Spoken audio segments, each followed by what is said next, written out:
The retreating troops were stopped by a squadron of cavalry. Leading them was an orange hero, flanked by an exceptionally well-armed cavalry. This caused the woman from Lionback Mountain to wear a disheartened look. She bitterly cursed the universe for its injustice, allowing the beast Li Junhu to recruit an orange hero.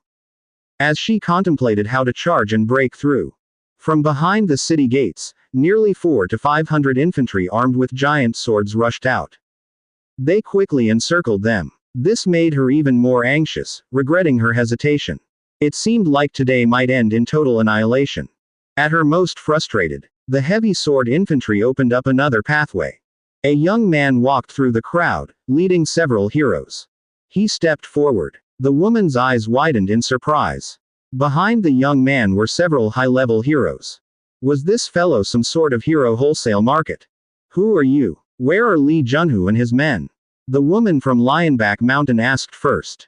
She had just scanned the field. She didn't see any of the bandits she knew of, including the tyrant and greedy wolf. They were not here. Moreover, these men did not look like bandits.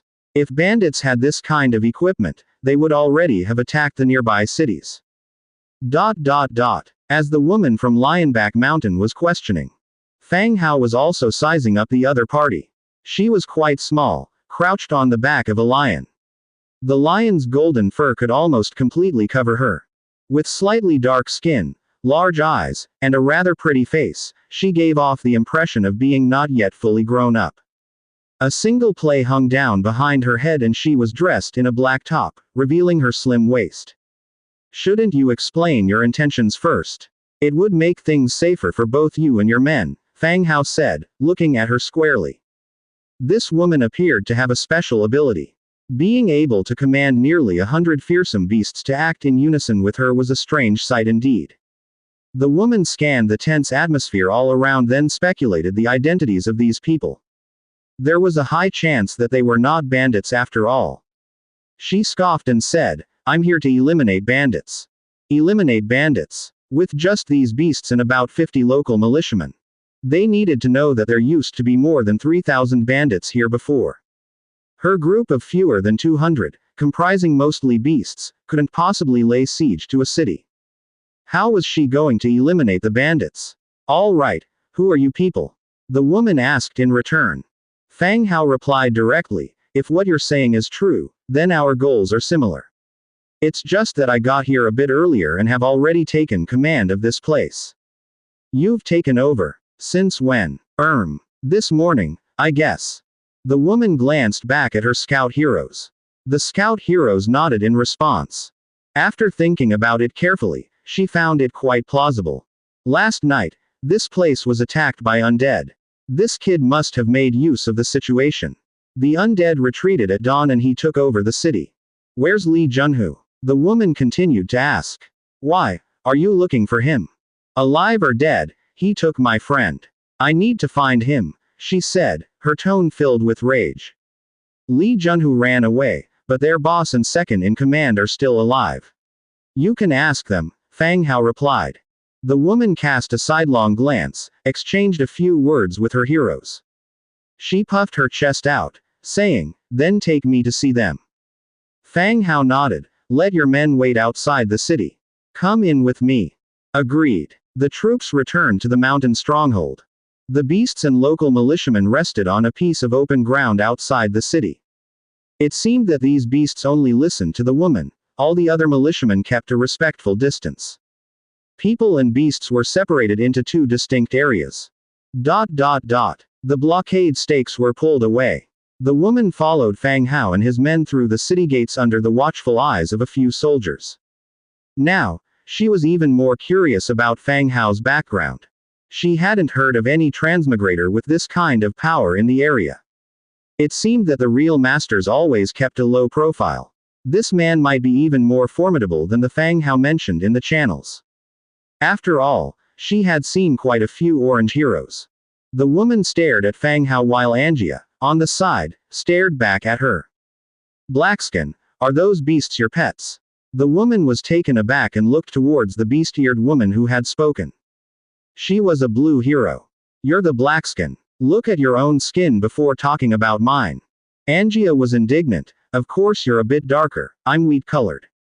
You're even darker. Lori, tell us who's darker, Angie asked, turning to Lori who was enjoying the scene.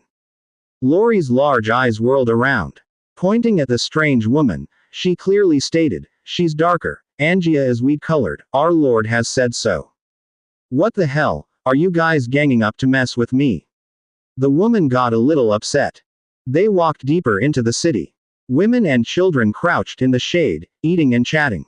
They arrived at an open space in the southeast corner. A few soldiers were guarding a pile of iron cages. The cages were filled with prisoners. The woman instantly recognized a few of them as the former bandits. They were present during the attack on her territory. Soon, she noticed Tyrant and Greedy Wolf, who were confined separately. The moment she saw the two men, rage surged in her eyes. Drawing the iron sword from her waist, she drove it towards Tyrant's chest through a gap in the cage. The Tyrant's expression changed, and his body rushed backwards. However, the iron cage had limited space. After retreating 2 steps, he stumbled into the back of the cage. But being a mountain raider at heart, seeing no way to retreat, he did a somersault and barely avoided the sword. Just when she was about to launch a second strike, Fang Hao stopped her, saying, "Weren't you looking for someone?" The woman glared fiercely at the Tyrant but eventually sheathed her sword. She stared straight at the 2 imprisoned men with an icy voice, "Where is Chen Ming?" The Tyrant and the Greedy Wolf were scared out of their wits. They didn't dare to express their anger, their voices barely suppressing their rage. "What Chen Ming?" "A transmigrator named Chen Ming. He is a doctor. Where is he after being tricked by Li Junhu?" "How would we know? It's Li Junhu in charge of these matters. In any case, the men might have been sold, or perhaps killed. Women are all locked in the dungeon. Go find them yourself," replied the Tyrant. "Killed? I will kill you," she said, and once again lunged over there. The expressions of the 2 men changed again. Wait, he's probably been sold. As long as the transmigrator has some special skills, he can fetch a good price. He's not dead, not dead." When she heard that he's not dead, the woman's expression eased considerably. But she didn't really intend to kill these 2 men either. After all, they were not her prisoners. She also asked about where he was sold and the whereabouts of a few people she knew.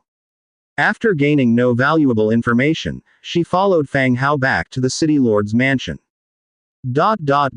Inside the city lord's mansion, soldiers served a fruit tea and some fruits. "Right, my name is Lan Yong. How should I address you, sir?" "Thank you so much. Otherwise, who knows how many more people these guys will kill." Lan Yong drank some tea and spoke softly. "Oh, my name is Fang Hao." Sputter. The tea that had just entered her mouth was immediately spit out. Lan Yong didn't manage to wipe the tea off her mouth in time. Her eyes fixed on Fang Hao, as though checking if he was fooling her. "You're Fang Hao. What's wrong? Is there a problem?" Fang Hao curiously countered. "Damn, is it really you? The big shot Fang Hao, weren't you near Lis City? How did you come here?" Lan Yong said in amazement. "Had something to attend to. Passing by." "You call this passing by? While in transit, you wiped out a bandit stronghold. We're really wasting our time." Lan Yong chuckled and wiped her mouth. "Right, is that Dr. Chen your boyfriend? Tricked by Li Junhu too?" Fang Hao continued to ask. "What boyfriend? Uncle Chen is over 50 already." The 2 continued to chat. Lan Yong shared the situation in the surrounding areas. The villages in the vicinity had essentially been looted by the bandits.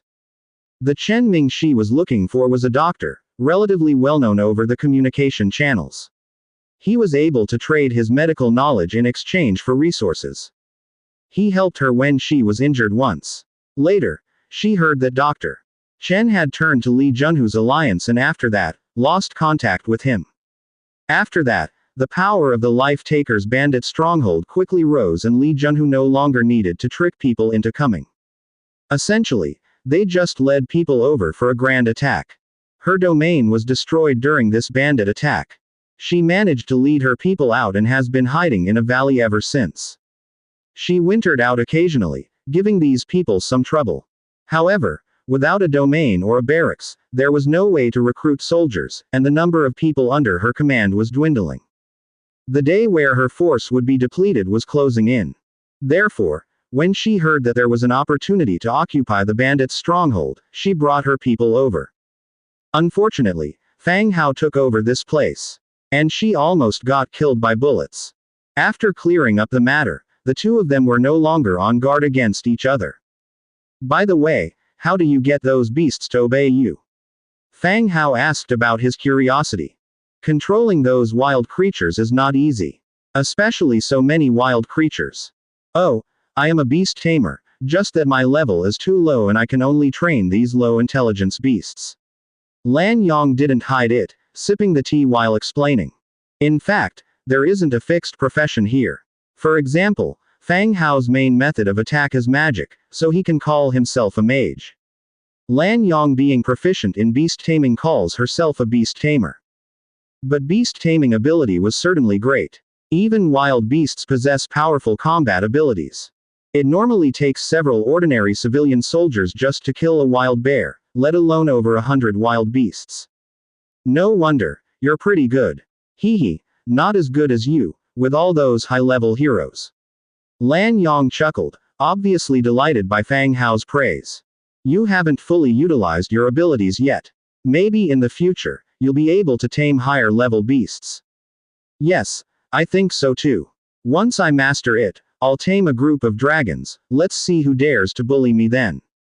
It seemed Fang Hao had hit the nail on the head, as Lan Yang's voice rose several decibels. Then, she felt like she had gotten a bit carried away. She added, a wish, a dream, it's still a long way off. Fang Hao chuckled lightly, finding this young girl quite interesting. After thinking for a bit, he continued to ask, what are your plans now? You have lost your city, you can't always keep hiding in the valley with your men, can you? This question had been bothering Lan Yong for a while. Earlier they were looking for revenge, but now that these bandits have been wiped out, staying in the valley didn't serve much purpose. She had considered where she should go after leaving. Either find a city with good public security to live in, or rely on a truly reliable transmigrators alliance. An alliance. Thinking of the alliance, Lan Yong turned her eyes back to Fang Hao. Why do I need to find an alliance? There's a powerful figure right in front of me. Clinging to him is better than throwing myself at anyone else. Her big eyes turning, she said, ahem. Big boss Fang Hao, I heard you have quite a lot of people under you. Can you take me too? I promise I won't be a burden. Plus, I'm extremely smart, I'm sure I can be of help. Well, she's quite good at praising herself. Fang Hao contemplated for a moment and said, okay, then I'll leave this city to you. There are some women and children outside the city. You should take care of them, otherwise, they will have a hard time getting through the winter. Alright, as long as I have a city, food won't be a problem, Lan Yong faithfully assured him. Next, Fang Hao devoured Lan Yang's Book of Lords. Devouring successful, your Book of Lords is now level 6, upgrade requirements 8/20. After devouring, the experience requirement changed from 7/20 to 8/20. Fang Hao transformed the city. The city's original attributes were terrible, now was the perfect time to refresh them. A light enveloped the city. Following that, the original city of the native people transformed into a level 5 affiliated city of the transmigrators. And Lan Yong was appointed as the ruling officer of this city. A book of City Lord was handed over to Lan Yong, who was delighted to receive it. She said, Big Boss Fang Hao, you are now my lord. Please give your orders. Well, it seems that she's not as smart as she claimed to be. Settle your people and manage your pets well. Also, interact with the women who have been freed. They are quite pitiable too. Take good care of them and their children. As for food and winter clothes, don't worry, I will arrange for that, suggested Fang Hao after some thought. It was evident that Lan Yong was truly a dependable person. Despite being truly destitute, she still thought about avenging Drive Chen. Leaving those women and children to her was relatively reassuring. As for the food and winter clothes, Fang Hao had plenty to spare. Okay, I'll go right now. Lan Yong stood up and walked away. After a moment, Fang Hao added, Angia, go with her. Angia stood up and walked out with her. Seeing Angia stand up, Lori also followed. Hey, black skin, your lion seems pretty fierce. I have a giant lizard. Want to see who's faster? Angia provoked. Are you children? Even this needs to be compared. Lan Yong gave the two of them a white glance. Angia, she's scared, said Lori from the side. I think so too. Her lion doesn't look fast. You both are talking nonsense. Let's compare right now. The loser eats shit. Lori, who was about 1.3 meters, Lan Yong, who was over 1.5 meters, and Angia, who was close to 1.7 meters, stood side by side. It looked like a Wi-Fi signal logo as they walked out together. The problem of the women and children was finally solved. With Lan Yong as the city lord, their staying here was the best solution right now. Otherwise, they'd have to split their forces to escort these women on the long journey back, which would surely be another hardship for them. The issue was settled, and Fang Hao's attention returned to the pile of treasures in a golden treasure chest nearby. Most of the money and valuables in the stronghold had been taken by Li Junhu. What was left were merely 3 boxes of jewels and gold coins. Fang Hao didn't bother to count the number of gold coins. Instead, he walked straight to the treasure chest. He opened it directly. Acquire. Blueprint for making the Raider's carriage, green. Blueprint for making the bandit demon head knife, blue. Blueprint for making the bandit's belt, green. 202 Warfire coins. He casually glanced over the 3 blueprint properties. They didn't seem to have much use for him at the moment. The Raider's carriage had a large carrying capacity and was great for packing. However, neither its speed nor performance could compare to the dwarf's carriage. As for the last 2 items, the bandit demon head knife and the bandit's belt, they didn't have any special features either. All the troop types were not suitable. The blueprints could only be considered a collection. Time gradually passed. Soon, it was dusk. Besides intervening in Angia and Lan Yang's gamble and changing their punishment, nothing special happened. After dinner, the spoils from the 4 border camps were finally dispatched. The mercenaries must have slipped some into their own pockets, but it wasn't a big problem. The valuable items were all here in the main camp. At most, they took a few gold coins. Well, they deserved it for their efforts in the recent battles. After classifying all the spoils, they discovered some interesting items. Accounts. Day 62, sold 172 slaves, received 500 gold coins. Day 75, sold 362 slaves, received 1220 gold coins. Day 81, sold 121 male and 62 female slaves, received 850 gold coins, received 800 gold coins from Zhang Xiaoming's design. Opening square bracket. Closing square bracket. Day 92, Jinmastu, bought 3 cannons, paid 5800 gold coins. Opening square bracket, closing square bracket. Day 125, Dr. Chen Ming was sold for 3000 gold.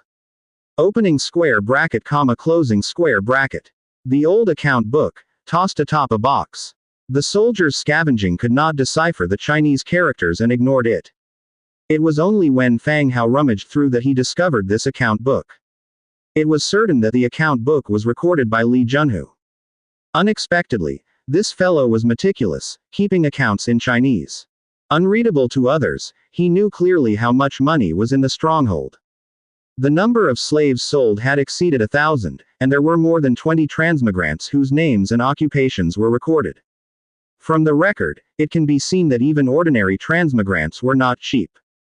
Those with special skills, such as Dr. Chen Ming, had a price directly reaching 3,000. Considering the price for slaves, it was simply astronomical. Li Junhu had indeed found a lucrative path. He closed the account book and stored it in the demon space. Perhaps it would come in handy in the future. The sky grew increasingly dark. Outside the window, the sound of insects echoed. As he lay in bed, he opened the Book of Lords and watched everyone chatting on the channel. Suddenly, there were footsteps outside the door. He thought it was Angia returning, but instead, he heard a soldier's voice. Sir, The woman with the baby has awakened and asks to see you. Okay. Call Angia back, I'll be right there. Fang Hao replied. Soon, Angia returned with Lori. Fang Hao, escorted by the soldiers and accompanied by the two, arrived at the room where the woman was resting. Upon opening the door, they saw a woman, leaning against the wall, comforting her child. On a table nearby, an empty bowl was placed. The meat porridge inside had been completely consumed. Upon seeing Fang Hao and the others enter, the woman, her face still pale, managed a grateful smile. Fang Hao, thank you. When she was not fully conscious, Fang Hao had introduced himself.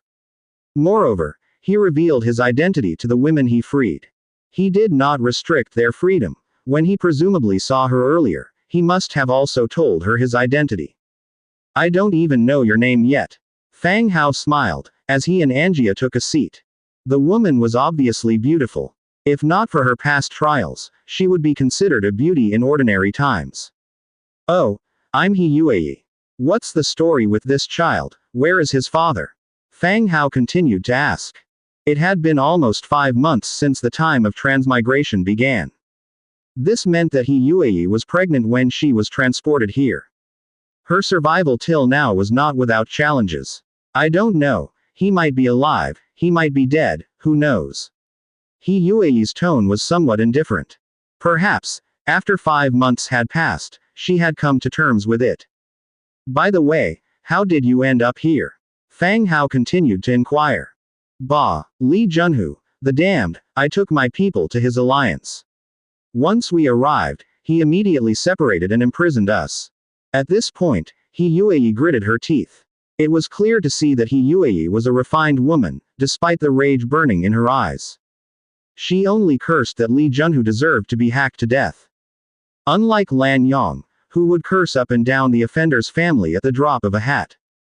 Perhaps it was the mother's anger that upset the tranquility of the baby, who usually did not cry or fuss. The baby promptly began to wail.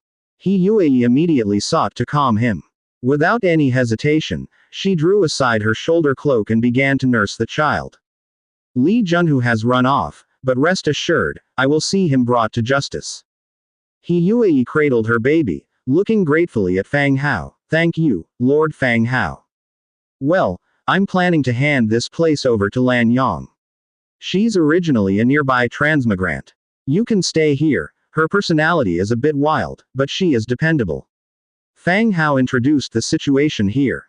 Is it a girl riding a lion? Fang Hao was taken aback. You know her. I don't, but the bandits who guarded the gate often mentioned a girl riding a lion who always caused trouble and disruptions. He Yue replied with a smile. That's her. Oh, she does seem reliable indeed. Had I been as brave as her back then, I wouldn't be in this situation today. He Yue softly caressed her child. Let the past remain in the past. You need to live well in the future, for yourself and your child. Fang Hao continued to console her. Yes, you're right. He Yue looked down at her child in her arms, her eyes full of tenderness. Perhaps it was her child that kept her going during her time in the dungeon.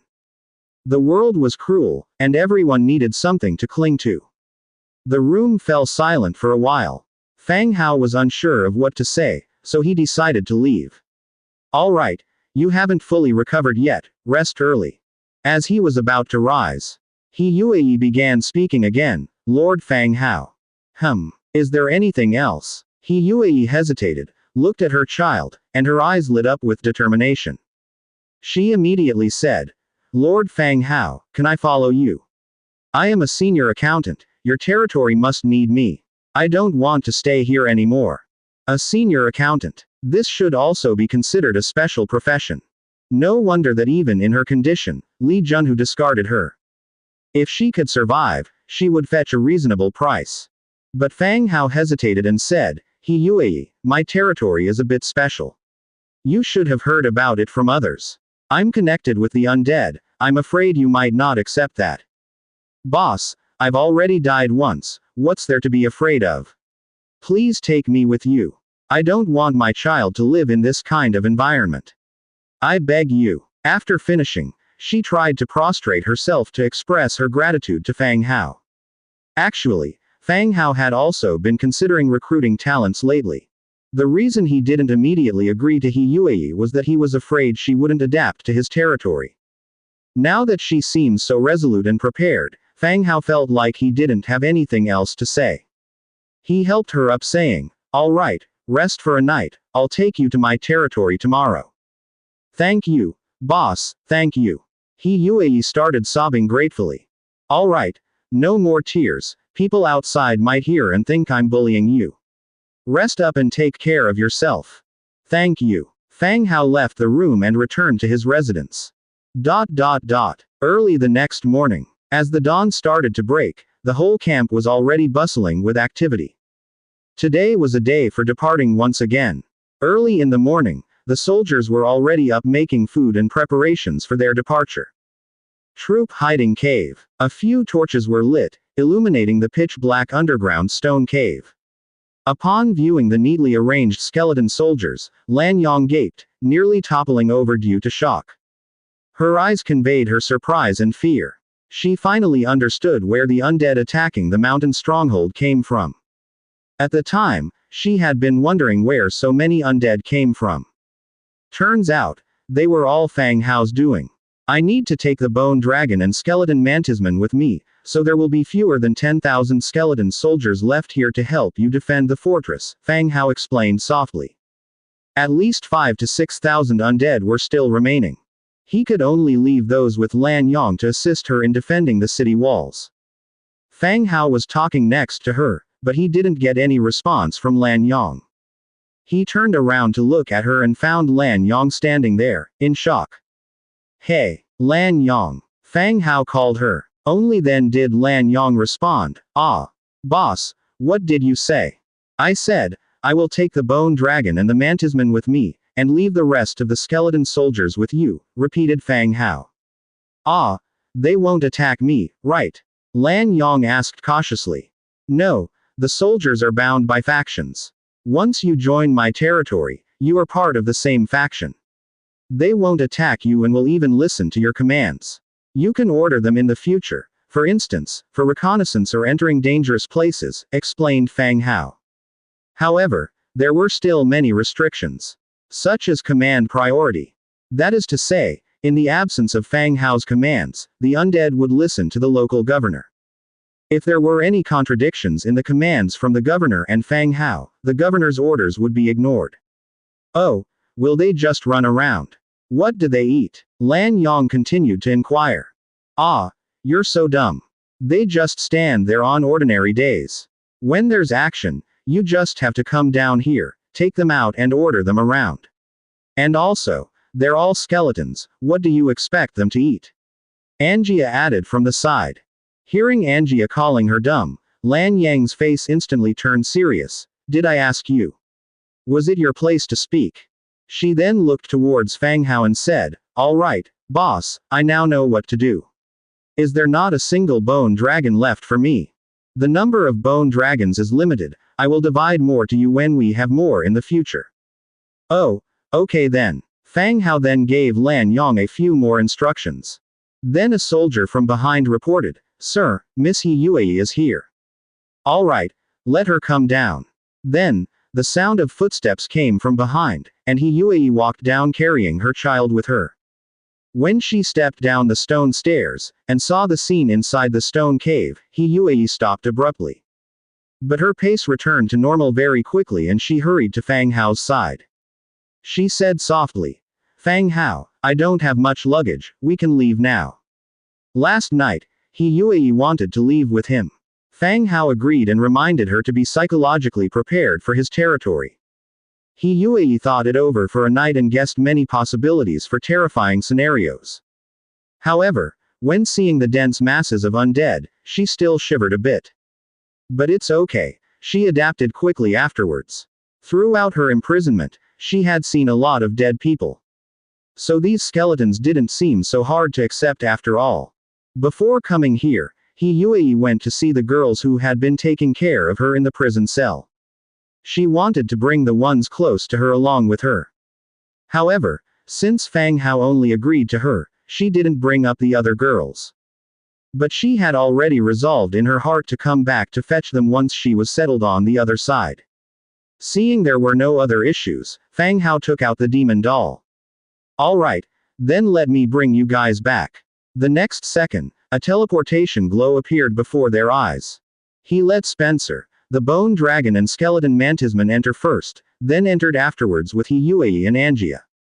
When the lights disappeared and they opened their eyes again, they found themselves back in their own territory. Spencer led the undead back to the troop hiding cave. Meanwhile, He was cradling her child in her arms while curiously taking in the view of the drastically different territory. The ground was paved with flat stone slabs, with street lights set up on both sides of the road. In the flower beds, various flowers were planted, a pleasing aroma in the air for anyone standing there. Girls dressed as bunny maids were all busy with their own tasks. Pleasant laughter, reminiscent of silver bells, could be heard from time to time. Just then, a group of skeleton soldiers, marching in neat steps, passed by on the stone slabs. Their skull heads uniformly turned this way, glimpsed, then uniformly turned back. As if nothing had happened. At this moment, a bunny-eared girl was directing a huge skeleton, nearly 3 meters high, carrying a barrel of wine and passing by them. When she saw Fang Hao, Angia, and the others, her eyes brightened instantaneously. Without delay, she turned and ran toward a nearby building, shouting as she ran, "Sister Era, the master is back, the master is back." Her voice was loud, causing windows to be quickly pushed open one by one. Everyone looked this way. He curiously looked at Fang Hao. The latter smiled slightly and explained, "These are all folks from my territory. They haven't seen me in a while since I've been away for some time." He uttered a simple, "Oh," without going into further conversation. Before long, several bunny-eared girls rushed out of the same building. The girl at the forefront was markedly more beautiful, with a much more voluptuous figure. And her attire was better too. The bunny-eared girls looked this way in unison. Upon seeing Fang Hao, their faces lit up with joy. They ran over quickly. This time, Era didn't jump into Fang Hao's arms but simply looked at He with curiosity. When she noticed the baby in her arms, she glanced at Fang Hao with curiosity. Then she said calmly, "Master, Angia, you're back." "Yes, this is He. I saved her from bandits. Arrange a place for her to stay and later choose a few smart maids to learn bookkeeping and ledger recording from her," Fang Hao softly introduced. Then he turned to He. "This is Era, in charge of everything here in the territory. If you need anything, you can speak to her directly." He keenly observed Fang Hao and Era. Once the introductions were over, she displayed a tender smile. "Sister Era is really beautiful. Since I was saved by Boss Fang this time, I'll have to rely on Sister Era's help a lot. Of course. Xiaoguo, take Sister He to find a vacant room. Make sure it's close to the Lord's house and that all the living necessities are prepared," Era softly instructed. "Okay. Sister Era." Red Fruit left with He. When He left, Angia immediately pulled Era aside. "Era, hurry and cook something delicious. I've been starving these past few days." Era smiled mildly. "Okay." Era prepared a hearty breakfast for the two of them, which greatly improved their meals. Meanwhile, Era learned of He's background through Angia.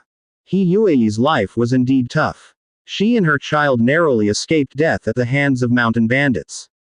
Now that they were here, at least they didn't have to worry about safety. Having finished breakfast, Era reluctantly let go of Fang Hao's hand. Fang Hao, on the other hand, returned to Lan Yang's city with Angia. They appeared in the city square. Fang Hao built a new dwarf carriage and had all the supplies loaded onto it. The mercenaries and the trusted aides of Lis City also assembled here. Once everything was prepared, the convoy set off again. In a grand procession, it headed toward the next stop, Jinmastu City. The original 800-man escort had now increased to 1,700, most of them were soldiers recruited by Fang Hao. On the third day of their journey, within the temporary camp they had built, eve broke, but it was still as dark as night outside. Dark clouds obscured the sun, and torrential rain poured down like a bucket being emptied. The occasional muffled thunder echoed into the room. Angia was still fast asleep. Fang Hao stood by the window, frowning at the sky outside. This weather was simply not suitable for marching. Sir, the lady is asking for you, a guard's voice sounded from outside the door. Fang Hao nodded, exited the room, and walked towards another room. He entered Rebecca's room. A woman in a form-fitting, beige dress was hunched over, her back to the door, fiddling with something on the floor. She was sitting in a chair, bending over quite significantly. The already snug dress was stretched tight across her buttocks. From Fang Hao's perspective, it looked like a ripe, juicy peach. The quality of clothes made by the Bone Textile Store was unquestionably top tier. Even when stretched to such extremes, there was no sign of tearing. Instead, the tight fit accentuated the appeal of a mature woman. What on earth was she doing so early in the morning? Rebecca was arranging her items that had been soaked by the rain. She suddenly noticed that Fang Hao was already there, standing behind her and watching her. Gradually, she started to feel a bit embarrassed. What are you staring at? Come sit here. Fang Hao walked into the room and sat down on a chair beside her. What did you need me for? He asked. Rebecca sat down too. Look at this weather. We definitely can't march in it. If we insist on rushing in the rain, people might fall ill. It would delay our progress even more. It's better to wait until the rain stops. After the last incident with the Life Taker, the entire group was taken over by Fang Hao's commanders. The chief of Lis City's trusted aides and the captain of the mercenary corps had both assumed the role of the team leader. They relayed orders when necessary. Similarly, Rebecca had lost her power to command the group and had to consult Fang Hao on matters. I was thinking the same thing. We'll leave after the weather clears up. Fang Hao nodded in agreement. Seeing Fang Hao easily agree, Rebecca suddenly didn't know what to say. A moment of silence fell upon the room. After a while, Rebecca suddenly said, "Thank you. I might have been in danger if it wasn't for you." She was referring to the incident with the Life Taker. There's no need to thank me. We're in this together. One way or another, I wouldn't let you get into danger. Still, I must thank you for helping me, she said with her head bowed down, expressing her gratitude again. The old Rebecca was always prideful and would never concede defeat.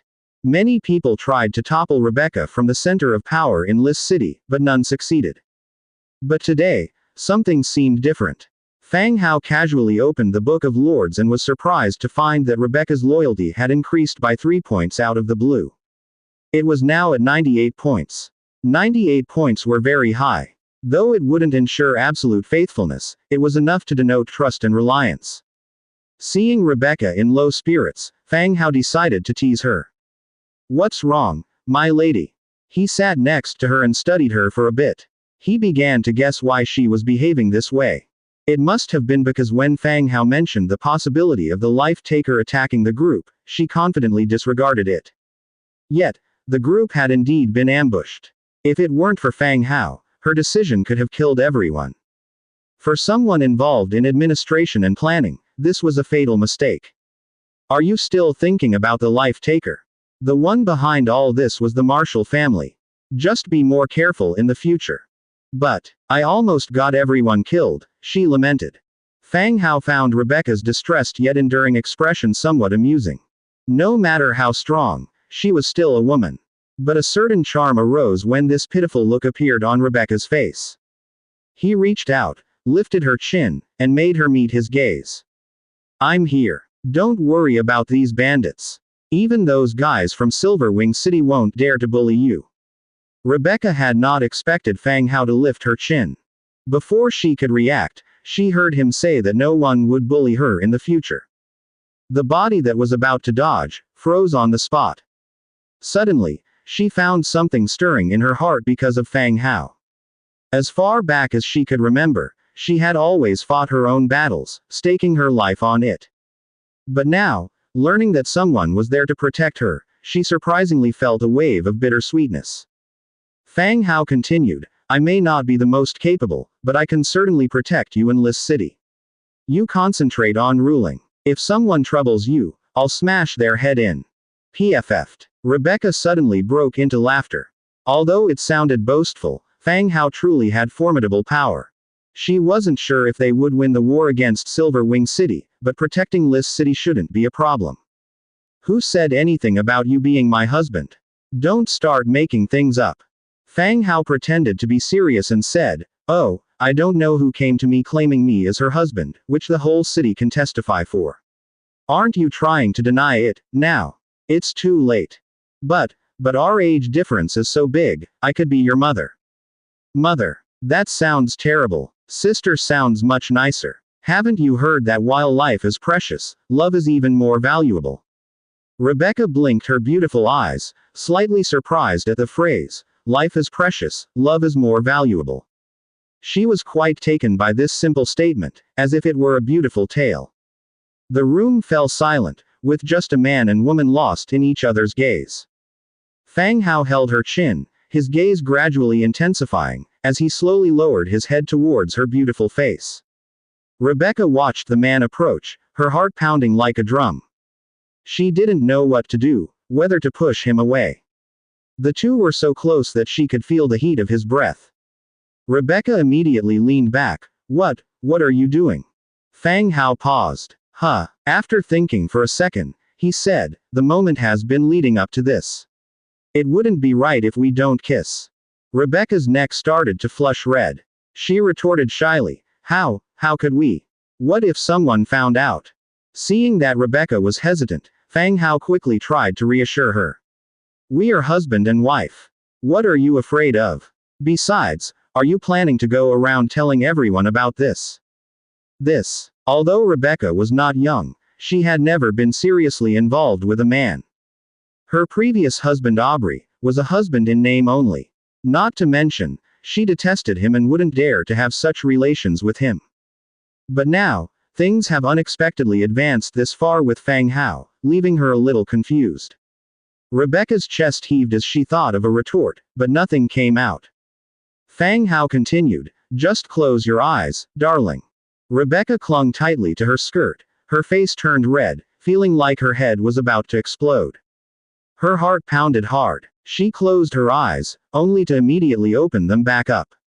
One time only, she said through gritted teeth, I owe it to you for saving my life. And besides, I don't like men. If you spread rumors, I will rip, MMPH. Before she finished her sentence, Fang Hao kissed her. He forcefully silenced her, leaving her with no place to speak.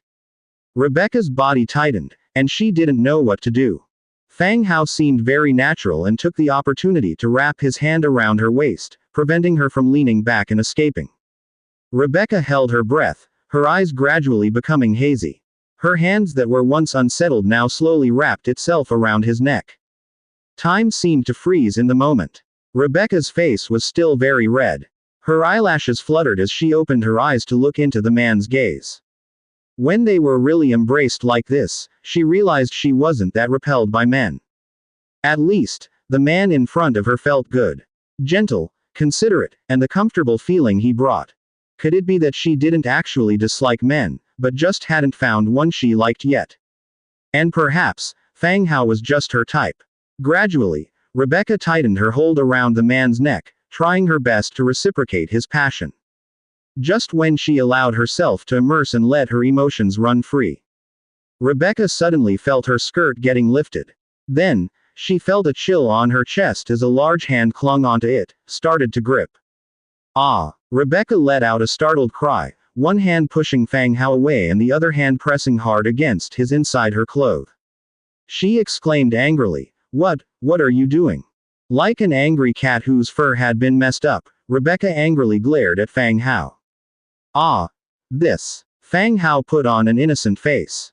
No, they had been kissing for half an hour. It should be time for the next step. Moreover, he didn't have anywhere else to put his hand. Keeping it lifted was somewhat tiring. I thought we could move to the next step, so. Next step. Rebecca's face turned redder. Get your hand out, who said you could go to the next step? Seeing that Rebecca was genuinely angry, Fang Hao withdrew his hand. Along the way, Rebecca held it tightly to prevent him from making any mischievous movements. But Fang Hao already knew, Rebecca was quite endowed.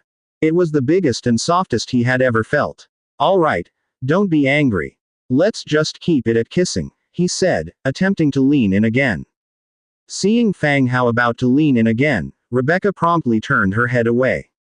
HMPH, keep dreaming, wait until I'm in a good mood.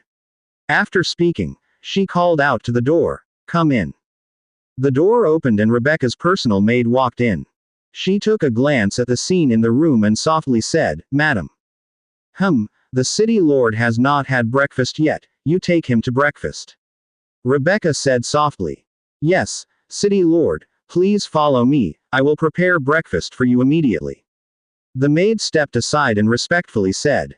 When things were starting to develop with Rebecca, Fang Hao couldn't help but feel reluctant to leave. However, seeing Rebecca's irritated expression, he didn't want to force anything. He was worried that his rising loyalty would drop due to this event.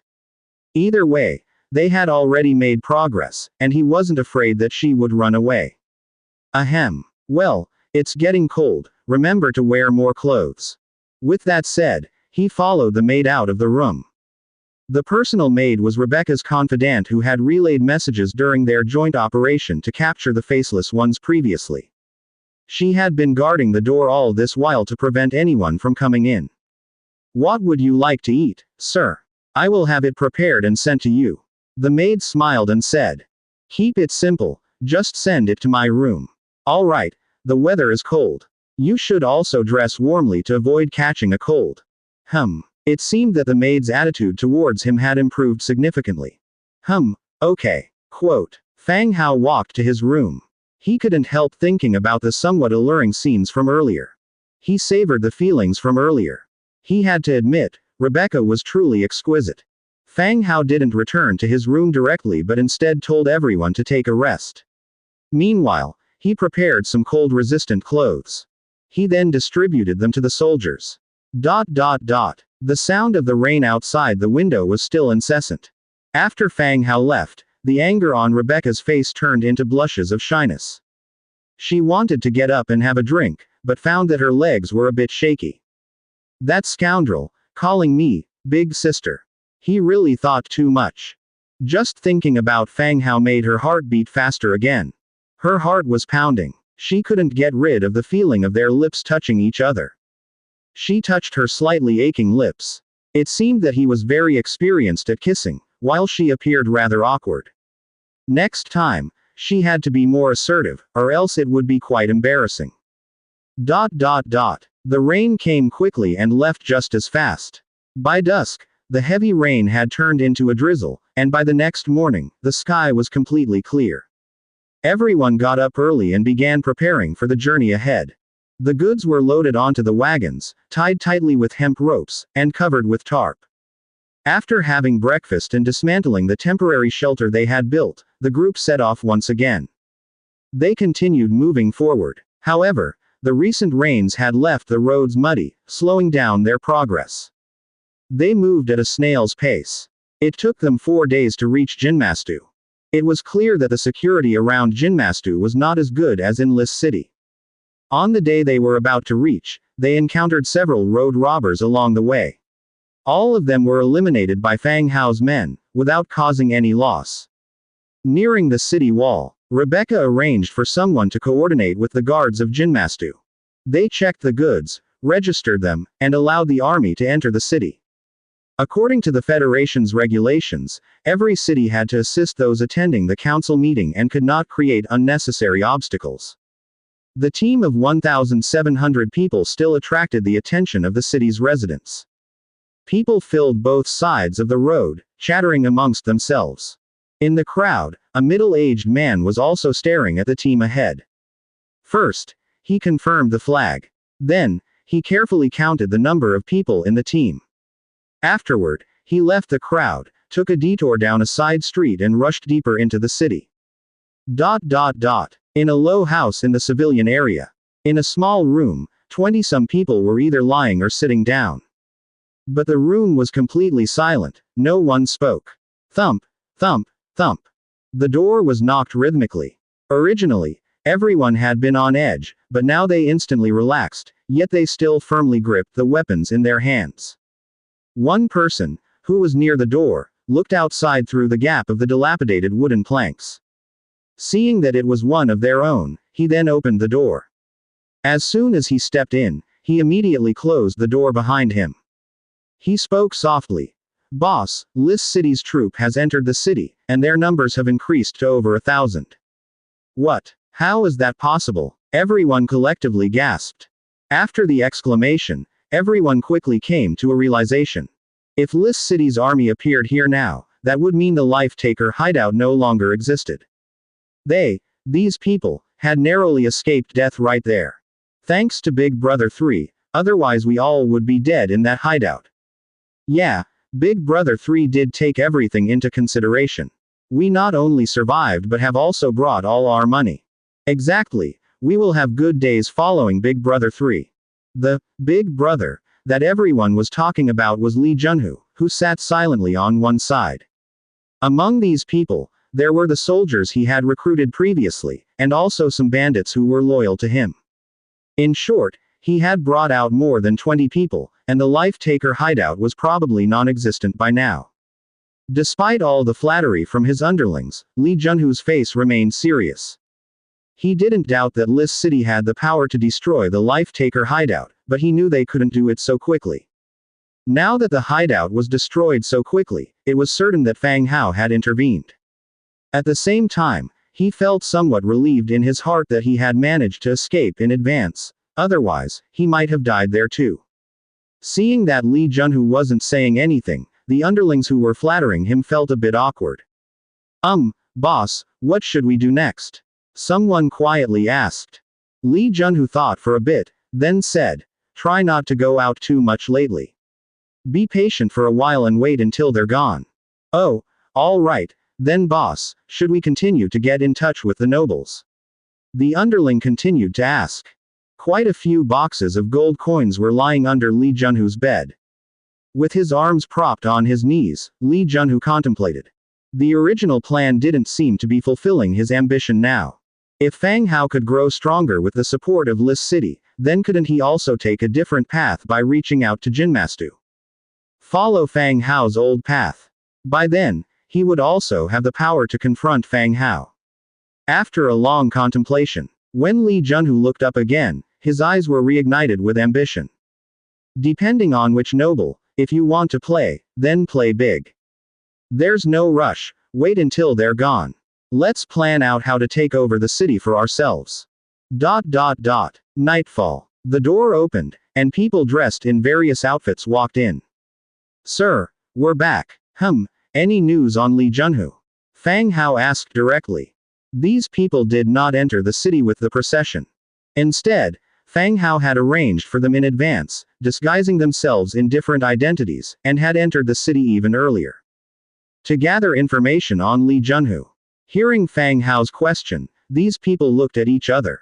One of them said, "Sir, 5 days ago, there indeed were some people looking like bandits who entered the city in a carriage, but their actions were covert. After they entered the city, they disappeared. I bribed the city guards.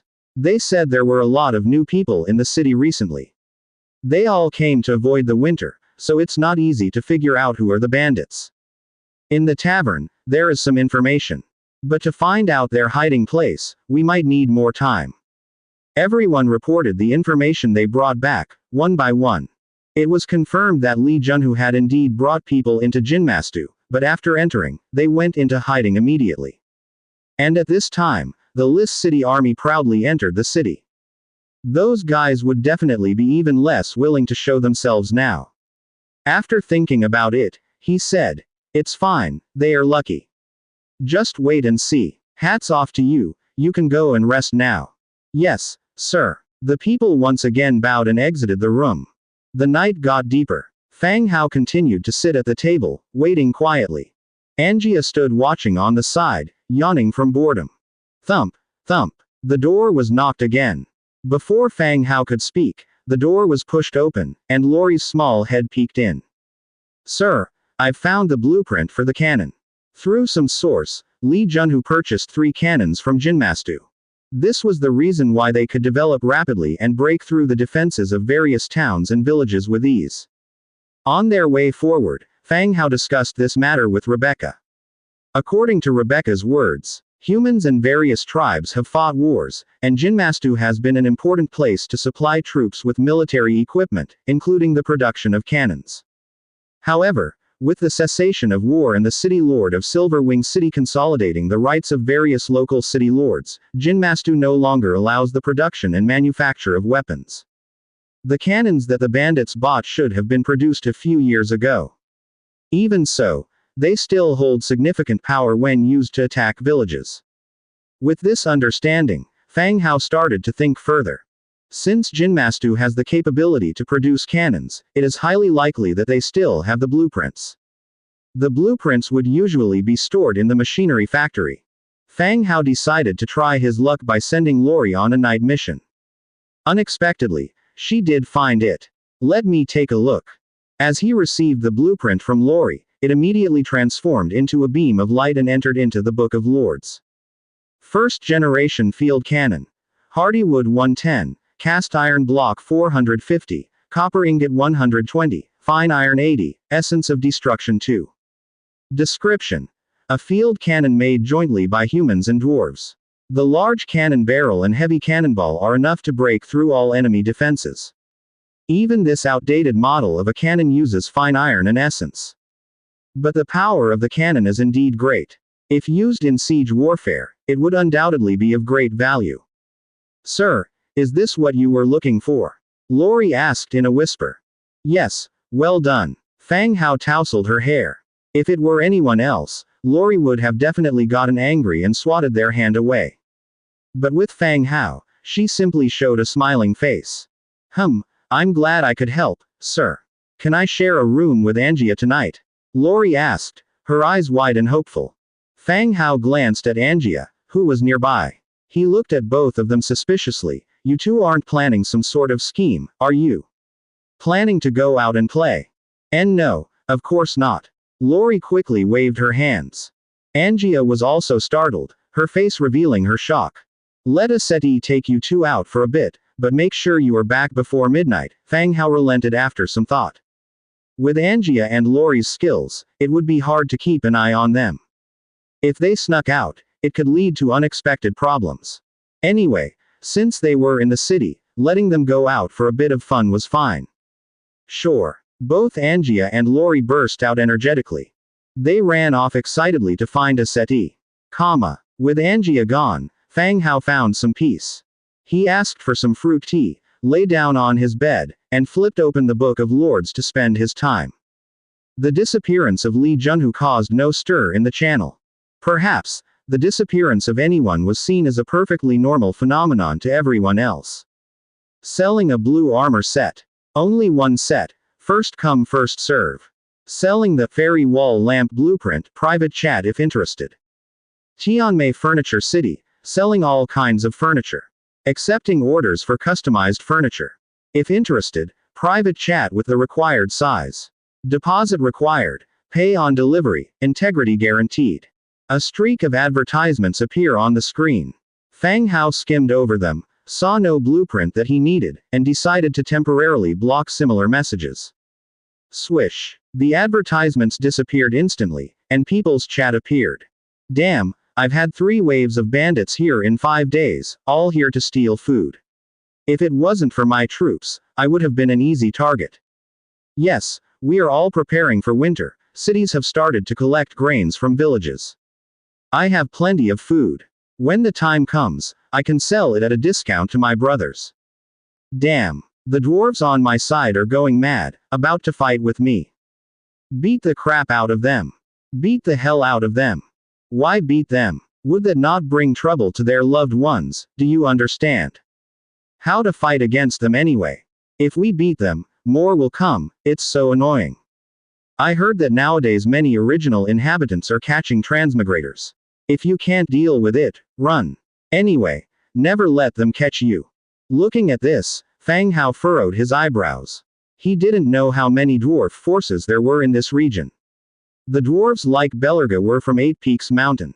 A while ago, there was a civil war in the Eight Peaks Mountain. The internal factions fought, Belerga's faction was driven out, and finally tamed by Fang Hao, settling in Blood Mountain Range. He wondered if the dwarves mentioned in the channel were from Eight Peaks Mountain. If they were, then the dwarves in power now would be too warlike. Or maybe they didn't have enough reserves for the winter and needed to war externally to secure sufficient resources. These dwarves really don't let people live in peace. After watching the chat in the channel for a while, he switched to the territory channel. At this time, the territory channel was very lively.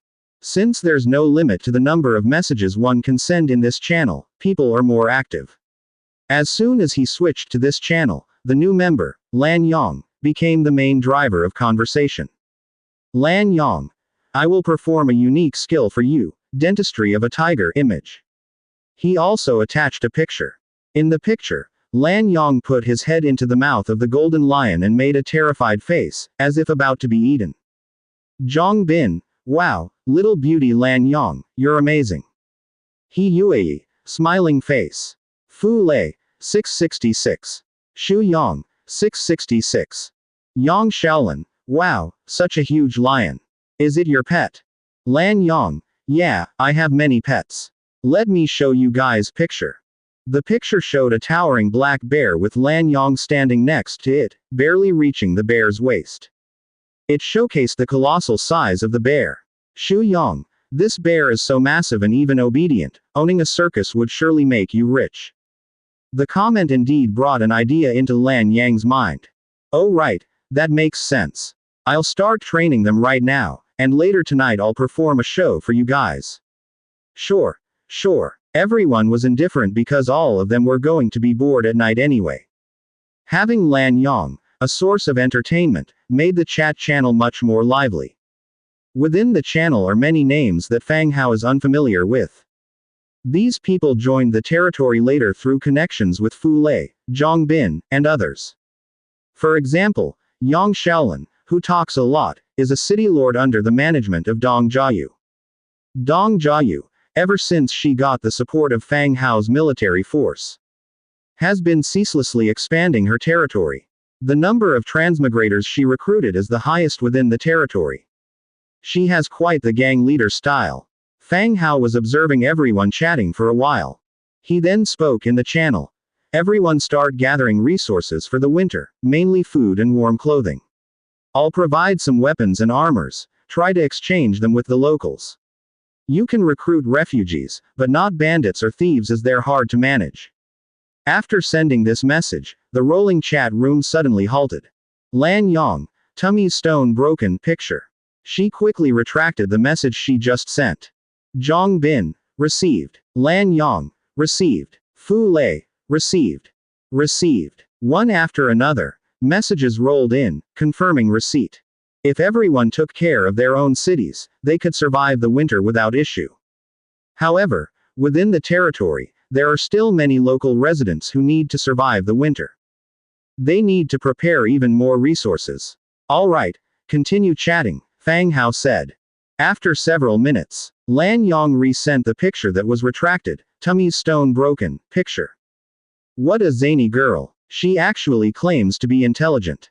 At this time, the sound of a horse-drawn carriage could be heard from outside the window. Looking down from the window, a carriage slowly stopped. Rebecca, assisted by her maid, descended from the carriage. She was returning from a banquet. An idea sprung into Fang Hao's mind. He took out a carved pendant from his pocket, holding it in his hand. He hadn't had a chance to see Rebecca for a few days. Now might be an excellent opportunity to give her the jade pendant. Upon exiting his room, he saw Rebecca and her maid coming up the stairs. City Lord, the maid greeted with a smile, and a slight bow. Upon seeing Fang Hao, Rebecca instinctively took a step back. Her face reddened slightly, but she swiftly pulled herself together, her gaze steady. She glanced at Fang Hao and softly asked, "Why haven't you retired to bed yet?" "Well, not yet. It seems you've had some wine." Rebecca's face was slightly flushed, but not from alcohol. She couldn't honestly confess this, so instead she said, "Just a little fruit wine, it's nothing." "Oh, That's good, just remember to brush your teeth before bed to prevent toothache, Fang Hao commented suddenly. Rebecca gave him a frowning look, thinking, I'm not a child, do I really need to be reminded to brush my teeth before bed? Okay, I got it. Anything else? Rebecca asked. Fang Hao hesitated for a moment, and then softly said, yes, let's talk in your room. Thump, thump. Upon hearing these words, Rebecca's heart pounded like a drum, causing her full chest to rise and fall gently. Can't it wait until tomorrow? Rebecca asked quietly. Anyway, you haven't slept yet. It won't take long, and won't disturb your rest, Fang Hao replied casually. Rebecca's cheeks turned even redder. It won't take long. That statement sounds somehow inappropriate no matter how she interprets it. Come in, Rebecca said emotionlessly, then walked into her room. Fang Hao followed her into the room. The maid, being very thoughtful, shut the door and guarded it. Inside the spacious and tidy room, only the man and the woman remained. Fang Hao sat on a chair, appreciatively studying Rebecca's face and red lips. As Rebecca sat down at the table and poured a cup of water for herself, she noticed Fang Hao's gaze. She said angrily, you're staring at me all the time, I don't know what's so good to look at. You're beautiful. This is the first time I've seen you wear makeup. Rebecca snorted lightly, glanced at her reflection in the window. This is all because of you transmigrators. You call it cosmetics, and since I bought it, I thought I'd give it a try. Indeed, this makeup suits you well. I didn't need you to tell me that. Rebecca retorted, then said, let's get to the point. I have to travel tomorrow. I need my rest. Fang Hao, hearing this, stopped beating around the bush. He took a transparent white jade pendant from his pocket and placed it on the table. Considering your status, you can buy whatever you want. The only thing I can give you is something you can't buy from outside. Rebecca's gaze flitted to the jade pendant on the table, a very brief flash of joy in her eyes. However, the words that came out of her mouth were completely unrelated to it. Once we leave Jinmastu, the road will be much safer. We need to quicken our pace then, in an effort to catch up on the lost time. Fang Hao, leaning back in his chair, responded, all right, I will arrange it. While their conversation seemed rather directionless, Rebecca didn't use sleep as an excuse to send him away again. After talking for a while, Rebecca began to feel tired and started yawning. In turn, Fang Hao didn't plan to linger any longer either. He stood up and once again held her chin with his hand. Rebecca, sitting in her chair, was immediately taken aback. Before she could even make a sound, Fang Hao covered her mouth, pointed to the door and whispered, "Shush. Don't let the outside hear." Uttering these words, he kissed her heavily under her shocked gaze. Rebecca angrily and bashfully pounded his shoulders. But Fang Hao held her tightly, his grip strong like a vice. She dared not make too much noise for fear that outsiders would hear it. As the kiss became gentler, Rebecca ceased her struggles. Her hands wrapped around his shoulders as she responding to his advances. It lasted a long time. Only reluctantly did they part. Rebecca instantly cleared her head, bolted upright, her face and neck flushed. Before she could speak, her gaze instinctively swept towards the door. She glared fiercely at the young, handsome man in front of her. Fang Hao, completely unabashed, moved closer, lowering his voice, "Dear sister, perhaps I should stay." Rebecca almost choked. The term, "dear sister," sent a shiver down her spine. Between gritted teeth, she retorted, "In your dreams. Go to sleep." Seeing Rebecca sternly refuse, Fang Hao had no choice but to open the door, give a slight smile to the maid, and return to his room. Once Fang Hao had left, Rebecca sat back at the table. Picking up the jade pendant, she examined it closely. The quality of the pendant was incredible, feeling warm and smooth in her hands. It was an obvious sign of exceptional quality. He sure knows how to win a woman's heart. As her fingers traced the pendant, she felt something carved on the back. Turning it around for a look, she noticed a miniature carving on the back. Admittedly, the crafting skill was nothing to write home about, it even seemed a bit of a waste for such a precious piece of jade. The design was simple, a man and a woman. The woman sat on the edge of a bed, while the man held her chin with one hand, about to kiss her. Thud. Rebecca's steady heartbeat thundered back to life. She felt as if she was reliving their kiss. "Madam, the hot water is ready. You can take a bath now," came the voice of the maid. Rebecca placed the jade pendant around her neck, tucking it into her cleavage. I see," she replied. Meanwhile, Silver Wing City, within the residence of Groot Marshall. Inside a room echoed the sounds of a man's ragged breathing and a woman's moans. It was not long before their sounds subsided. Only the woman's reluctant voice remained. "Master, where are you going? Why are you leaving?" Propping himself up with one hand on his waist, Groot Marshall slowly left the bedroom, heading to his study. He opened the door, lifted the lampshade, and the glow of the nightstone instantly filled the room. Following the glow, he took out a wooden box from beneath his desk. Inside the box lay a horn from a dragon rhinoceros. Using a knife, he carefully scraped a bit of powder from the horn, stirring it into his tea. Just as he was about to put away the horn, rapid footsteps could be heard outside the door. Approaching was a knock on the door. Thud, thud. "What is it?" Groot grumbled, clearly disgruntled. Irritated by his performance, the last thing he needed was to be disturbed. "Sir, we've received word from our informants in Jinmastu. The bandits failed, and the convoy from Lis City arrived in Jinmastu today." Groot's expression turned even more sour upon hearing this news. "Come in and report." The door to the room opened, and the butler walked in. He bowed slightly and was about to report when he noticed the rhinoceros horn in Groot's hand. The idea that rhinoceros horn could enhance virility was hardly a secret. This belief had driven the price of the rhinoceros horn to astronomical heights. Groot, catching the butler's glance, realized that he had left the horn out. He spoke quietly. This is prepared for Hubert. He's been having some trouble in that department. He asked me to keep an eye out for it while I was managing the caravan." Showing no change in expression, the butler stated, "Considering the time, Lord Hubert's party should be arriving soon." Groot nodded slightly, choosing not to continue on this subject. Instead, he brooded and asked, "You're saying those fellows screwed up? They failed to capture Rebecca?" Mentioning Rebecca caused Groot to feel a surge of heat in his lower body. He was suddenly aware of some sensation. He hadn't even drunk the medicinal wine yet. The butler stood rigidly, his face equally somber. According to the information, the party from Lis City entered Jinmastu this morning with quite a large number of people. From their appearance, they don't seem to have taken any losses. "So you're saying, those bandits took my money and didn't do the job, letting Rebecca slip away?" Groot slammed his hand down onto the table. "Their involvement in this was a significant risk." The butler quickly clarified, "At first, that's what our men thought. They rushed to confront the bandits, only to find out that control of the bandit camp had changed hands."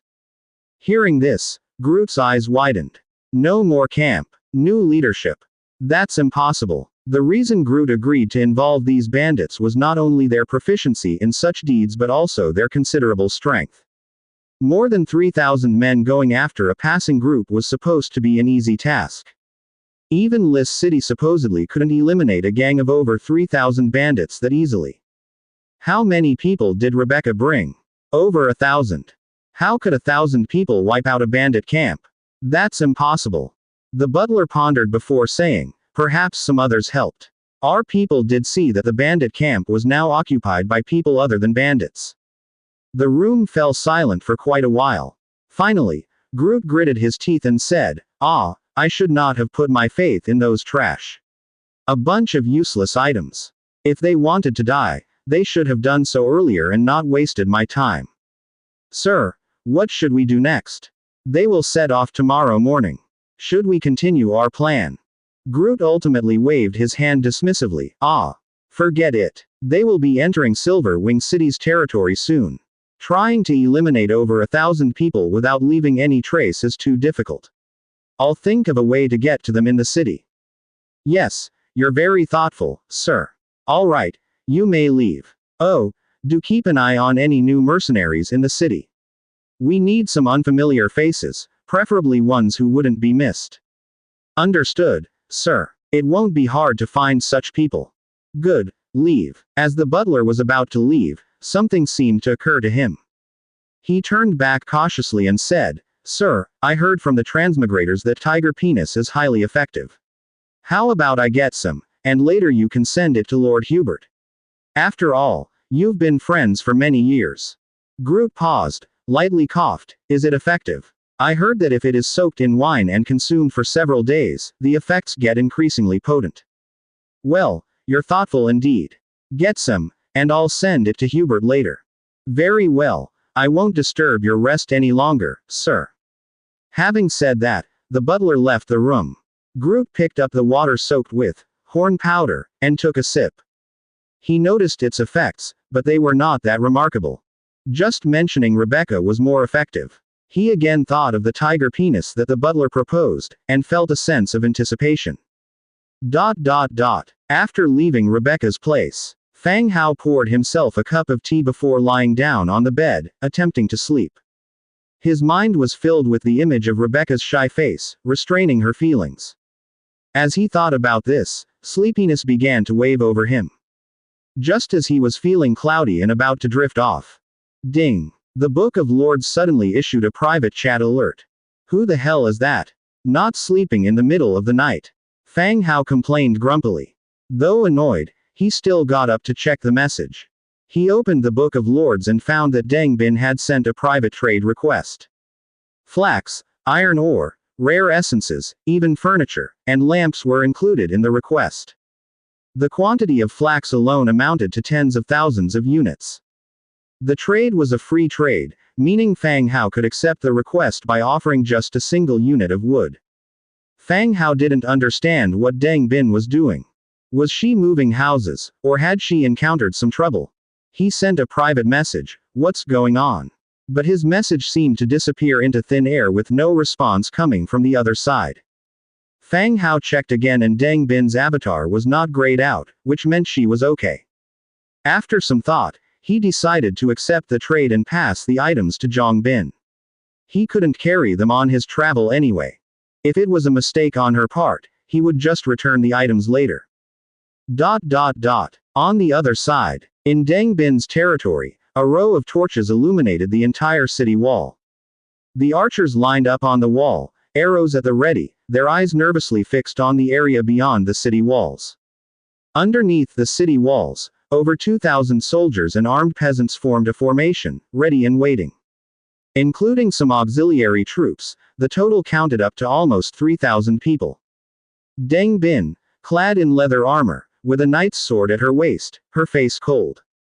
Approximately 300 meters outside the city, hundreds of well-equipped dwarfs were marshalling their forces.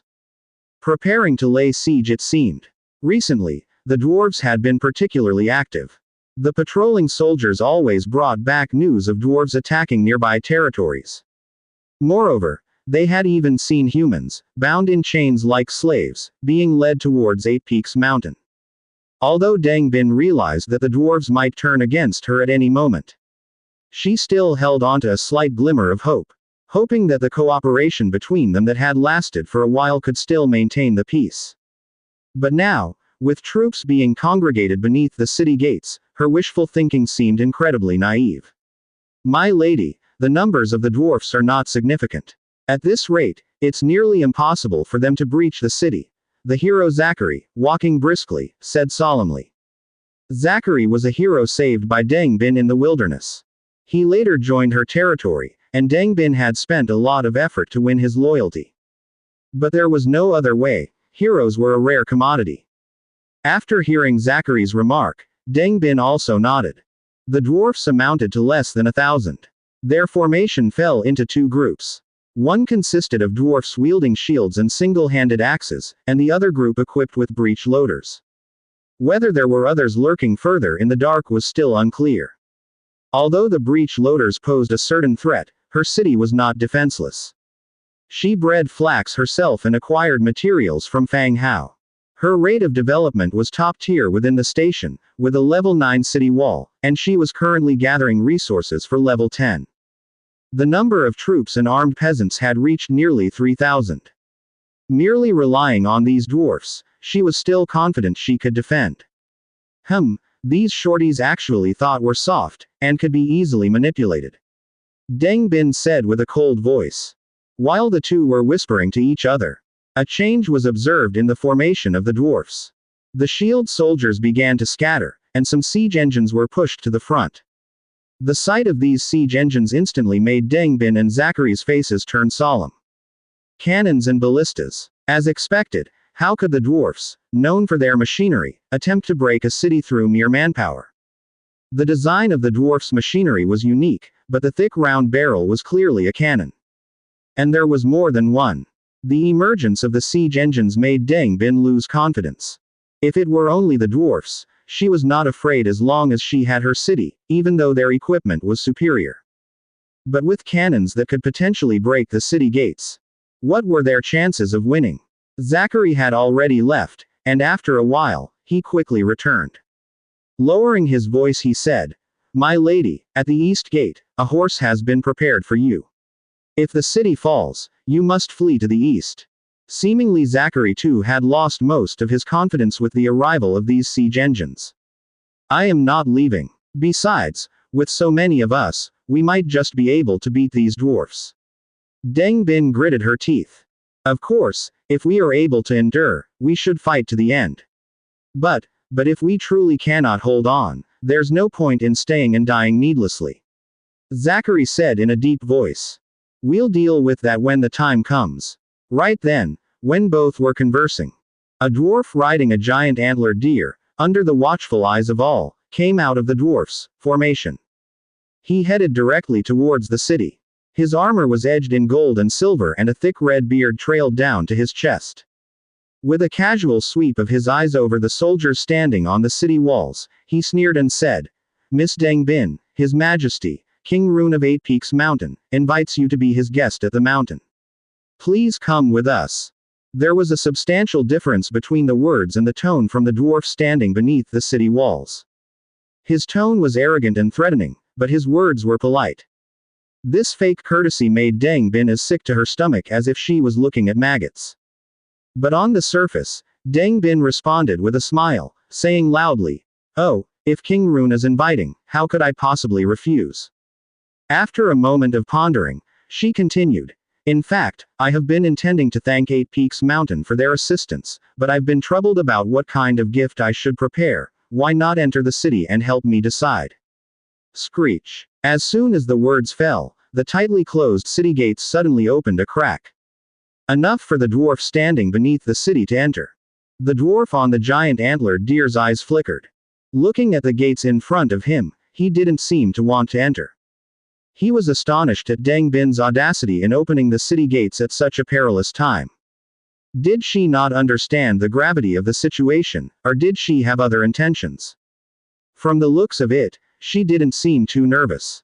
Did she have some sort of backup plan? "There's no need for me to enter. King Rune isn't particularly interested in your gift. Why don't you come down and join us?" The dwarf beneath the wall spoke again. On the top of the city wall, Deng Bin's heart pounded. She had even made the plan that as soon as they entered, she would order them to be killed immediately. "Sir, after all, I'm a woman. It's a bit inappropriate to invite a woman over late in the night, and with no prior notice. How about early tomorrow morning, after I've dressed and freshened up, and then I'll come along with you?" Deng Bin continued, raising her voice. The city gates were closed tight again, placing both sides in a stalemate once more. The dwarf beneath the city, naturally, realized Deng Bin was using all sorts of excuses to avoid leaving. The situation had already made him somewhat impatient. The giant antlered deer began to wander restlessly. The dwarf, out of rage, pounded his fist on the deer's neck to make it stand still. Seeing that Deng Bin was unwilling to come out, the dwarfs did not waste any more time.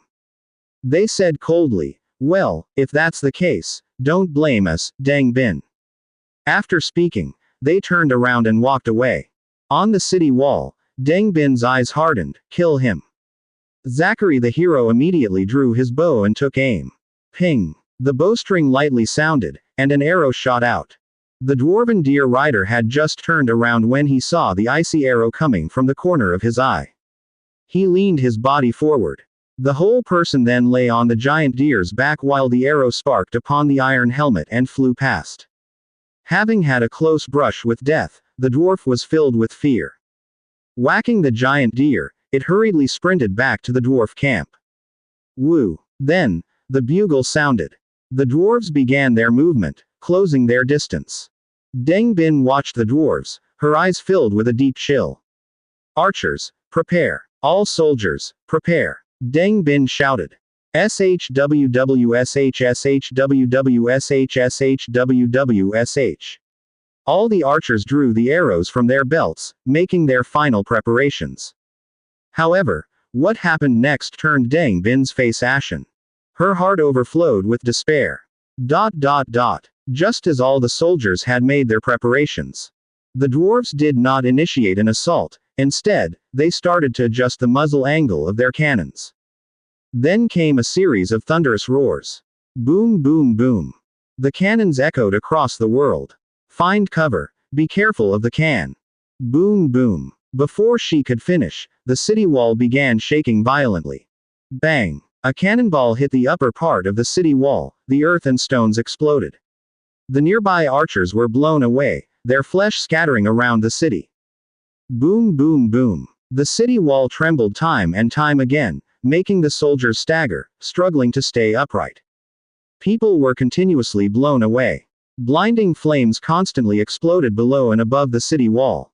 The wall began to break, with debris falling down like raindrops. The city's defending soldiers were immediately suppressed, they could only bow their backs, scurrying back and forth on the city wall, flattening the injured soldiers underneath. Kill. While all the city defenders couldn't lift their heads. Down below, the dwarves began to cry out their attack. The hook-tipped siege ladders made contact with the city wall, and the dwarf foot soldiers, holding their shields, began to climb upwards. Deng Bin slapped her buzzing ears, glanced downwards. The enemy's cannons had stopped. The dwarf infantry began their attack and the dwarf archers continued their suppression fire. Deng Bin helped up an archer next to her, loudly shouting, "Archers attack, throw the stones and logs, now." The dazed archer, who was blown away, immediately stood up and began shooting downwards. The auxiliary troops began transporting stones, rolling logs, throwing them down from the city wall. Below, the dwarves howled in pain. Step, step, step.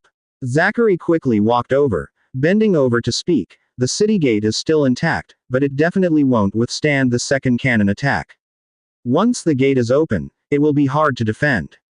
He phrased it mildly. Once the city gate is open, and considering the quality of the dwarf soldiers, the soldiers in the city will certainly be overwhelmed by the dwarves. When that time comes, it will truly be a disaster. Deng Bin didn't respond, instead she raised her head and looked around. Whoosh! A bullet flew past her cheek, causing her to pull her head back in. But immediately, she poked her head out again to quickly glance at the dwarf camp. Cries of killing surrounded her ears. Leaning on the battlement, Deng Bin closed her eyes in contemplation. In her mind, she was visualizing the enemy's formation and considering counterstrategies. After carefully weighing the pros and cons, when she reopened her eyes, they were filled with a ruthless determination. She said coldly, "Zachary, you led everyone below, leave through the north city gate and sneak attack their artillery and archers from behind." Zachary was taken aback, his brows creasing. "What about you? Without the troops, what will you do if they break in?" "I'll be fine. If you succeed, drive them away. If not, retreat eastwards. I will also retreat with my people and we can regroup at Crownstone Forest," Deng Bin explained. Zachary gritted his teeth. "All right." With that, he took the troops and left. In no time, the north city gate opened quietly. Large numbers of soldiers used the cover of darkness to leave. In the city, there were only slightly more than 500 soldiers left, relying on the city wall to fend off the enemy. However, as time passed, casualties began to rise. Of the 500 soldiers left behind, less than 200 were left now. Deng Bin was covered in blood, panting heavily. She swept her long sword sideways, using the momentum to kick a dwarf off the city wall. Just at that moment, cries of killing sounded from the right side of the dwarf camp. One could see Zachary leading the foot soldiers, circling back, and directly charging at the dwarves. Deng Bin's face lit up with joy. However, this joy didn't last long as it quickly turned into confusion and doubt. Facing the enemy from behind, the dwarves handling the machinery didn't show any signs of panic. Instead, they controlled the machinery methodically. They turned a 4-barreled cannon in the direction of Zachary and the rest. The cold muzzle faced Zachary and the others. The next second, the 4-barreled cannon emitted a loud roar. Pong pong pong. Sounds resembling the banging of a copper tube echoed. The charging humans were mired in clouds of blood. Blood and body parts splattered everywhere. In the blink of an eye, a large number of the human side were dead or injured. Zachary frowned, looking around him. The comrades who had been charging with him had disappeared. All that was left was a wide open space, filled with red blood mist. Boom, boom, boom. The sound of cannons being fired continued chiming like clanging copper pipes. Cannonballs whizzed past, splattering severed limbs everywhere. The human clan, before even reaching the dwarf camp, had already suffered significant casualties. Zachary, who had been leading the charge, found his steps slowing down. He wiped off the blood that had splattered on him and glanced uncertainly at his sides. Fleetingly, his face turned monstrously pale. There were bits of flesh and blood everywhere. Those still alive were already in panic, completely devoid of fighting spirit. Zachary tried to say something to boost morale, but his words were drowned out by the booming of falling cannonballs, failing to reach the ears of the remaining men. A feeling of helplessness surged within him. The gap between both sides was just too big. When it came to their equipment level, they were simply on different spectrums. He looked up towards the direction of their territory. On the city wall, Deng Bin frantically waved his arms, pointing towards the northeast. He was gesturing for them to retreat toward the northeast. Zachary glanced again at the distant dwarf machinery position. There, the dwarfs were hunkered behind their defenses. Charging in with his men, they would likely stand no chance of beating them. Nodding towards Deng Bin's direction, Zachary yelled, "Retreat! Follow me, retreat!" The sound of cannon fire drowned his voice. But the surrounding soldiers, catching sight of his movement, were able to guess his intention. Behind Zachary, they trampled over corpses and blood, fleeing into the distance. At the same time, Deng Bin saw Zachary's team retreating. He did not hesitate anymore. He got down from the city wall and activated the machinery he had gotten from Fang Hao. During a lull in the cannon fire, he told the remaining soldiers, "Let the machinery cover our rear. Everyone else, follow me and retreat. Be quick." No one bothered to grab their belongings. Following Deng Bin, they left through another city gate and ran towards Crown Stone Forest. Behind them, amidst the rumble of a collapse, the city gate was completely shattered. The dwarves stormed the city. When the machinery sensed the enemy, it slowly rose and swung its sword. It held the enemy off. 2 days passed. The sky was a clear blue without a single cloud. The sun was as scorching as a fireball. At a beastman marketplace on the east side of Tazgo Orc City. One after another, wagons were unloaded, revealing loads full of swords, as well as various defensive gears. Rabbit-Maid Millie, hands on her hips, stood on a wagon loudly shouting, "Come and look, weapons from the human city are here. They kill as easily as cutting vegetables." At her loud cries, the small and slender rabbit-maid, with inexplicably large breasts, immediately attracted the attention of many beastmen around her. According to the customs of the beastmen, the Rabbitman clan is the bottommost of beastmen tribes. With weak figures that barely earned the recognition of any beastman. The only value they had was that they could be sold at a good price to human nobles. Bunny girls appearing at beastmen gatherings always tread carefully. Never so ostentatious like this. "Hey, this little thing, she's got a big chest. If we get her to the human side, she will," murmured a beastman with a mocking smile on his face as he approached. But a step in, his companion grabbed his arm. He pointed to the troop beside the bunny girl. Fully armed beastmen, nearly 1,000 of them. Additionally, there was a woman, casually sharpening spider legs with a file by the wagon. Clearly a hero. Instantly, the beastman silenced himself, conscious that Millie had heard his comment. Her face hardened. Which creed do you belong to? Who is your boss? I don't strike the nameless under my sword.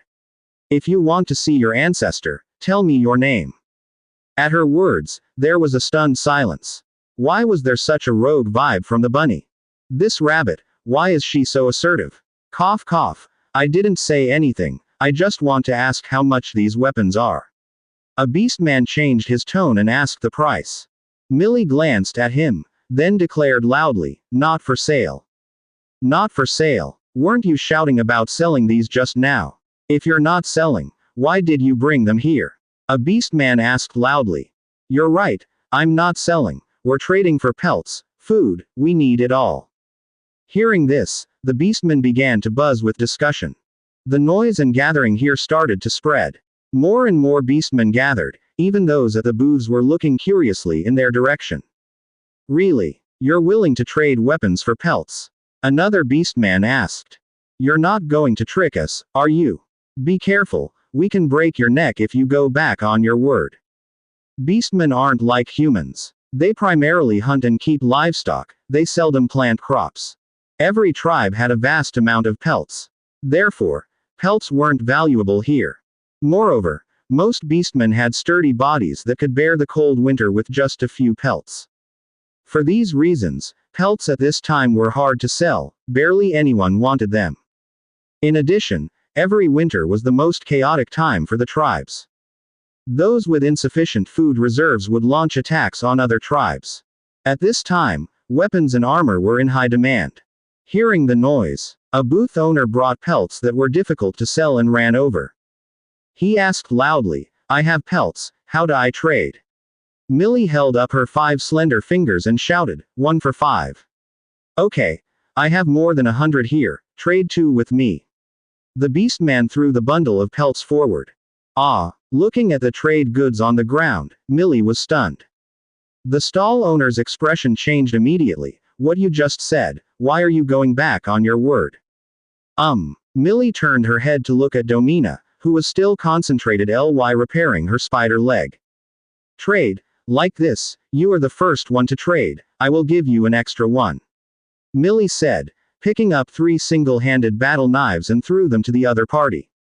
The latter received them and began to carefully inspect them. It's a single-handed war knife. The blade was sharp, with a touch it could cut the finger. The back of the blade was wide and thick, giving a substantial feeling when swung. The hilt was wrapped with fine beast skin ropes to prevent it from slipping off during a swing. Good knife, good knife. The orc waved it around while singing praises. People around him kept their distance. But they also noticed that the quality of the war knife was quite good.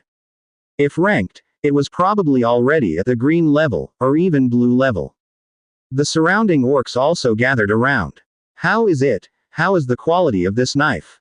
Someone asked curiously. The orc put away the 3 knives with a happy face. It's a good knife, and the weight is ideal, not as light as previous human weapons. Such a good item. Should you trade your fur for it?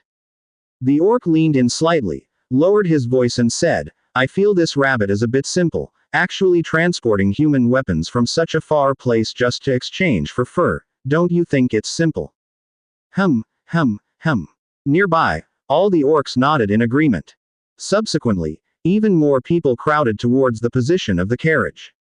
These knives and swords, are you all here to trade?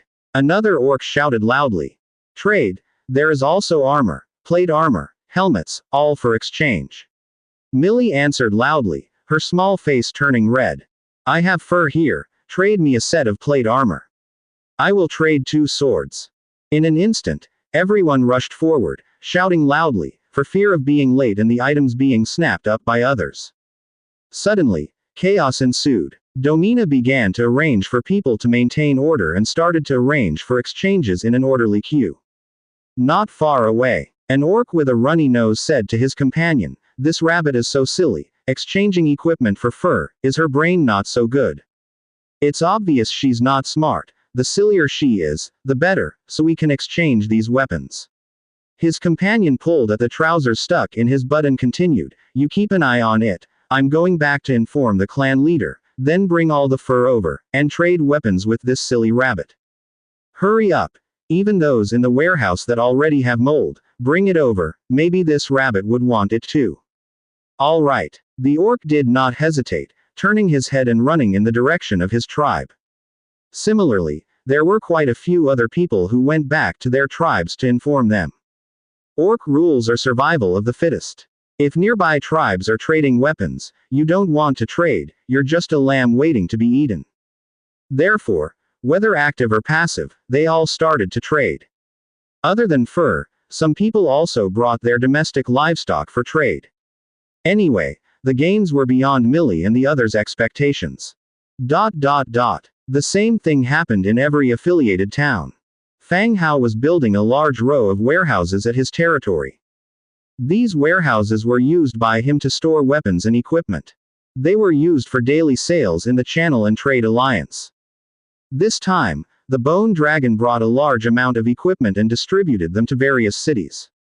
To trade for food, fur, cotton and other items needed in winter with the original inhabitants. Once winter comes, there will be many refugees and bandits. All the local villages and towns were forming temporary armed forces. So, these things were selling well everywhere. At the boundary of the desolate battlefield, Dong Jiayu sat atop her bone horse, holding a bright silver spear, her eyes coldly watching the dozens of undead rotten corpses in front of her. When the rotten corpses, swaying, walked towards them, Dong Jiayu solemnly ordered, "Attack, kill these rotten corpses for me." Crash. Behind her, 20 tall skeleton trolls and hundreds of skeleton warriors raised their weapons and charged. The wolf fang club in the trolls' hands swung, causing powerful wind blasts. A single strike was enough to smash a rotten corpse's head into pieces. The remaining skeleton warriors also rushed up quickly, wildly chopping with their swords. Killing the rotting corpses was as easy as a walk in the park. The skeleton soldiers returned to their positions, leaving behind only piles of rotten corpse mush at their original spot. The battle was over. Human soldiers then came up from the rear to collect the equipment and weapons on the rotting corpses. They placed it on the cart behind. Dong Jiayu sat on her horse, constantly gazing into the distance. Damn it, where are these original native villages? Where do I go to find people to exchange goods? According to Fang Hao's request, Dong Jiayu, along the edge of the desolate battlefield, was searching for the villages of the original inhabitants. But after searching for 2 days, not a single village of living creatures was seen, only bizarre creatures emerged endlessly. After these 2 days, she was basically cleaning up these strange monsters. Moreover, she consolidated the nearby transmigrant cities. At present, there were already more than 10 people under her command. You could say she was the lord with the most people under Fang Hao. After cleaning the battlefield, Dong Jiayu waved her long spear and continued to say, "Continue along the road." Crash. The skeletons walked in neat steps, following behind Dong Jiayu. Behind the skeletons were human soldiers driving carts. At the same time, Dong Jiayu really enjoyed commanding skeleton soldiers. Apart from their ugly appearance, there doesn't seem to be any other drawbacks. They don't eat or drink, and there's no need to worry about loyalty. In his heart, he even thought that if he himself joined the undead, he could also rise. As the team continued to move forward, a rush of galloping hoofs could be heard from the front. 2 cavalries approached quickly. "Lord, there is a human squadron in the forest ahead, being pursued and killed by dwarfs," the scout reported loudly. Hearing this news, Dong Jiayu frowned. Humans, dwarfs. Why could she always encounter dwarfs? How many are there in each group? There are over 200 humans, all wounded and with no supplies. The dwarfs are giant antler cavalry, numbering over 300, the scout continued to answer. This area rarely has any humans. It is unknown whether these humans are indigenous or transmigrators troops. Dong Jiayu thought for a while, then ordered, "The team rests in place. You take me to see those people." "Yes, this way, my lord." The scout spoke and rode away. Dong Jiayu followed him tightly, and her skeletal horse quickly caught up. The two of them proceeded and entered a part of the forest. From afar, they could already hear the sounds of fighting and gunfire. Getting closer. The sounds became more and more clear. Carefully hiding in the dark, Dong Jiayu saw the scene ahead. The giant antler deer dwarfs were shuttling through the forest, chasing and killing the human squad ahead.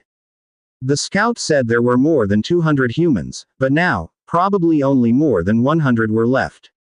Normally speaking, the cavalry is not suitable for forest fighting. Trees and bushes would affect the mobility of the cavalry. Once the horse can't run, the advantage of the cavalry would be less than that of the ordinary infantry. But these giant antler deer were very special. They were very agile, darting and shuttling, not only without being affected, but also very fast. The dwarfs were sitting on the backs of giant antler deer, holding new bolt-action rifles in their hands. It was like playing with their prey, leisurely killing the fleeing humans. Among the constantly fleeing humans, it was clear that they were protecting a woman. Although she was dressed pretty gender-neutral, it could still be discerned that she was a woman, a transmigrator. Although she didn't know how these transmigrators had offended the dwarfs, now that she saw it, she could not let them be killed. After understanding this, Dong Jiayu continued to instruct. You follow them, I will bring the team over and surround them. Okay. The scout agrees and continues to follow them from afar. Dong Jiayu returned to her team, gave a wave, and the army started moving towards the forest. In the forest. Hee. Keep running. If you get tired, rest a while, then continue to run. The dwarfs stopped and laughed. On their opposite side, Deng Bin, with the few of her remaining subordinates, huddled together with pale faces, guarding against the dwarfs in front. They were utterly exhausted. Although their escape plan was successful, the dwarfs' cavalry squad still caught up with them. And they had been mercilessly pursuing and killing them all the way to the present. They didn't even know what belief they held onto that had kept them going up till now, but at any rate, they were absolutely run down by now. Hearing the dwarfs' mocking words made Deng Bin even angrier. She gritted her teeth and said, King Rune invited me, aren't you afraid of not being able to explain things when you get back after killing me? Ha ha ha. She really thinks she's something. The dwarfs laughed out loud, mocking. What's there to explain? You're not the only transmigrator we've captured. Deng Bin's face changed again. Indeed, the dwarfs were hunting transmigrators everywhere. If she tells Fang Hao about this, he will definitely do something about it. But now, she doesn't even have the time to open the Book of Lords. I'll go back with you, let my people go, how about it? Deng Bin opened her mouth again. Since insisting on this would lead to everyone's death. It's better to let herself go and let her subordinates survive. Huh, not good. We'll take you back, but your people have to die. It's King Rune's orders, the leading dwarf continued. Damn it, let's fight them. Deng Bin gritted her teeth and roared. The other people behind her also raised their weapons and rushed towards the enemy. The dwarfs didn't want to waste time talking to them anymore. Raising their guns, they pulled the trigger. Bang bang bang. The gunfire rang out, and more humans fell, never getting back up. This rifle was simply a harvester unless being used on high-ranking soldiers. Sha sha hualala. At this moment, there suddenly came the rustling sound from the dense forest on both sides, followed by the sound like bones colliding, as if some special monsters were approaching. Just when everyone was on alert for both sides, all of a sudden, a female human in armor, holding a bright silver spear, appeared.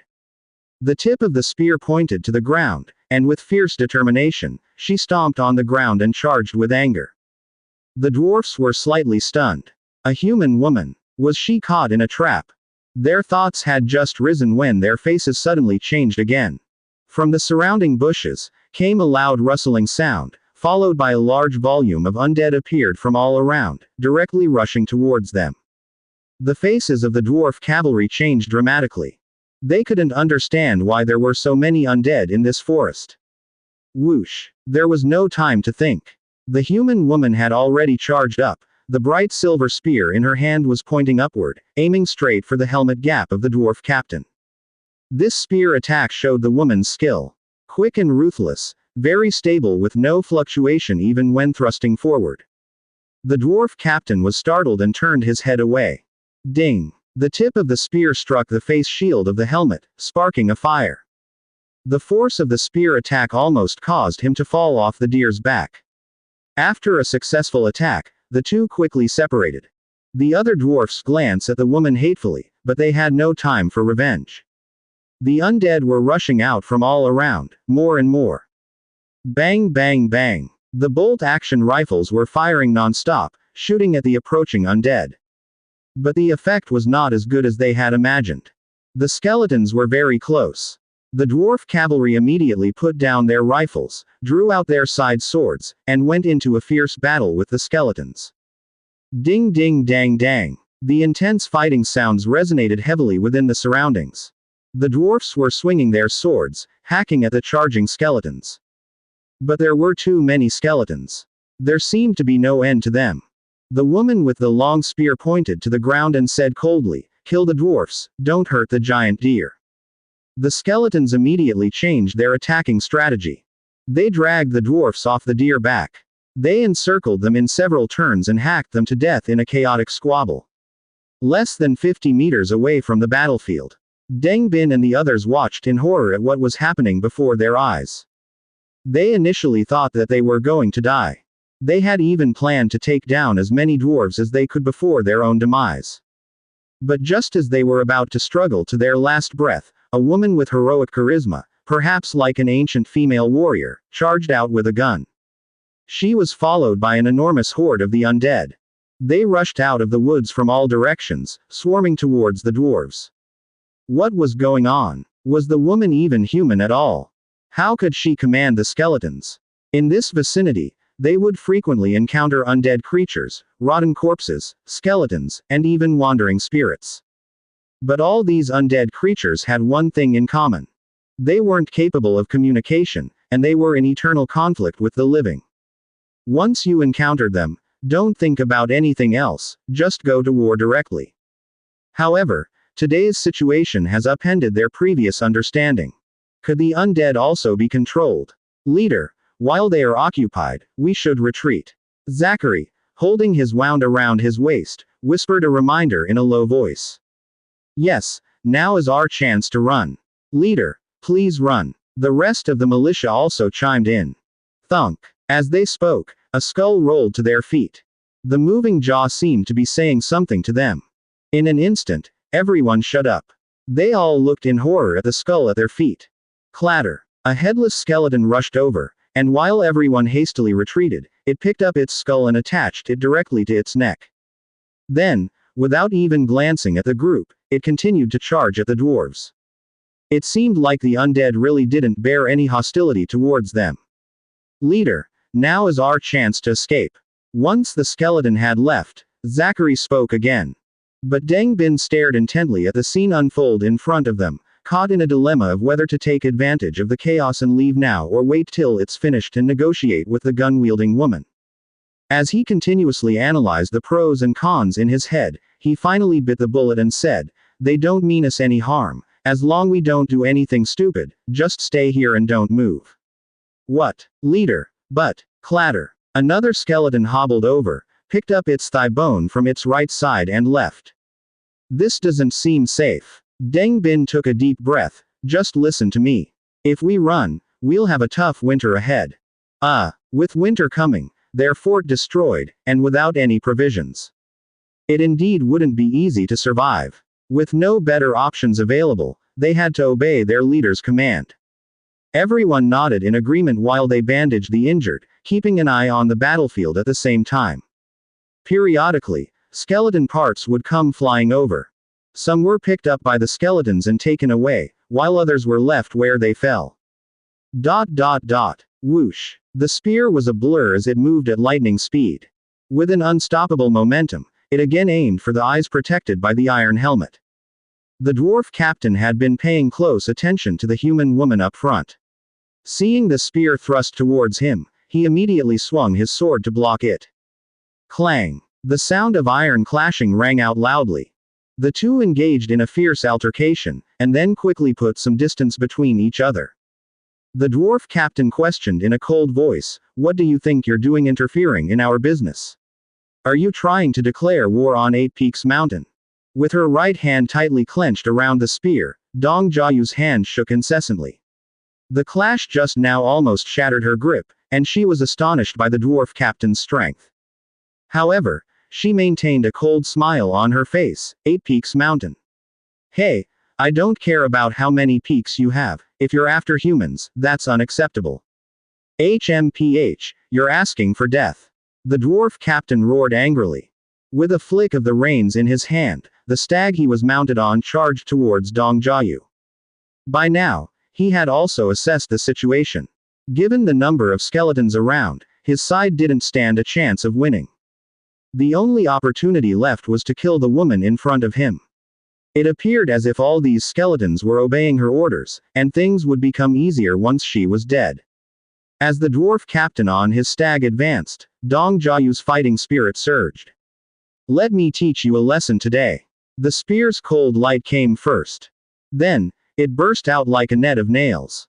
Dong Jiayu paced about steadily, continually thrusting her spear, directly aiming at vulnerable areas such as the eyes and the gaps in the armor around the jaw. Her fierce offense instantly held back the charging dwarf who, while controlling the stag, could only parry and retreat. The twigs and fallen leaves underfoot crunched under the stag's hooves. She forcefully pushed the dwarf captain back to his initial position. About to meet a bewildering surprise, the dwarf captain thought to himself. By sheer power and ability, he was definitely much stronger than this woman. However, her spear technique was too formidable. She had a reach advantage and kept targeting his vital areas. He was the one on the back foot now. As he watched, one by one, his fellow dwarves fall at the hands of the skeletons, he realized they wouldn't survive much longer at this rate. A flash of resolute and ruthless determination crossed his eyes. He dismissed the threat the powerful spear strikes posed and relied on his armor for protection. He struck fiercely with his sword, adopting a do-or-die attitude.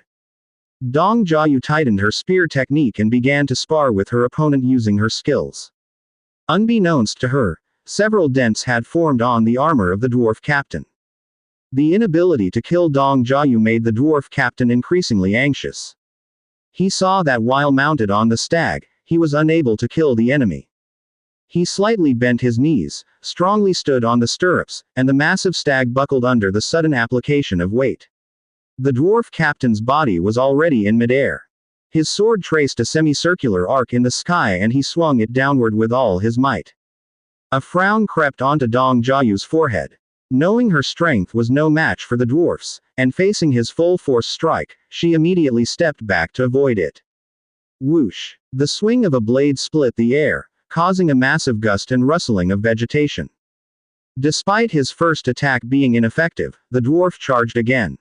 Dong Jiayu seemed to not want to entangle with him, turned and dashed towards the area filled with skeletons. Seeing his opponent fleeing in fear, the dwarf sped up.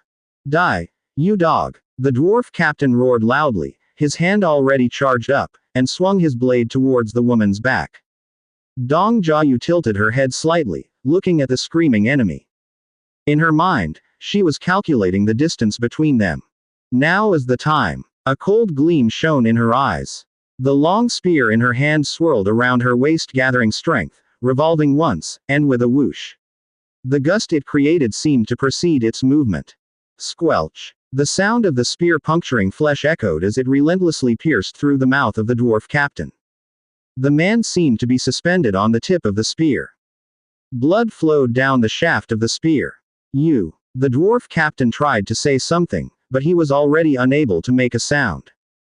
The high-raised broadsword in his hand slowly fell to the ground, and his breath slowly faded away. Retreat! Follow me! Charge out quickly! Follow me and retreat! The death of the dwarf captain dissipated the fighting spirits of the remaining dwarves.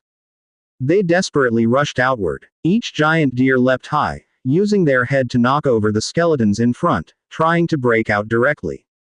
But there were too many undead, they wouldn't let them flee so easily. They were firmly entangled. Then the skeletons dragged them from the deer back and hacked them to death. All right, tie these unicorns by their legs, don't kill them, I need to do some research when I get back. Dong Jiayu swung her long spear and ordered the skeletons. The skeleton soldiers immediately tackled the giant deer, then roughly bound their forehooves with ropes. While the skeletons were binding the deer, Dong Jiayu approached the humans who had been watching the fight. Among them, a woman who looked quite miserable was obviously a transmigrator. Alright, you don't have to be nervous. I'm Dong Jiayu. How should I address you, beautiful lady?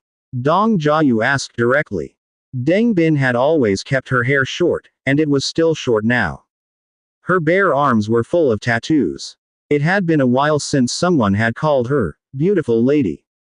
Cough. My name is Deng Bin. Thank you, Miss Dong, for saving us. Deng Bin squeezed out a smile. Dong Jiayu took a look at the condition of everyone. She spoke softly. What's next? If you want to return to your territory, I can escort you some of the way. Deng Bin's eyes were full of despondency. I have lost my territory, and I can't go back now. If possible, can we rest in your place for a while? I have transferred all my resources to my friend, we won't be freeloading.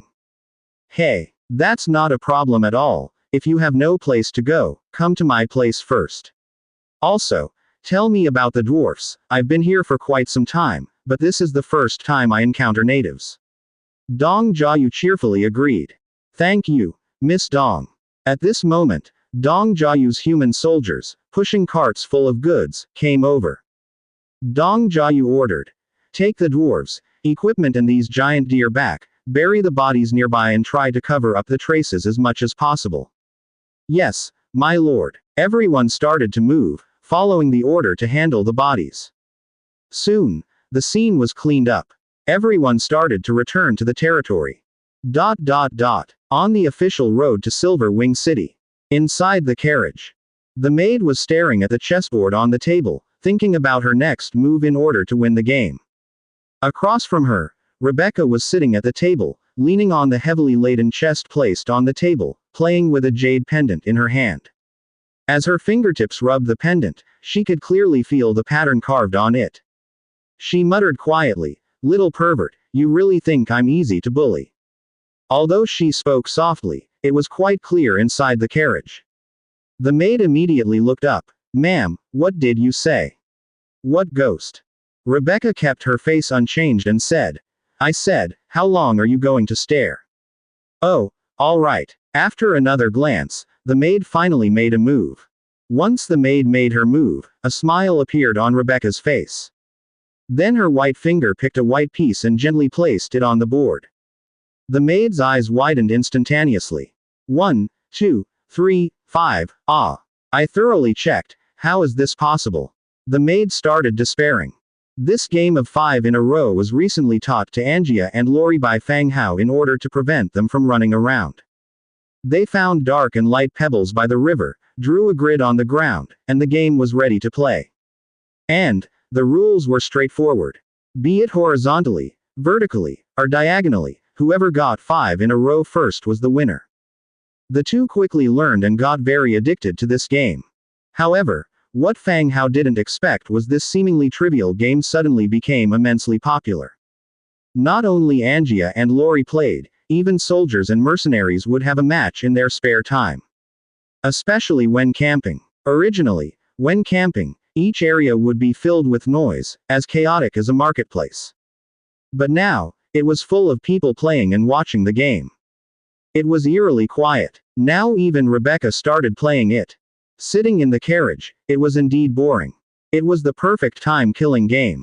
Looking at the incredulous, seemingly unable to accept her loss but also too afraid to be angry maid. Rebecca smiled softly, "With your skill level, you can only match Angia." The maid had been serving Rebecca for many years, she was a trusted confidant. She pursed her lips, murmured quietly, "Yes, yes, yes, you are the best, ma'am. Only Lord Fang can make you serious." At the mention of Fang Hao, Rebecca's heart skipped a beat and her gaze became somewhat unfocused. After being forcefully kissed twice, she had been having the oddest dreams during her rest. His figure was always present, and he was constantly doing strange things. Right now, she was uncertain whether this was simply her reaction to being intimate with a man or if she had really fallen for him. Never mind him, it annoys me every time he's brought up. The maid gave a subtle smile. She knew Rebecca best and understood that the annoyance she'd mentioned wasn't actual irritation. In a soothing voice she said, "City Lord, young and handsome, moreover influential, cherish people's feelings, he is a lot better than those decrepit nobles. What more could you ask for, madam?" The maid was aware of the nobles who had covertly and openly pursued Rebecca. However, she'd never come across anyone as youthful, handsome, pleasant-tempered as Fang Hao before. "Enough. Is it your place to speak on such matters?" Rebecca scolded, her face stern. The maid instantly put away her smile. "Yes, ma'am, I apologize." Rebecca stopped talking, simply resting her chin in her hand, staring out the window. Seeing her in such a state, the maid suggested again, "Madam, if you're bored, why not ask the city lord to come up for a visit? He could keep you company for a chat." Rebecca, both embarrassed and angry, grabbed the maid's hand and slapped it twice. "Bringing him up again, why should he come? Do I enjoy being annoyed? Honestly, asking him to come chat with me." Even though the maid's hand was hit, she didn't get angry. Smiling, she put it another way, "You're very good at Go, madam. I can't compete. Why don't I find someone who's your equal to keep you company? It might alleviate the boredom of the journey." "All right, fine. Go." The maid instructed the coach to slow down slightly and then hopped off. Not long after, the carriage door opened once more. A man in a brocade robe carefully crawled in. The maid, however, didn't follow him. Instead, she gave instructions to the surrounding guards before climbing into the carriage behind them. Upon entering, Fang Hao immediately settled comfortably next to Rebecca. "What are you doing? Why are you sitting here?" Rebecca shrank back. Without a shade of embarrassment, Fang Hao defended himself. "Madam, didn't you want to play Go with me? You're meant to sit opposite me to play Go. Who says you have to sit across from your opponent when playing Go?" Fang Hao refuted, shameless. Rebecca found she was helpless against this thick-skinned man. She gave him a sharp look. "Sit there then, I'll sit opposite." After speaking, she tried to circle around the wooden table to take the seat opposite him. But Fang Hao wasn't about to let this opportunity slip. He grabbed her wrist and gently pulled. Rebecca was pulled back, and given the instability of the carriage, she stumbled and ended up sitting in Fang Hao's lap. A soft sensation came from his thigh. "Ah!" she gasped, but immediately clamped her mouth shut, listening carefully to ensure the commotion inside hadn't been heard by the guards outside. Fang Hao stayed silent. "What are you doing?" Rebecca asked angrily. Fang Hao, however, was all smiles. "Nothing much, I just didn't want to let you go." "You're crazy," she replied, attempting to stand. There was no way Fang Hao would let her go. He blocked her with one hand on her waist, preventing her from standing. He spoke softly, "Don't rush. Let's play a round of Go and chat." Rebecca's face turned beet red. She tried to struggle, but he was stronger. She pushed against him a few times but failed to break free. On the contrary, Fang Hao quite enjoyed the feeling of Rebecca struggling in his lap. Seeing she was unable to free herself, Rebecca had no choice but to sit quietly in his lap. Face flushed, she said softly, "No funny business, or I won't talk to you ever again." "Sure. Let's just play Go and chat." So saying, he picked up a piece and placed it in the center of the board. Rebecca realized she had no other option, so she resigned herself to the situation. She felt no discomfort. Plus, she had a soft cushion to sit on, which mitigated the bumpiness of the carriage. What did she have to concern herself with? She glanced at the board and placed her own piece. The skill level of both players turned out to be quite similar. Each had to observe the board carefully before placing their next piece. After placing another piece, Rebecca started in a soft voice, "In a few days, we'll arrive at Silver Wing City. The conniving and conspiring among the nobility is the most tiresome. At that time, listen to me, tell me whenever you receive any invitations. If you can avoid attending any event, don't go. Save yourself the annoyance." "Understood. I really don't want to get involved in all that," said Fang Hao, placing his piece. Although he had not interacted with any nobles before, he had seen enough of their intriguing and scheming in television dramas. He indeed had no desire to get involved.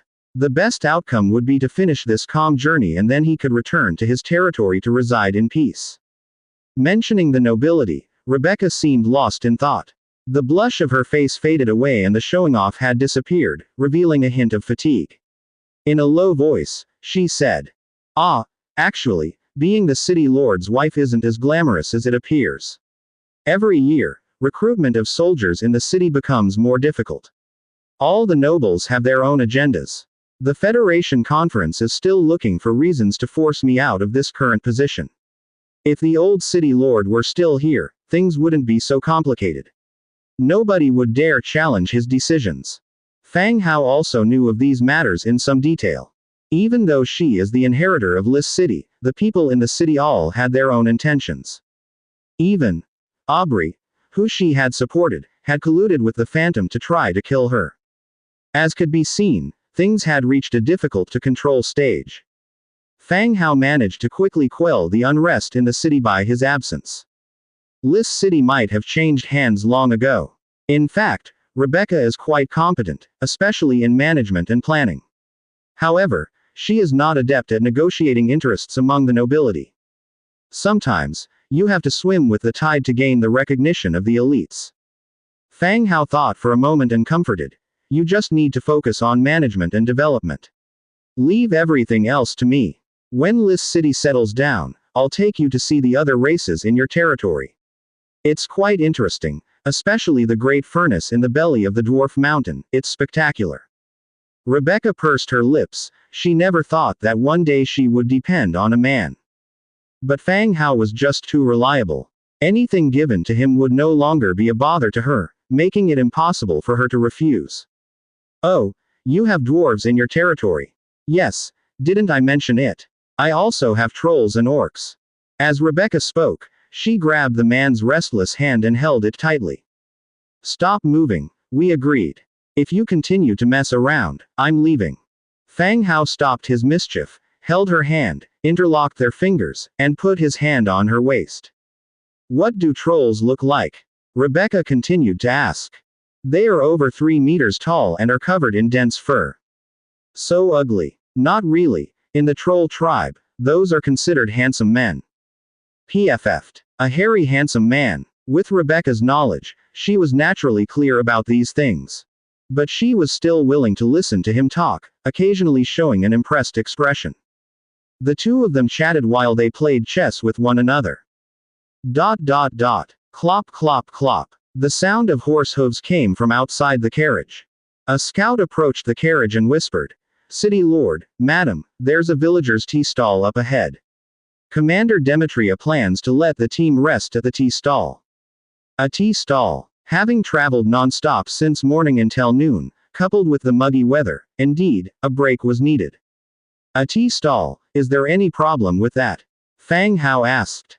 The scout swallowed nervously and said, "We've checked the nearby area and found no anomalies." They were already in the jurisdiction of Silver Wing City, albeit still on the fringes, but it was significantly safer. There had been no encounter with highway robbers along the way. Fang Hao glanced at Rebecca, seeing her nod in agreement. He then said, "Proceed as Demetria instructed." "Yes, sir." The scout was elated and immediately relayed the command. The team, hearing that they could rest at the tea stall, picked up the pace. They quickly headed in the direction of the tea stall. The tea stall was a shed built of thatched grass. In front of the stall were 3 people dressed as villagers. Behind them, the shed was filled with urns full of tea. Watching the approaching team from Lis City from afar, the 3 began to get nervous. The army of Lis City neared, started to surround the tea stall, and conducted a more thorough inspection. A trusted aide from the city lord's mansion, carrying 2 bowls of tea, hurried to the carriage and warmly said, "Sir, Madam, this is the tea. It can also help you cool down a bit." The curtain was pulled open, and Fang Hao took the tea inside. But just as he was about to hand over the tea to Rebecca, his expression hardened. Jack-o'-lantern tea. Category: toxic culinary. Description: tea made from jack-o'-lantern. Consumption would gradually weaken combat power in 10 to 30 minutes. There's a problem with this tea. Fang Hao's brows furrowed. He quickly grabbed Rebecca's hand that was reaching for the teacup. Rebecca was startled, thinking he was going to play a prank again. She coquettishly said, What are you doing? There was no complaint in her tone, rather it had a teasing feel to it. However, Fang Hao was not in the mood to indulge in such playfulness at the moment. His brows were still furrowed. He said coldly, "There's something wrong with this tea, don't drink it." Jack-o'-lantern. Fang Hao had seen jack-o'-lantern being sold in the channel. It's the size of a pumpkin and eerily resembles a human head with distorted features. The appearance is uncanny. The characteristic of this vegetable is that it is tasteless, colorless, and contains certain toxicity. After consumption, the person gradually weakens and fully loses their combat capability within a few minutes. This poison, while not potent, doesn't have much effect on heroes or those with poison resistance. But it's deadly enough for regular soldiers. Previously, lords who had crossed over here were fond of buying jack-o'-lantern for a long time. They mixed the flesh of jack-o'-lantern into the food of the wild beasts to clear off the beasts and monsters around their territories. Who would have thought that today their own group had ended up like the targeted beasts? He looked again at the cold tea in his hand, which gave off a cool feeling and emitted a light fragrance. Still holding her hand, Rebecca's expression instantly turned serious. What's going on? This tea has been mixed with jack-o'-lantern, it causes loss of mobility after consumption. Fang Hao spoke in a deep tone. Rebecca instantly looked grave. She remembered vividly the incident with the life-taker last time, now it's happening again. What's going on this year? They keep running into such incidents on the road. Don't worry, it hasn't reached the worst point yet. Fang Hao continued. Meanwhile, he cracked the window a bit and peered outside. Everything seemed normal at the tea stall. A few plainly dressed villagers with anxious looks were preparing cold tea for the soldiers. Even though they looked like villagers, they had pretty high ranks. Human warrior, 8th rank. Human archer, 6th rank. Opening square bracket ... closing square bracket. With such high ranks, they could be the leader of bandits in the mountains. Here, within the range of Silver Wing City, they should be mercenaries. At the tea stall, some soldiers started to pour out all the water from their water bottles, planning to replace it all with this cold tea. Fang Hao took another look around. The roads on both sides were flat, with no hiding places for an ambush. The poison from the jack-o'-lantern acts slowly, it will start to take effect gradually. This place should only be where the poison was laced, the real attack would come later when the poison starts to affect everyone in the team. He gently tapped on the round hip of Rebecca and asked her to sit aside. He called Demetria and Aseti over through a window opening. The two men bent down and came to the window, listening to Fang Hao's instructions. Afterward, both nodded their heads and split, heading toward the front and the rear of the team respectively. Soon, Demetria could be seen taking some soldiers and approaching the tea stall, taking control of the villagers. The sudden action caught them off guard. They were directly pinned to the ground. Then came a clanging noise. The tea stall was violently searched. A few weapons were found and thrown in front of the villagers. They explained in low voices. Soon, Demetria returned. He spoke softly, "Sir, we've found out that they're mercenaries. Someone hired them to run this stall here and sell tea to the passers-by." "Who hired them, did you find out?" Fang Hao continued asking. "They said they didn't know, they met them when they were drinking at a tavern, they might be able to recognize them by sight." Fang Hao's brow furrowed. He felt that these men were not telling the truth. They didn't tell the truth, did they?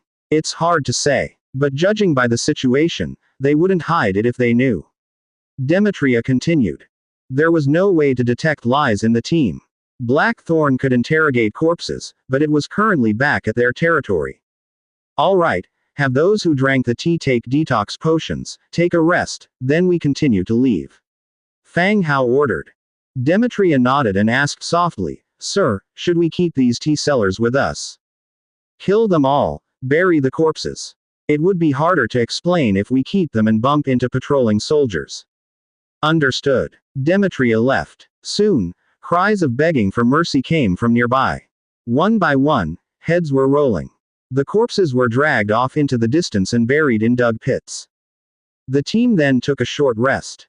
Those who had drunk the tea took the detox potion. The accompanying mercenaries, holding the potion, hesitated to drink it. Even though it was distributed to them.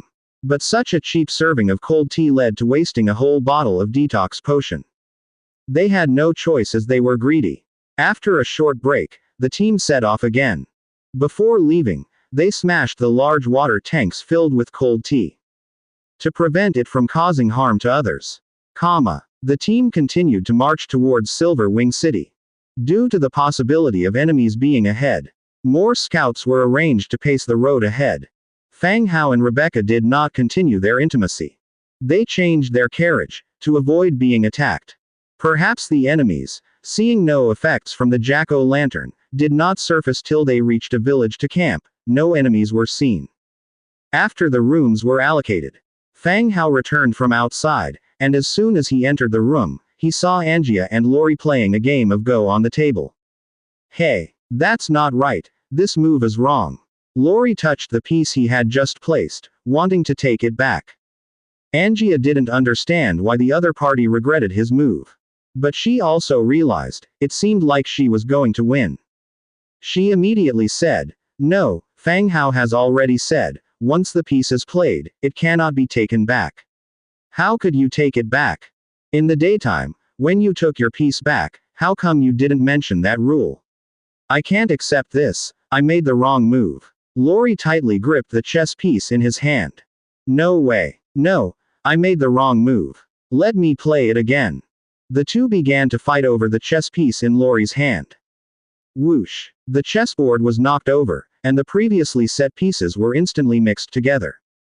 The two were dumbfounded, staring at the scattered pieces before them, frozen in place.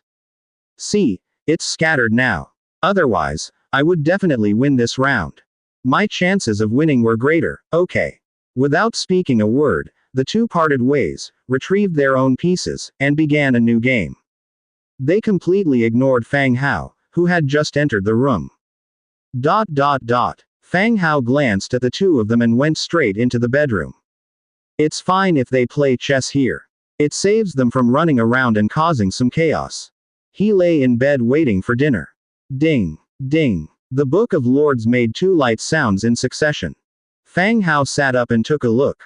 It was messages from Dong Jiayu and Deng Bin. They had both sent him private messages at the same time. He opened Dong Jiayu's message to look first. "Brother Hao, are you there? I just got news that the dwarves of Eight Peaks Mountain are constantly attacking transmigrator cities and capturing transmigrators." Upon seeing this message, Fang Hao instantly became more alert. For the past 2 days, he had seen in the channel people mentioning the dwarves attacking the cities of transmigrators. At that time, he had suspected that it was Eight Peaks Mountain. Now, it was directly confirmed by Dong Jiayu. Fang Hao quickly replied, "How is it there? Are you in any danger?" After sending the message, Fang Hao switched to the second private message. It was sent from Deng Bin. "Deng Bin. Boss Fang Hao, sorry. I was being chased by dwarves a few days ago and I just got to safety. I'll just leave my items with you for now." Chased by dwarves. Why did both of them mention dwarves when they spoke? Is this a coincidence? Fang Hao frowned, and replied, "As long as you are fine." "Where are you now? Are you safe?" Then came the answers from both of them.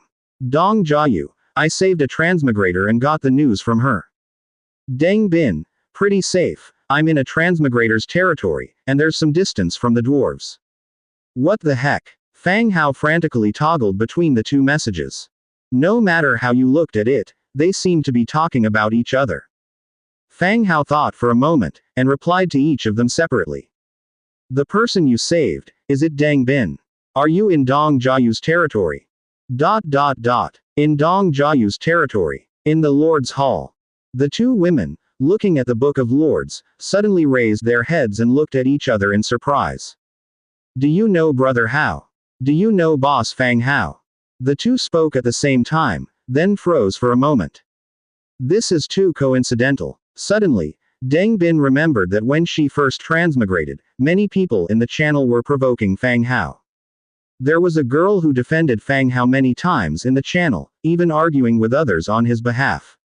She seemed to be called Dong something. So it seems that it's the person in front of her. Haha, I didn't expect it to be such a coincidence. So Sister Deng already knew Brother Hao.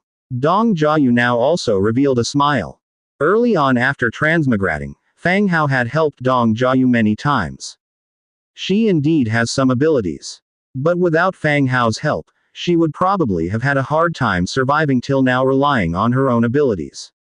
So, she sincerely trusts Fang Hao. Knowing that Deng Bin is familiar with Fang Hao, their relationship should be even closer. With one mention of Sister Deng, the distance between the two instantly closed. Deng Bin also showed a smile, so it was Miss Dong. I was thinking, why does this name sound so familiar? Turns out it's the one that Boss Fang Hao often mentions. Oh, really? He always mentions me. Dong Jiayu's face brightened. Occasionally, we chat a bit when we trade flax, said Deng Bin as she looked at Dong Jiayu and spoke softly. Dong Jiayu smiled more brightly and looked at the Book of Lords again. She said, Sister Deng, you should stay here for now. Brother Hao has already said that we should rally the troops to attack Eight Peaks Mountain and take back your territory. Just now, she had also told Fang Hao about the situation here. And based on the dwarves' speed of attack, they would probably reach here before winter. Instead of passively taking the hits, it's better to prepare in advance and catch the enemy by surprise. So, Fang Hao told Dong Jiayu to prepare for a preemptive attack as soon as possible, the sooner the better. It would be best to launch a direct attack with the undead army while the dwarves were splitting their forces to assault various transmigrator locations. Attack. The dwarves have a large number of cannons and rifles, these. Deng Bin's face became much more solemn. She had personally experienced a battle against the dwarves. Even though her 3,000 plus people, even within the channel, were considered a pretty good development for a lord. But facing the machines of the dwarves was as pathetic as a baby facing a boxing champion. Under the shelling and bullets, her people were so frail. Even the heroes that the lords were eagerly looking forward to, were likely unable to withstand the power of cannons. Haha. Don't worry, Sister Deng. Just get some rest and heal your injuries here. When it's time to set off, I will notify you. There shouldn't be any problems dealing with these dwarves, Dong Jiayu said with an easy smile. Seeing her so confident, Deng Bin didn't know what else to say. She could only nod. All right, they have several kinds of cannons. We must be careful. Yes, someone, take Sister Deng to rest. Dong Jiayu spoke softly. A servant came in from the side. He led Deng Bin away. After Deng Bin left, Dong Jiayu continued to chat with Fang Hao through the Book of Lords. Then, she said, please call Black Sword to come here. Yes, my lord. Not long after, accompanied by the sound of clashing armor. A skeletal hero wearing metal armor and a black iron sword around his waist walked in. Miss Dong, you called for me. Black Sword, as well as Heavy Arrow who is stationed here, they are originally heroes of Fang Hao. Although they are assisting Dong Jiayu with defense, they are not exactly subordinate. There is no need for them to use respectful terms like, my lord, either.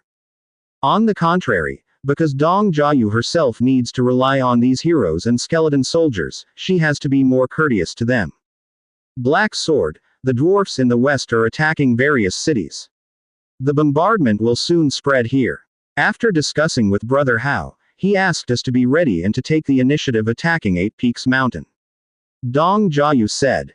Black Sword sat down on the side. Okay, understood, we will naturally act according to the Lord's orders. Yes, Black Sword, now I need you to accompany me to the Bloodstained Mountain range to check on the situation with the dwarfs. Dong Jiayu got up and walked out. Black Sword nodded and followed behind. The two of them climbed onto the bone dragon outside the door. The bone dragon soared into the sky. The whistling wind in their ears, through the clouds, they could see the city that was the size of a matchbox below. They flew toward the direction of the Bloodstained Mountain range. Bloodstained Mountain range. Lysis City. The bone dragon descended from the sky, stirring up a cloud of dust. The appearance of the bone dragon caused quite a chaos. Dwarf guards ran over quickly with their weapons, loudly demanding the people on the bone dragon to come down. But they also know The visitors were probably the subordinates of the Lord since the Bone Dragon did not attack them. Dong Jiayu and Black Sword jumped down from the back of the Bone Dragon. Their eyes swept over the dwarfs who were wielding hand crossbows and old-style firearms. She asked softly, "Where is Belerga?" A leading guard, dispersing the surrounding dust, asked sternly, "Who are you?" His tone was not very friendly when he spoke. Dong Jiayu knitted her brows, and replied bluntly, "I've brought Lord Fang Hao's latest command, ask Belerga to see me." Ah, this. When she brought up Fang Hao, the dwarfs naturally didn't dare to obstruct her. The captain of the dwarfs said immediately, "Go and call Lord Belerga over." One dwarf ran waddling toward the city's outskirts, heading in the direction of the large furnace.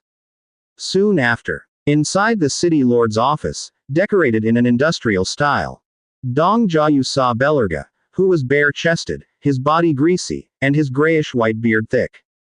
Upon entering, Belerga, looking impatient, swept a glance at the hall.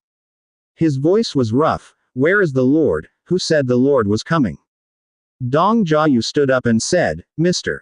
Belerga, long time no see, I came here on behalf of Lord Fang Hao." Belerga looked at the human woman in front of him, glanced at Black Sword who was silent at the side. He slapped his forehead, and suddenly realized, "Oh, Miss Dong, you see, my head is full of blacksmithing, I almost didn't remember." Having said that, he sat down and looked at Dong Jiayu. "Miss Dong, just say what you have to say, I have no time to waste here." Dong Jiayu didn't take offense. She spoke directly, "Lord Fang Hao plans to go to war with Eight Peaks Mountain. I'm not sure if you're interested in this.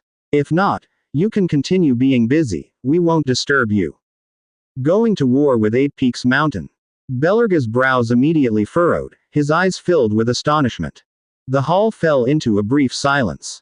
After a while, Belerga asked uncertainly, "You say you want to go to war with Eight Peaks Mountain, for what purpose?" Belerga's lineage came from Eight Peaks Mountain. As the rightful heir, he had been reduced to such a state. Every moment, he thought of one day returning to Eight Peaks Mountain and reclaiming all that he had lost. But he knew how difficult it was. Even if only the reserves of Eight Peaks Mountain were mobilized, it would be enough to wipe out any race under the artillery fire. Dong Jiayu picked up the dwarf's special roasted tea and took a gentle sip. She said in a low voice, "The Eight Peaks Mountain is currently raiding surrounding cities for reasons we don't yet know, but this will soon threaten the security of our territories. Therefore, we cannot sit by and wait for death, we must prepare to fight against the enemy." Raiding the surrounding. How could that be possible? Rune wouldn't do such a foolish thing. Belerga stroked his beard, murmuring to himself. Whether Rune would or not is not our matter to discuss. This time, Master Fang Hao asked me to ask you about the progress on the blueprint for the rifles.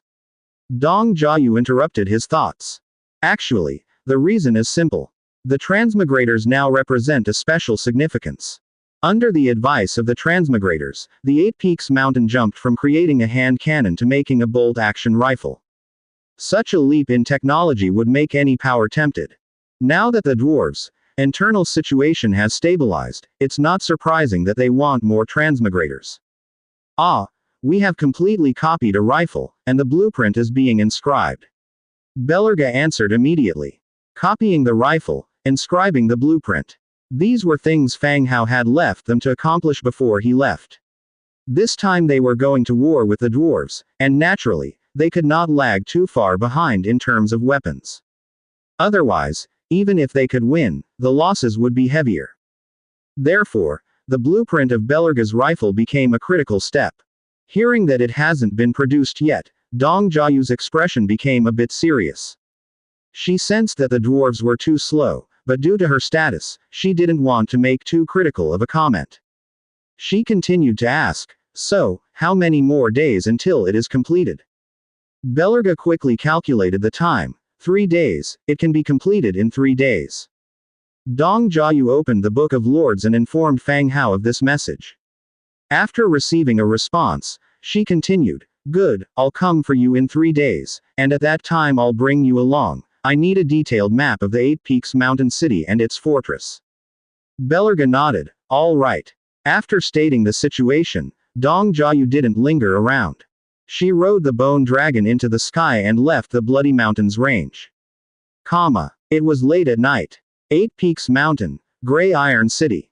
The city was built against the mountain, occupying an excellent defense position. The towering city walls were cast into an iron-gray color. The thickness of the city wall was good at 10 meters wide, covered with various defensive implements. From the back of the city, ding ding dong dong, sounds of work echoed into the night. On a huge stone mountain, countless craftsmen were working through the night. They were carving a statue of the 7th king, Rune. In the royal palace, King Rune, dressed in a red robe with golden borders, wore a crown on his head. His wine-red beard hung down to his knees. Sitting on his throne, his aura was strong, commanding respect. Standing below were the high-ranking officials of 8 Peaks Mountain discussing the upcoming plans. Your Majesty, up until today, we have captured 72 transmigrators, all of whom have been registered and documented.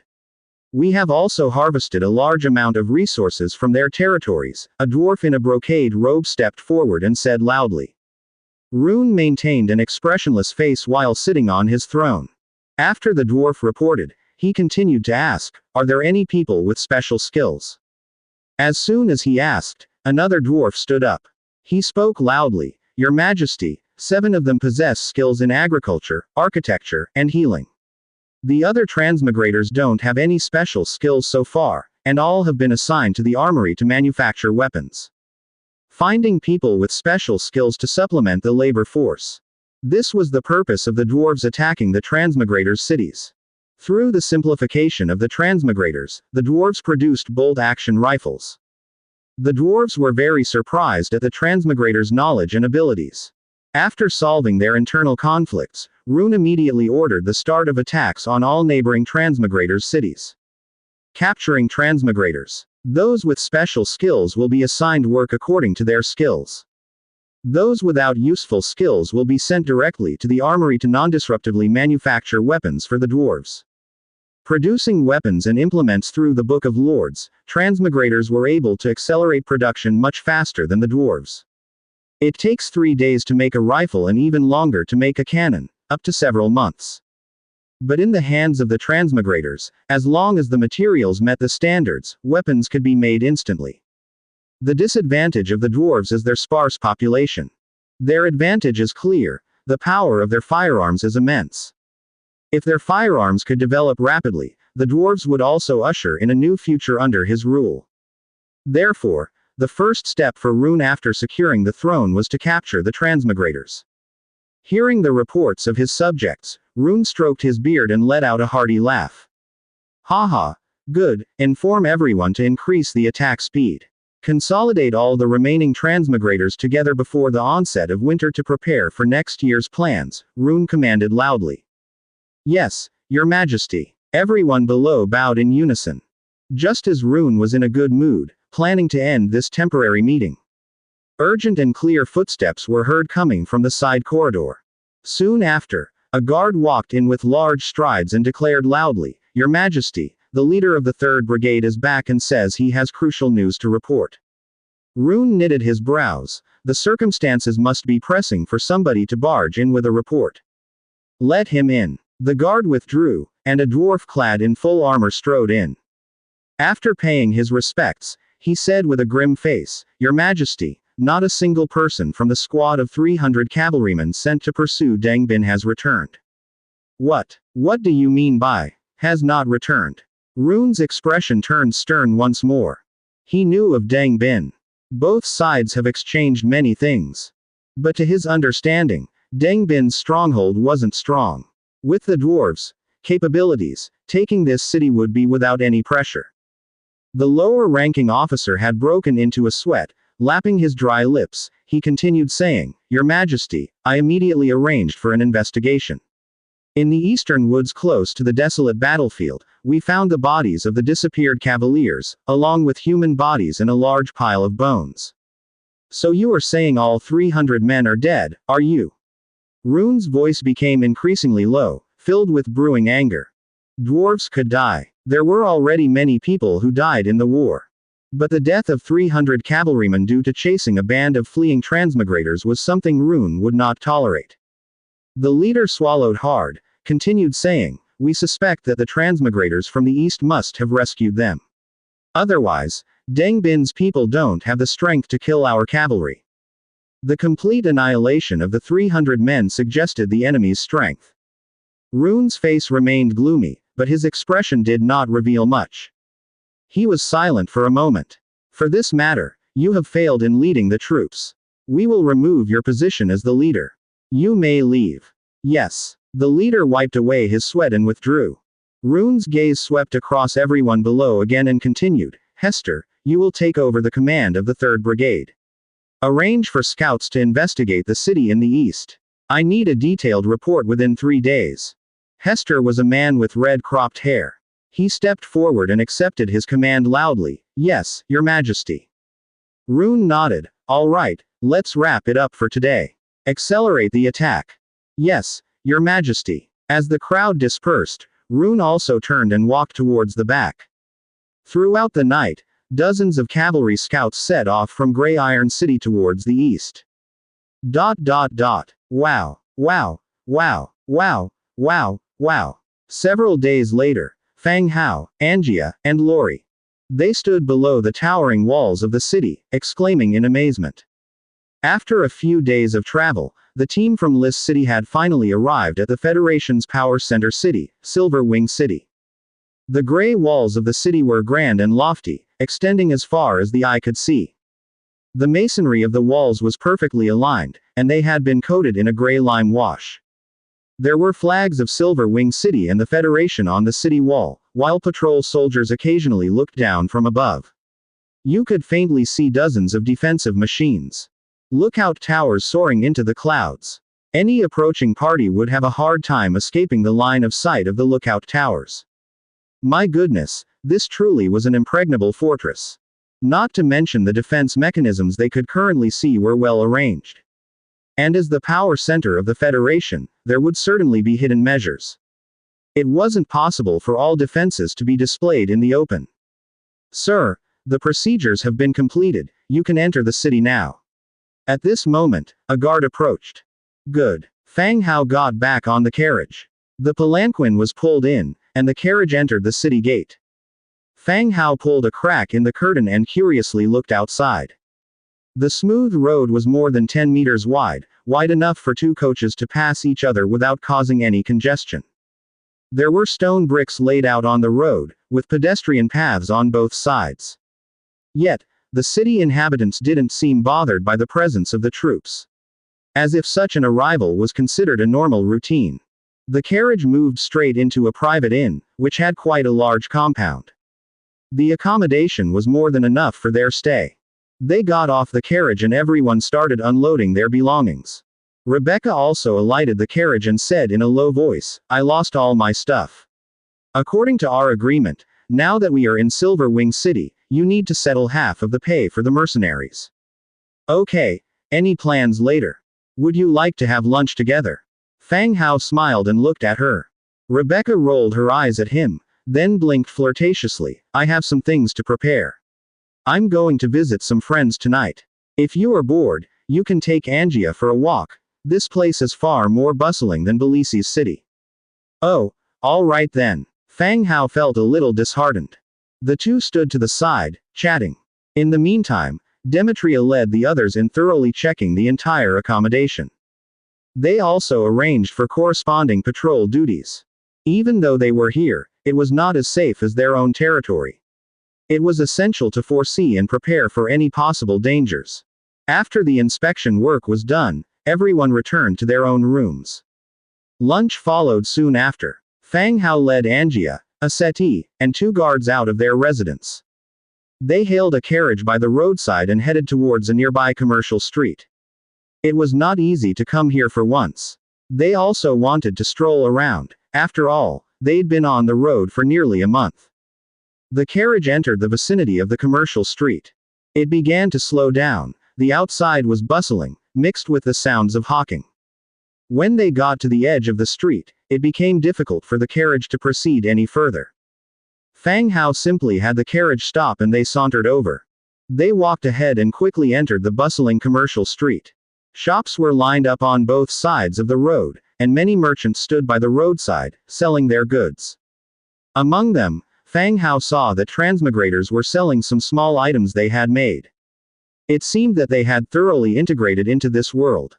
They walked and walked. In Angia's hand, a large handful of snacks had appeared. While walking, she stuffed them into Fang Hao and Aseti's mouths. Although this street was prosperous, it was not much different from Lis City. The types of shops did not offer anything special either. The group made idle chatter. They arrived at the center of the commercial street, beneath a 3-story building. The building was named the Fairy Dream Tower. The name, Fairy Dream Tower, was filled with a strong oriental flavor. Either the place was run by a transmigrator, or a transmigrator had helped in naming it. Most of the people entering and leaving were upper-class women. It seemed to be a place that catered to women. Let's go. Let's take a look inside. Fang Hao led the group in, and upon looking up, saw a handsome male shop assistant greeting customers. When he saw Fang Hao and the others enter, the man paused. Then he walked over with a smile. Welcome, take a look around. If there's anything you fancy, just let me know. I'll give you a discount as we're all one of us. The shop assistant was very enthusiastic and ignored the other female customers, sticking to Fang Hao's side. Did you open this shop? I don't have that ability. This shop was opened by Sister Li. I lost my turf, and just as Sister Li was hiring, I decided to come and help. The male shop assistant said casually.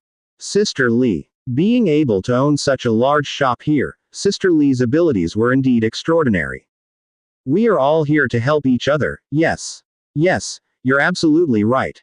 The group continued to walk at a leisurely pace. Angia and Aseti were already being attracted by the items in the shop. The first floor sold cosmetics like lipstick, eyeshadow, face cream, and many other items Fang Hao couldn't identify. This Sister Li must be quite skilled at making these items. Being able to produce these items after coming over to this place, she really is quite impressive. Does this place only sell cosmetics? This floor sells cosmetics, the second floor has various women's clothing, and the third floor has jade and jewelry. Sister Li is very capable. Pretty much all the women in this city have their business handled by our Fairy Dream Tower. The male assistant came even closer. As you also know, once you become wealthy, you attract more envious wolves. Otherwise, Sister Li's business could be even bigger. She's that powerful, huh? Isn't she just? Let me tell you, in my heart, Sister Li is the commercial version of Fang Hao. You haven't seen Sister Li negotiate with the big bosses in the city. She was just like a scene out of a movie. The shop assistant said excitedly. Perhaps because she had helped him and also due to her real achievements, he had great admiration for Sister Li. Well, that's indeed impressive. Hey, Angia pulled on the waiter, causing him to stagger, before asking, what is this? Oh, this is a serum, for skin care. And this one? This is an eyeliner pencil for drawing eye lines. Angia kept asking about several items, and the waiter patiently answered her. He could see their hero attributes. As soon as Fang Hao entered, he had a blue and an orange hero with him, which undoubtedly represented the terrifying strength of the person in front of him. So, even if the other party had many questions, he still answered them. Fang Hao looked at Angia who kept asking questions. There were so many types that he didn't even know what to buy.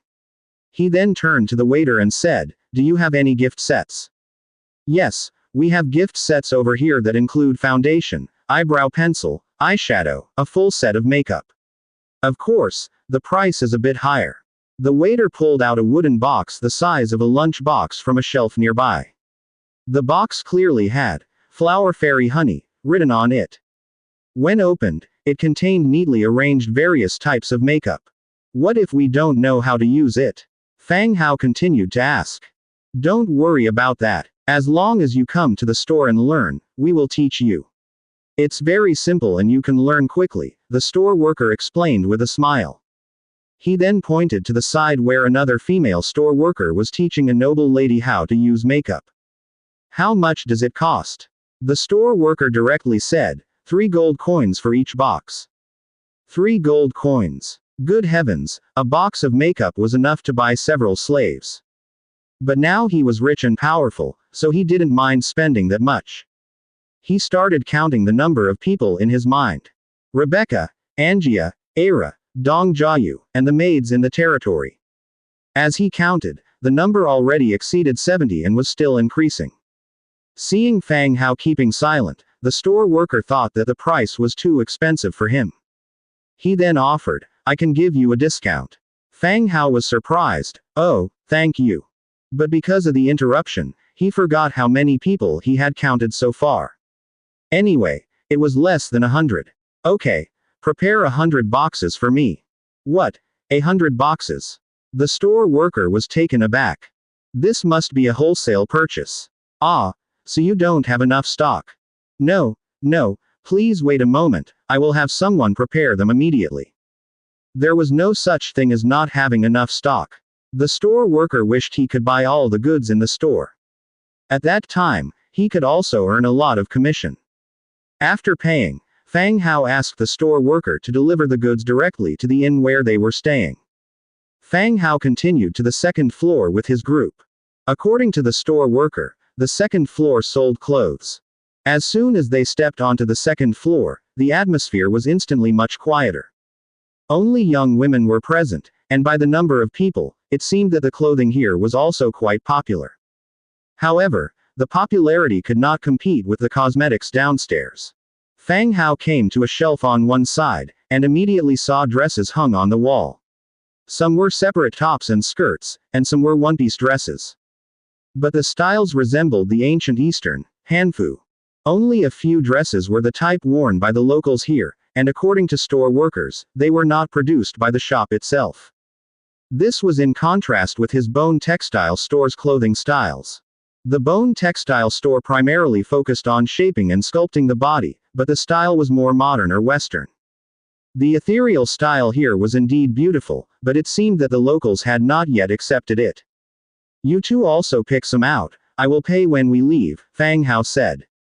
Angia pulled a settee towards one side to pick the clothes she liked. But they didn't dare to wander too far, fearing Fang Hao might encounter danger. Fang Hao walked around and his eyes landed on a sky blue long dress with silver line patterns. The style was very beautiful, and the material was high-quality silk. It was both lively for young girls and mature and graceful for older women. It was quite suitable for Rebecca, the ageless woman. "The boss has a good eye. This dress was embroidered one stitch at a time. I visited the factory, and I heard that it takes several weeks to embroider one." The store worker sought to flatter post the purchase of 100 boxes of flower fairy honey. "Pack it up." "Okay." After that, he chose different colored dresses for Era, Little White, and Rolana from the side. All were high-quality silk, which would feel and look very comfortable when worn. As Fang Hao continued to stroll around, he was stunned by what he saw next. A belly band. Good heavens, they even sold such things here. He looked around, and since he was already here, he selected a few belly bands and asked the store clerk to pack them up. "Boss, take care. May you earn big money, we welcome you to come again next time."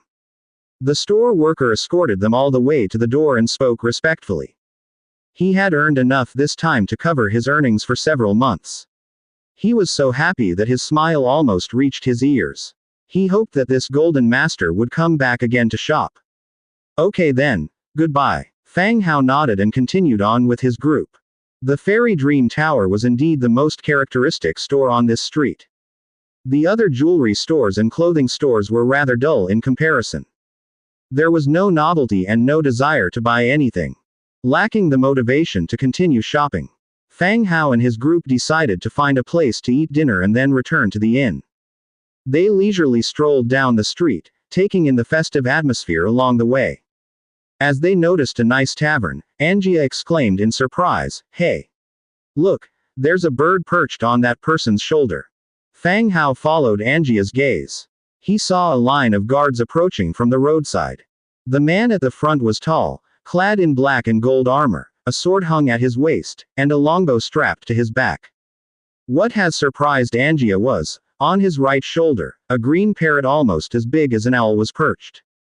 The market was noisy, but Angie's shout seemed to have reached the man across the street, who turned his gaze towards them. Not wanting to stir any trouble, Fang Hao quickly said, "Esteemed leader, we mean no harm." It was not out of fear of the man, but because whispering about someone in a low voice was somewhat inappropriate. Furthermore, it became even more embarrassing because the man overheard them. Angia explained, "I was just curious about your bird, no other meaning." The man, clad in black armor, made a clinking noise with each step due to the collision of his armor pieces. After sizing up Fang Hao and the others, he asked quietly, "Just entered the city. Show me your identity tokens. Get down, drop your weapons." As soon as the man opened his mouth, the parrot on his shoulder began to loudly squawk. The sudden shrill sound startled Fang Hao and the rest. The Lionheart Knight behind them was on the verge of drawing his sword. "Shut up." The man shook his shoulder. The parrot fluttered its wings a bit, then flew back onto the man's shoulder, again crying out, "Catch the thief, catch the thief." Ah! Fang Hao, his companions, and the bystanders, they all looked at the parrot. But the guards behind the man seemed utterly used to this, showing no reaction. Meanwhile, they were checking the entry tokens of Fang Hao and the others. When they learned that they came from Lis City for the council meeting, they didn't make any further difficulties. Angia, however, walked up as if very familiar with the man, looking at the parrot and said, "Your bird seems a bit dumb." The man laughed embarrassingly, "I bought it at the market. I thought it was very clever and could mimic human speech, but it keeps babbling nonsense all day." After the check of the entry tokens was completed, they didn't give them any more hard time. Fang Hao, standing at the entrance of the tavern, politely suggested, "May I invite you all for a meal?" "No, thank you. We still need to patrol. There've been too many strangers in the city lately. As you've bought so much, you'd better return early in the evening." "All right, thank you." The man nodded again and continued on his way with his subordinates. Fang Hao and the others then entered the tavern. They ordered a table of dishes and began to eat. Well fed and watered, the sky began to darken. They again looked at the bounty notices posted in the tavern. Seeing nothing special, they returned to their dwelling with everyone. The commercial street was still bustling. Numerous carriages gathered in the streets, making this place even busier than usual. In Dragon Soaring and Swallow Tavern, the city's largest tavern, bursts of laughter emanated from a luxurious private room from time to time. The city's dignitaries who had arrived at Silverwing City were drinking and making merry in the tavern. This tavern was previously called Dragon Tooth Pub.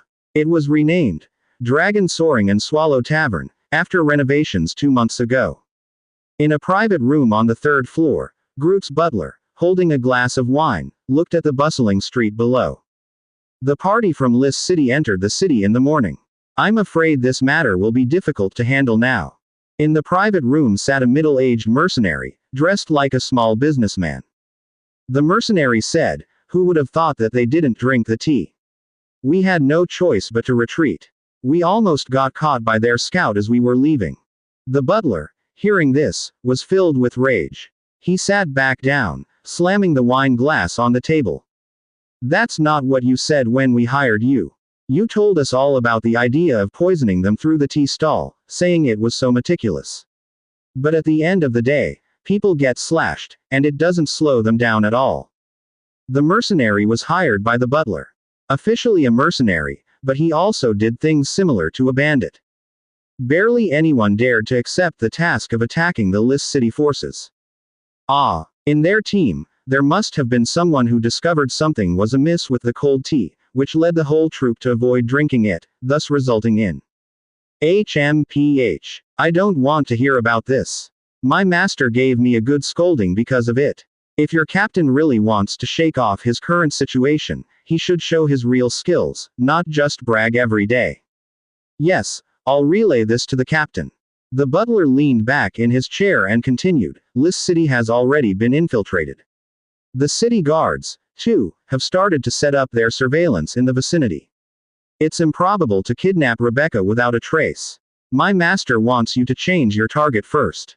Oh, please elaborate. Sir. The new lord of Lys City is the puppet husband newly supported by Rebecca. Rebecca isn't easy to deal with, you can deal with him first. If her husband dies, Lys City will be without a city lord, the council will naturally have an excuse to force her to step down.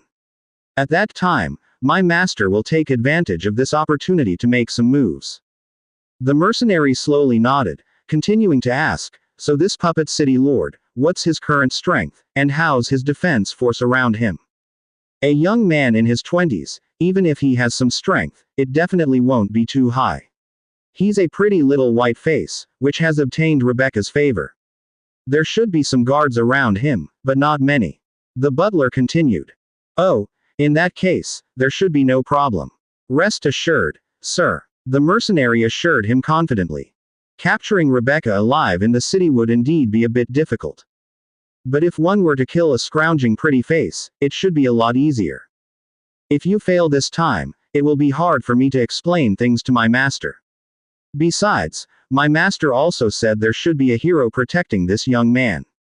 Don't take him lightly just because he is a pretty face. You must give it your all, understand?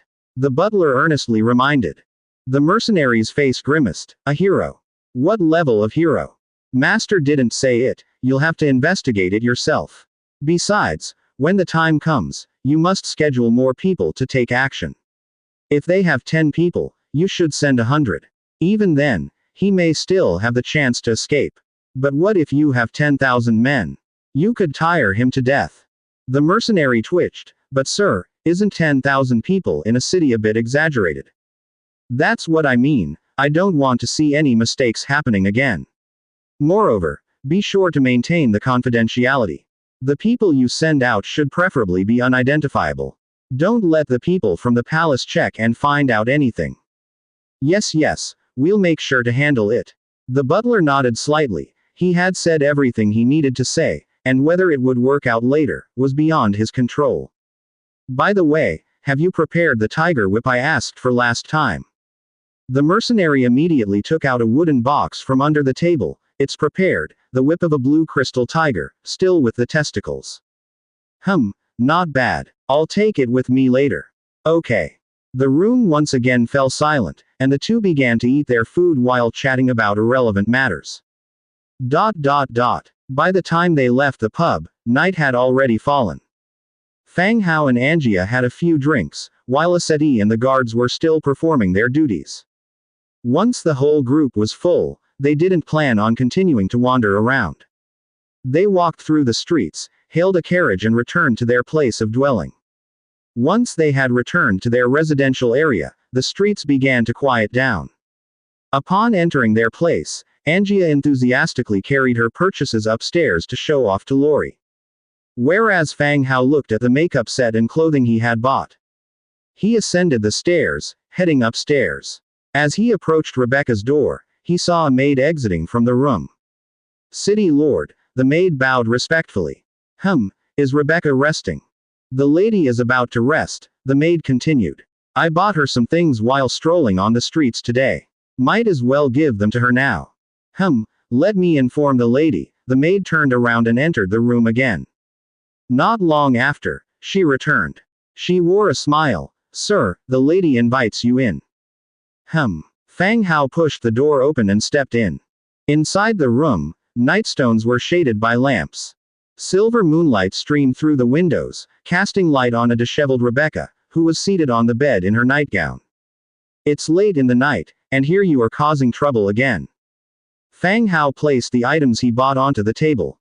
Upon seeing the items, a trace of surprise surfaced on Rebecca's face. You bought things for me. I happened to pass by the Fairy Dream Tower today, so I bought some stuff for you. So you do have a heart. Well, I think of you wherever I go, and when I see something that suits you, of course I'll buy it for you, said Fang Hao unabashedly, sitting down beside her. He knew how to speak words that would charm a woman.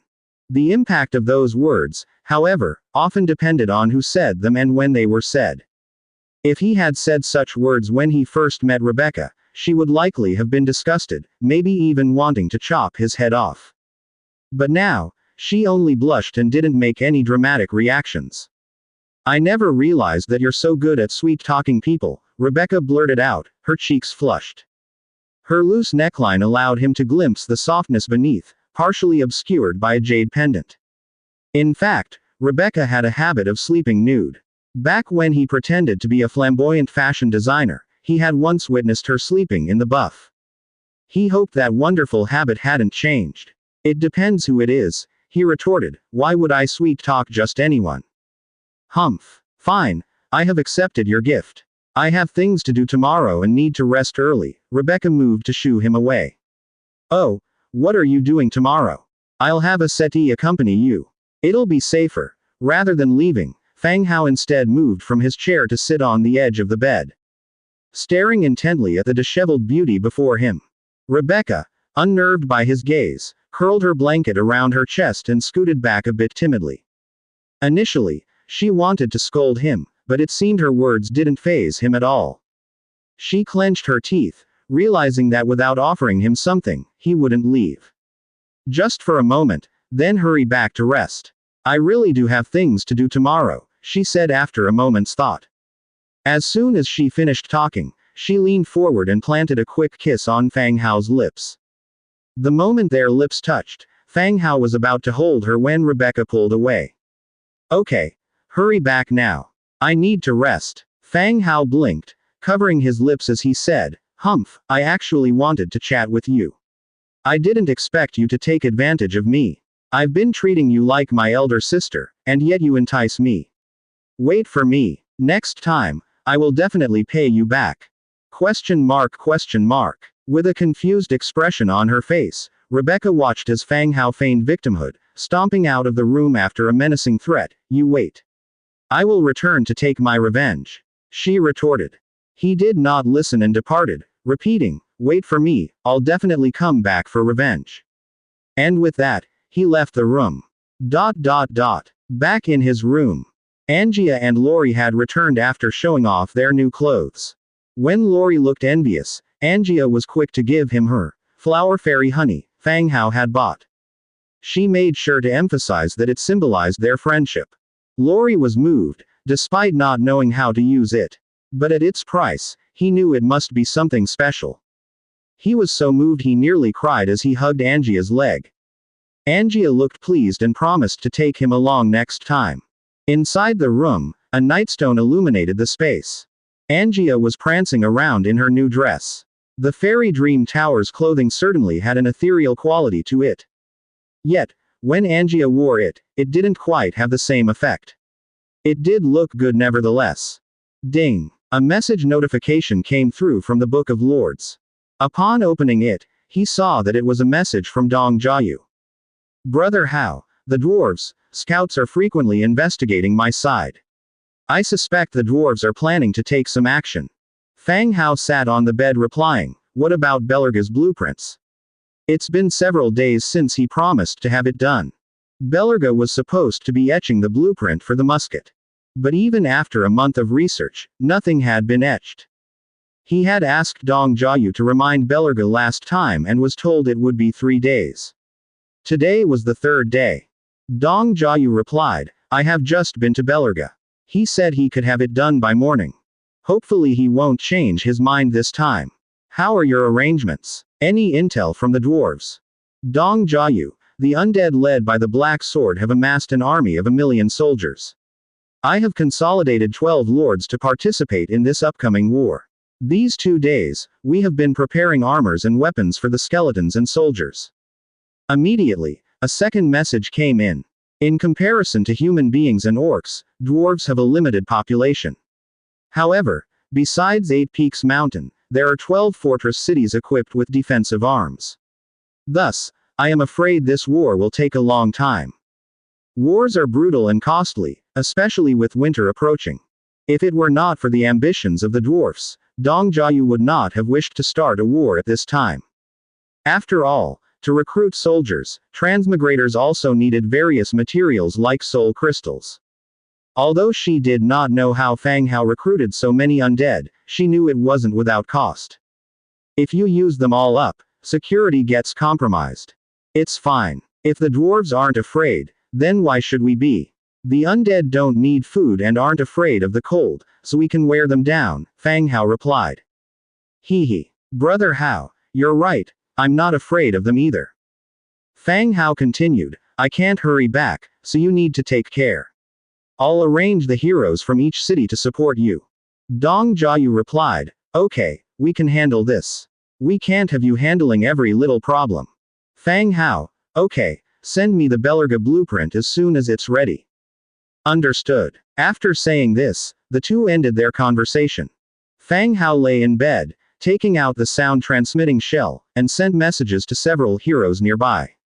He instructed them to consolidate their forces and move to the borders of the desolate battlefield to assist Dong Jiayu in her attack. Angia went to find Lori again. The autumn night outside the window was peaceful. Rebecca lay in bed, tossing and turning. Suddenly, she opened her eyes. Damn kid. She had been in bed for a while, but she didn't feel sleepy at all. Her mind was full of Fang Hao. Since she couldn't sleep, her gaze fell on the gift on the nearby seat. She sat up and first opened the wooden box labeled, Fairy Dream Tower. When the box was opened, several bottles and jars appeared before her eyes. Even though she was seeing them for the first time, she knew that they were cosmetics made by transmigrators. In Silver Wing City, the products of Fairy Dream Tower were very popular among women. After fiddling with them for a while, she closed the wooden box again. She then opened the next package. In the package was a long dress with a blue background and silver threads. The fabric and craftsmanship indicated its high value. However, the style of this long dress was something she had never seen before, different from any other dresses she had worn. The craftsmanship is good, and it's quite pretty, but the style is a bit strange. Muttering to herself, Rebecca picked up the long dress and held it up in front of the mirror. She loved the color blue, especially bluish-gray. In her residence in Lis City, blue decorations are seen everywhere. Fang Hao, who had made clothes for her before, naturally remembered this. Looking at herself in the mirror, she nodded in satisfaction. She then undressed right away, ready to try on the new dress. As her nightgown slid to the ground, her curvaceous body was exposed. Just as she was about to unfold the long dress, a piece of ivory, lightweight fabric fell out of it. Rebecca, with her quick reflexes, caught it with one hand. Oh, what's this? At first, she thought it was a handkerchief or a piece of display fabric. But this fabric was much larger than a handkerchief, with neatly finished edges and a blue floral pattern printed on it. Clearly, it was not just a piece of scrap fabric. It was obviously another piece of clothing. She quickly realized what this fabric was for as she held it against her body. She looked down at her chest, her face instantly turning a bit red. This was a bust wrap. Rebecca had elf blood in her veins, and even though she was only half elf, her beauty and figure were outstanding. Especially her abundant chest size, which presumably would make even elves envious. After all, the elves in the legends were well-known archers, and having two big breasts would hinder their archery, wouldn't it? Rebecca usually wore a bra made by the Bone Textile Store, and she would wrap an additional layer of white cloth around it when practicing swordplay, to prevent it from moving around. But this piece in her hand was another kind of breast wrap. It was soft to the touch, and the craftsmanship was exquisite and beautiful. These transmigrators sure have a lot of tricks. The mirror was a bit small, so she adjusted its angle. She figured it out on her own and put it on. Soon, the white wrap was on her body. She stood in front of the mirror and took a careful look. The fit was perfect up and down, although width-wise, it seemed a bit narrow. Leaving her back bare was one thing, but from the sides, it merely covered the majority of her round breasts. The sides of her full chest were exposed. She tried pulling it a little to the left to cover it up, but that revealed even more on the right side. Pulling it to the right, exposed the left side. She simply stopped adjusting, as long as the center was covered. She stood in front of the mirror, looking at herself for a while, feeling a bit embarrassed but unwilling to take it off. She usually didn't like to wear clothes to bed, so wearing this would be just right. She got back into bed and dove under the covers. She continued to daydream. The next day, at noon. Rebecca began to get ready. Apparently, she was going to visit someone from the Hall of Justice, and she had even prepared a gift. Fang Hao arranged for a settee and a few Lionheart Knights to accompany her to ensure her safety. From the bandits, they had learned that the Marshall family was targeting Rebecca. The security issue needed to be considered more comprehensively. After sending Rebecca off, Fang Hao didn't leave his residence. After lunch, Dong Jiayu traded him the blueprint of Dwarven bolt-action white steel rifle, blue quality. It was finally completed. Delight surged in Fang Hao's heart. The long-awaited rifle blueprint was finally etched out.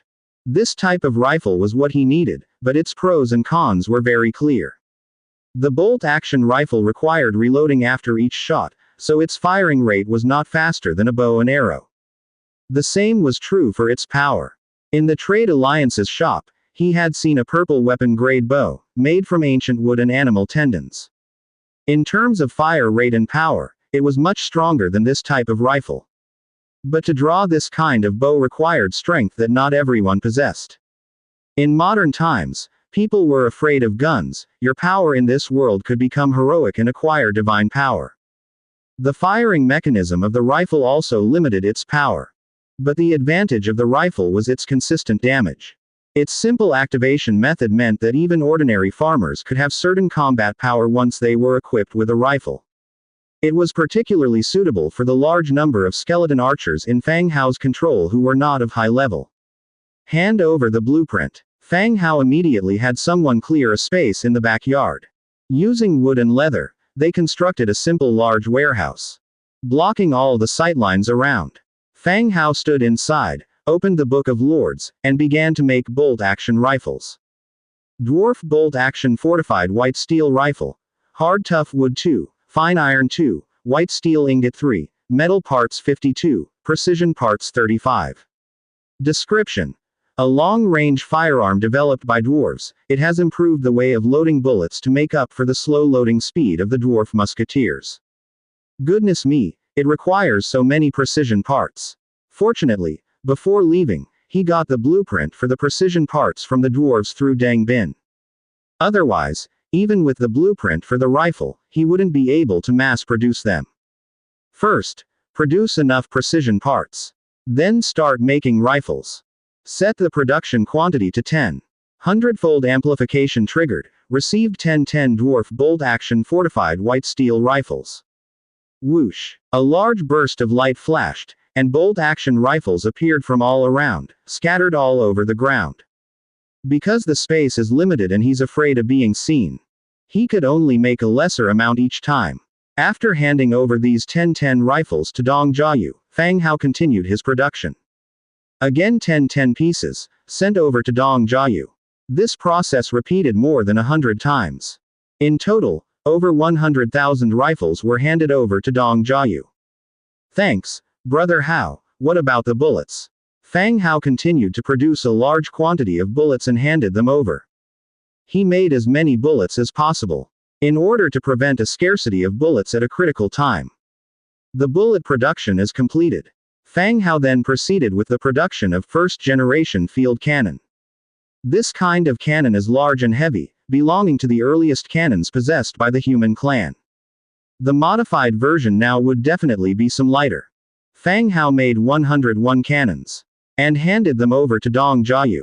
Wow, Brother Hao, you have this thing too, my goodness, you're amazing.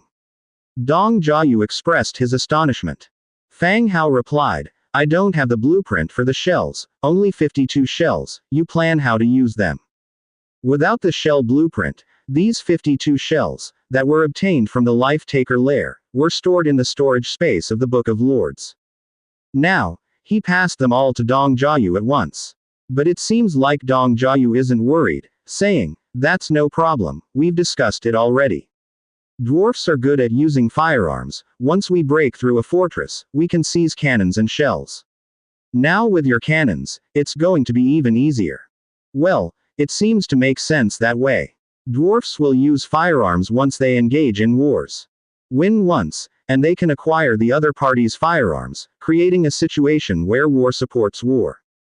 But the premise is that you can defeat the dwarfs. Alright, be careful. Try to capture as many dwarfs as possible. Let Belerga persuade them. Right now, population is also a resource, Fang Hao added. Ah, oh, all right, I'll remember, Dong Jiayu answered. The two ended their chat and went about their business. Fang Hao walked out of the temporary warehouse. He told the guarding soldiers around to dissipate. At this point, Angia, with Lori in tow, ran over excitedly. Fang Hao, let's go. There's nothing in the afternoon. I heard of an interesting place and I want to take you there. As Fang Hao was walking back, he asked, what place? It's called something like Chinatown. Colney Grand Theater.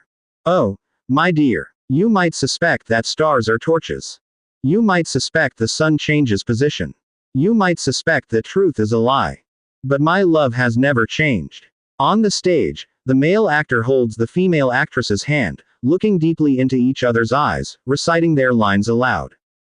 Below the stage, the auditorium is filled with ladies and socialites. They are eagerly watching the new play introduced by the theater.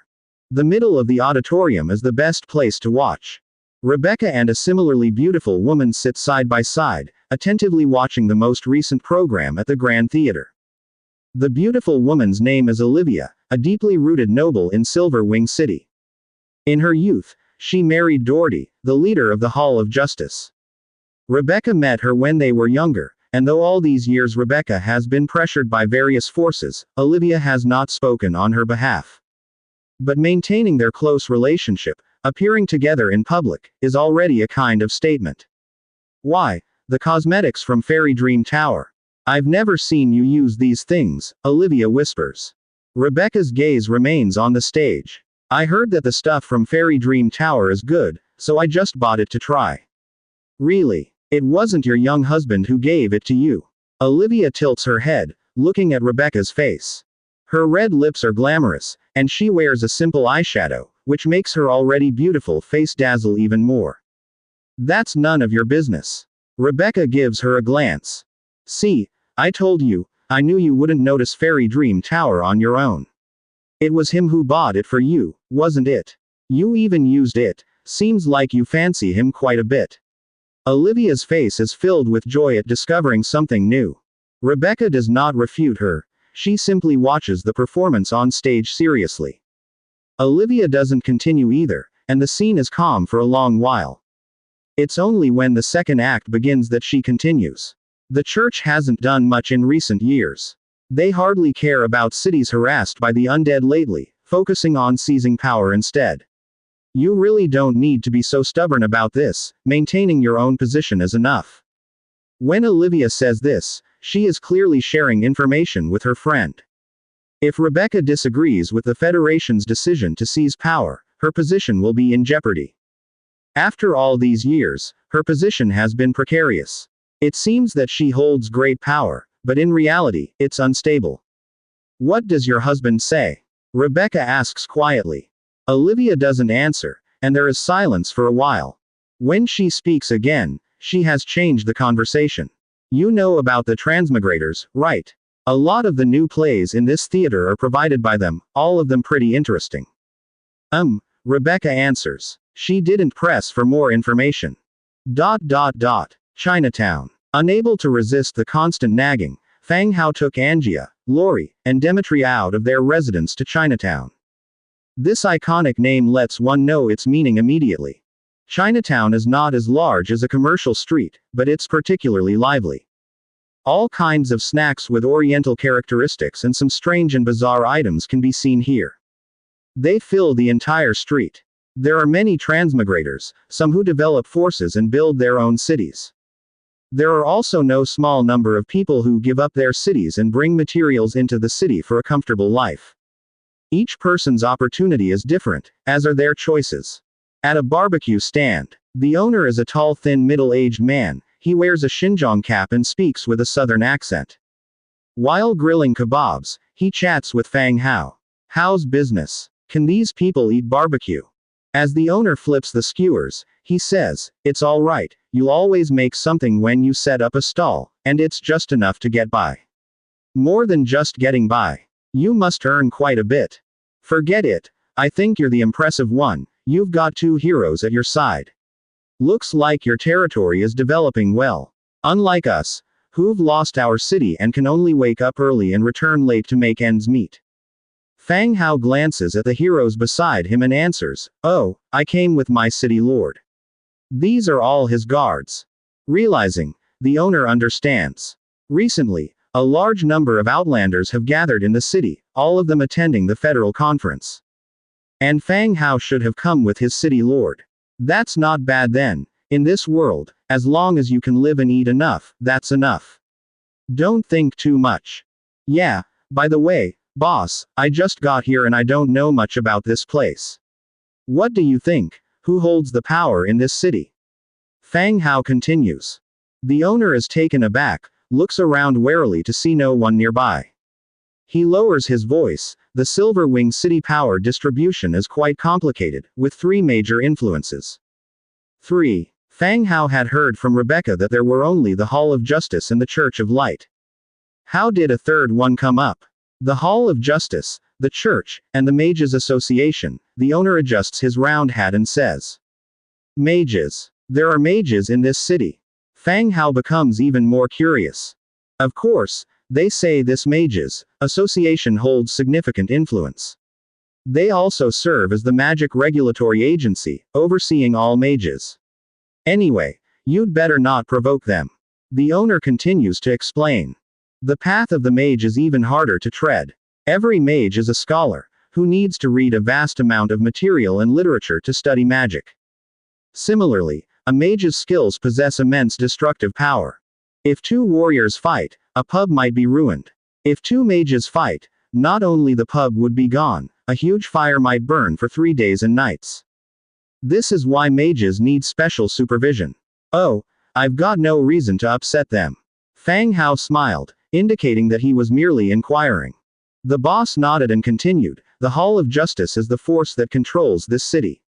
We are able to set up stalls and live here in the city, thanks to the Hall of Justice." Mentioning the Hall of Justice, a trace of a smile appeared on the boss's face, seemingly having a good impression. About the church. The boss's face changed instantly and looked around again.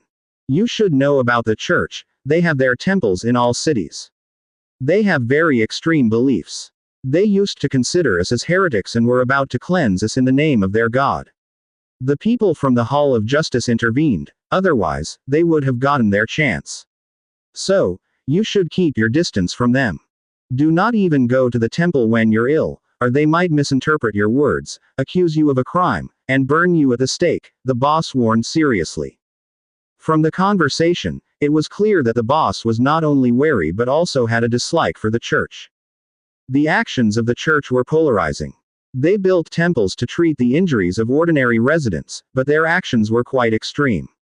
Fang Hao nodded to indicate his understanding, and then he switched to another topic. "Oh, by the way, I went to the Fairy Dream Tower a few days ago. I heard that their boss, Sister Lee, is pretty amazing." "Ah, Sister Lee is much more than amazing. Do you see this street? It was all negotiated by Sister Lee. Otherwise, do you think the natives would have let us set up stalls?" Fang Hao looked at the bustling street. "Really? Of course, the boss had put some seasoning on the skewers. Here you go, these are yours. Would you like some beer? We have that too." Angia and Lori enthusiastically run over and take the skewers. "No drink first today, we drove here. Maybe next time," Fang Hao said with a smile and led the group away. The boss waves at them. Don't drink and ride. Good habit." Fang Hao also waved back and set off into the distance. As dusk approached, Fang Hao and others got on the carriage to return to their lodging. On the way they made a detour to have a glimpse at the Mages Association. Only at this late hour, the main door was tightly shut, and they didn't get to see inside. Surprisingly, they managed to get some books related to magical knowledge at the entrance. One of the books was about thunder elemental magic. The carriage returned to their lodging. Angia and Lori went to tinker with the stuff they had bought. Fang Hao returned to his room and began to examine the magic books he had bought. He had a previous experience of learning fire python skills from books. Despite the initially hard to understand magic terms, he has mastered a lot of them himself. Even when coming across unfamiliar symbols and terms, he could look up one of his reference materials for translation and interpretation. Finally, after scanning the first few books, Fang Hao's gaze fell on the last book, Eye of Thunder Spirit. Phew. Finally onto the last one. I hope this book will allow me to comprehend magic, even the most insignificant will do. After a mental prayer, he began to flip through the book. At the sight of the opening page, he quickly became serious. He began to flip through the pages one after another. After reading through the theoretical knowledge, he found the recorded spells towards the end of the book. Thunder Spirit is a summoning skill of an air elemental spell. Just like the Wood Guard Spirit he currently possesses, except their functions are not the same. The Wood Guard Spirit serves in combat, or to protect the spellcasters. According to the book, the function of the Thunder Spirit's purpose was for reconnaissance. A look of joy appeared on Fang Hao's face, saying, "Perfect, it can replace the Skeleton Sparrow." Apart from that, in Silver Wing City, under the watchful eyes of the church, among the city's guards, one could see the church members assisting in the patrols. If he continued to use the Skeleton Sparrow, there was a risk of detection, which could lead to trouble. But using Thunder Spirit in the future poses less of a problem. Even if caught, it wouldn't reach a point of no reconciliation. Indeed, knowledge is power. Fang Hao scanned the book from start to finish, started to digest the knowledge in his mind. Perhaps due to the divinity of Lord of Thunder God that he had absorbed, he had a natural understanding of thunder elemental magic. He recollected the knowledge that he had just learned in his mind. He began to channel the power of magic as instructed. Feeling the power accumulating bit by bit, the magic started to take shape. Gradually, in front of him, stood an owl formed from silver arcs of electricity. It truly was a success. Delight surged within Fang Hao's heart. He immediately wanted to use the next ability, Shared Vision. However, with a sudden snap, the unstable Thunder Spirit Owl disintegrated into multiple arcs of electricity, scattering all around. What just happened? Fang Hao's smile instantly disappeared. Despite successfully activating his skill, it was too unstable. He reopened the book, combing through it to identify any potential errors made. 2 hours passed. Fang Hao spent them all in his room, meticulously cross-referencing against his magic book. There was indeed much knowledge he needed to further understand, requiring him to use other books for reference. Identifying the cause of the Thunder Spirit's disintegration was likely going to take some effort. Then, the sound of a carriage drifted in from outside the window. His room had a great view, enabling him to see the front door and courtyard from within. A quick glance downward and he saw Rebecca's carriage returning. Soon after, a knock sounded at his door. Enter. The visitor was Rebecca's maid. After a quick courtesy, the maid said, "Sir City Lord, the lady requests your presence in preparation for a banquet tonight." A banquet. Fang Hao touched his stomach. Having indulged himself in considerable fare earlier in Chinatown, he doubted he could eat much more now. The maid continued, "Yes, Lady Olivia is hosting a private banquet and has personally extended an invitation for you." "Me? Who is this lady?" "Olivia is the wife of Doherty, the leader of the Hall of Justice. She shared a close relationship with the old city lord," the maid continued to explain. "Oh, all right, I understand now." With the explanation, everything clicked for Fang Hao. Rebecca and Olivia were bosom friends, and this time she had brought him, her husband, along. Of course, introductions had to be made. Upon their arrival, Rebecca had told him he could disregard some of the noble parties, as they weren't always obligatory. However, this invitation from her close friend was truly an offer Rebecca couldn't refuse. So she had decided to bring Fang Hao along. "All right, I'll prepare and come along with you all later." However, the maid smiled faintly. "Sir, the lady has sent us to assist you." With that, she stepped aside and led in 2 more maids. They began to help Fang Hao prepare his banquet attire. Leaving his room, Fang Hao had several formal attire prepared for himself. After selecting his outfit, the maids assisted him in donning the form-fitting nobleman's attire. He had worn such attires back in his territory, aided by Aira and her team, but being touched here and there by the maids made him slightly embarrassed. When the dressing process was completed, Fang Hao followed the maids downstairs. In the grand hall on the first floor, he saw the already prepared Rebecca. She was in a dark blue figure-hugging dress, adorned with golden patterns. Her graceful figure was sketched out beautifully with an elegant line. Below the tight pencil skirt, her sexy legs were wrapped in a pair of black stockings. The shimmering glow of the black stockings was striking that pearlescent shimmer on the surface. Nightfall, a name Fang Hao recognized at first glance to be the stockings. It was the Nightfall, a product of the Bone Textile store. Paired up with her fair creamy skin, shining eyes and her lovely expression, Fang Hao couldn't help but to look at her more than he used to. Graceful yet delicate, Rebecca was just as he knew, attractive yet untouchable as the city lord's wife. Then she noticed Fang Hao's gaze, she glared back at him and said, "Why are you giving me that look?" Fang Hao gave a faint grin, "You look really beautiful tonight." Fang Hao and Rebecca boarded the carriage. The guards formed a protective circle around the carriage, which began to head towards the location of the banquet. Inside the carriage, Nightstone exuded a soft glow.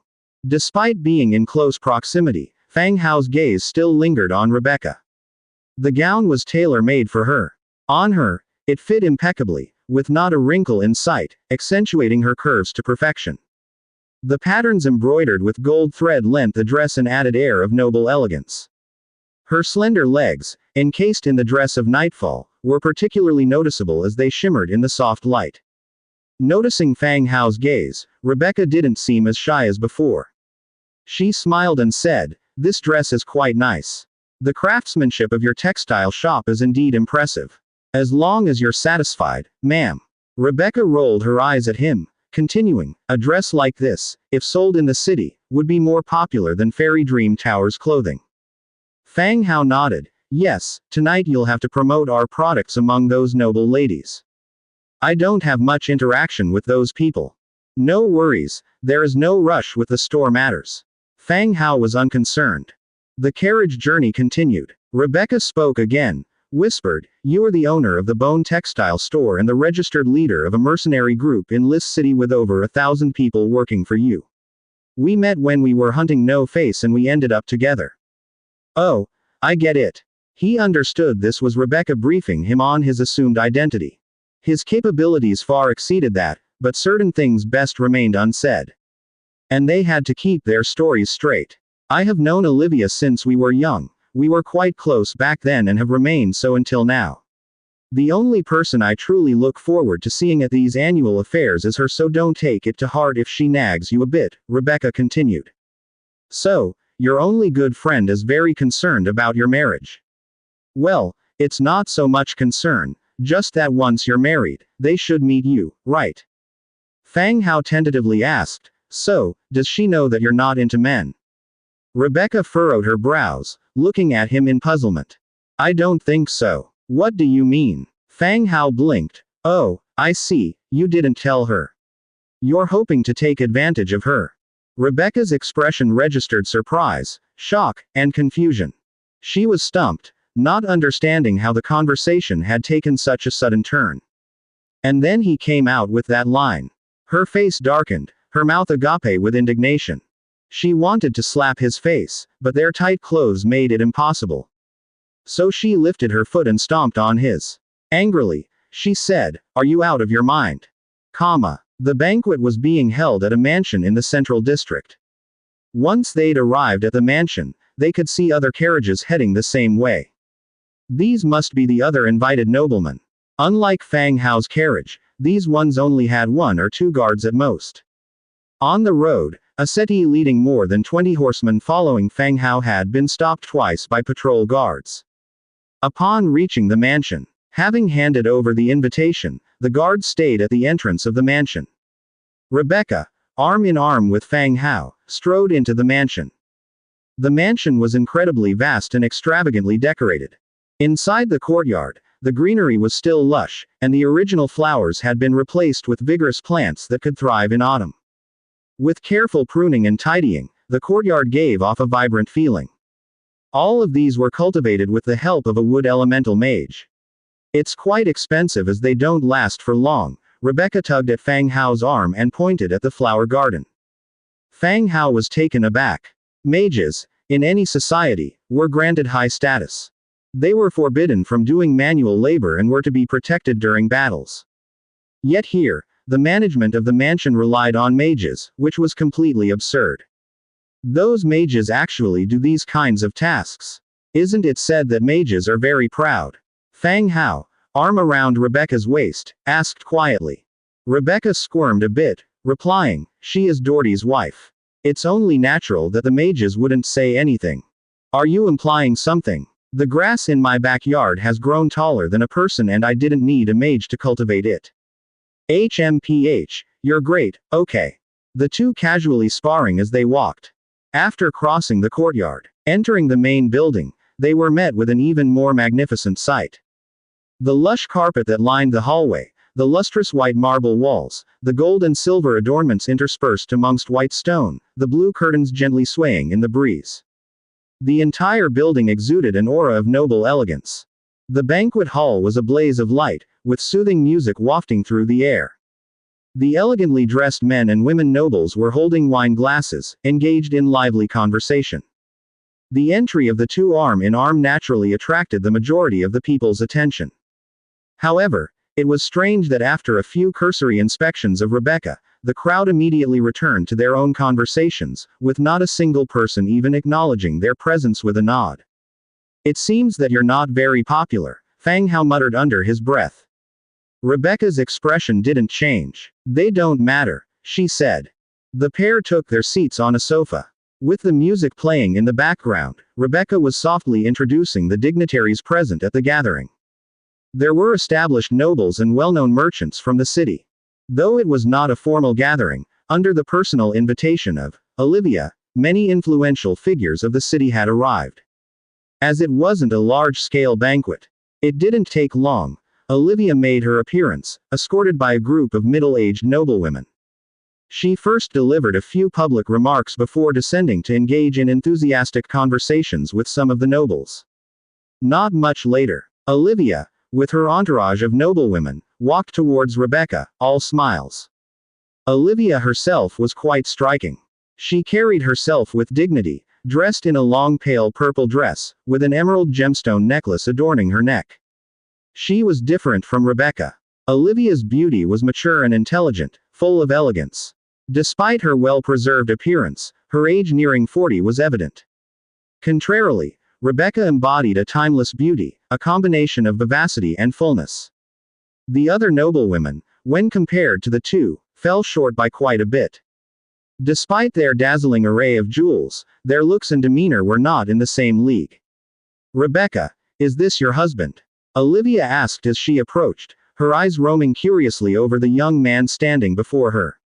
As she surveyed him, she nodded approvingly, as if quite satisfied.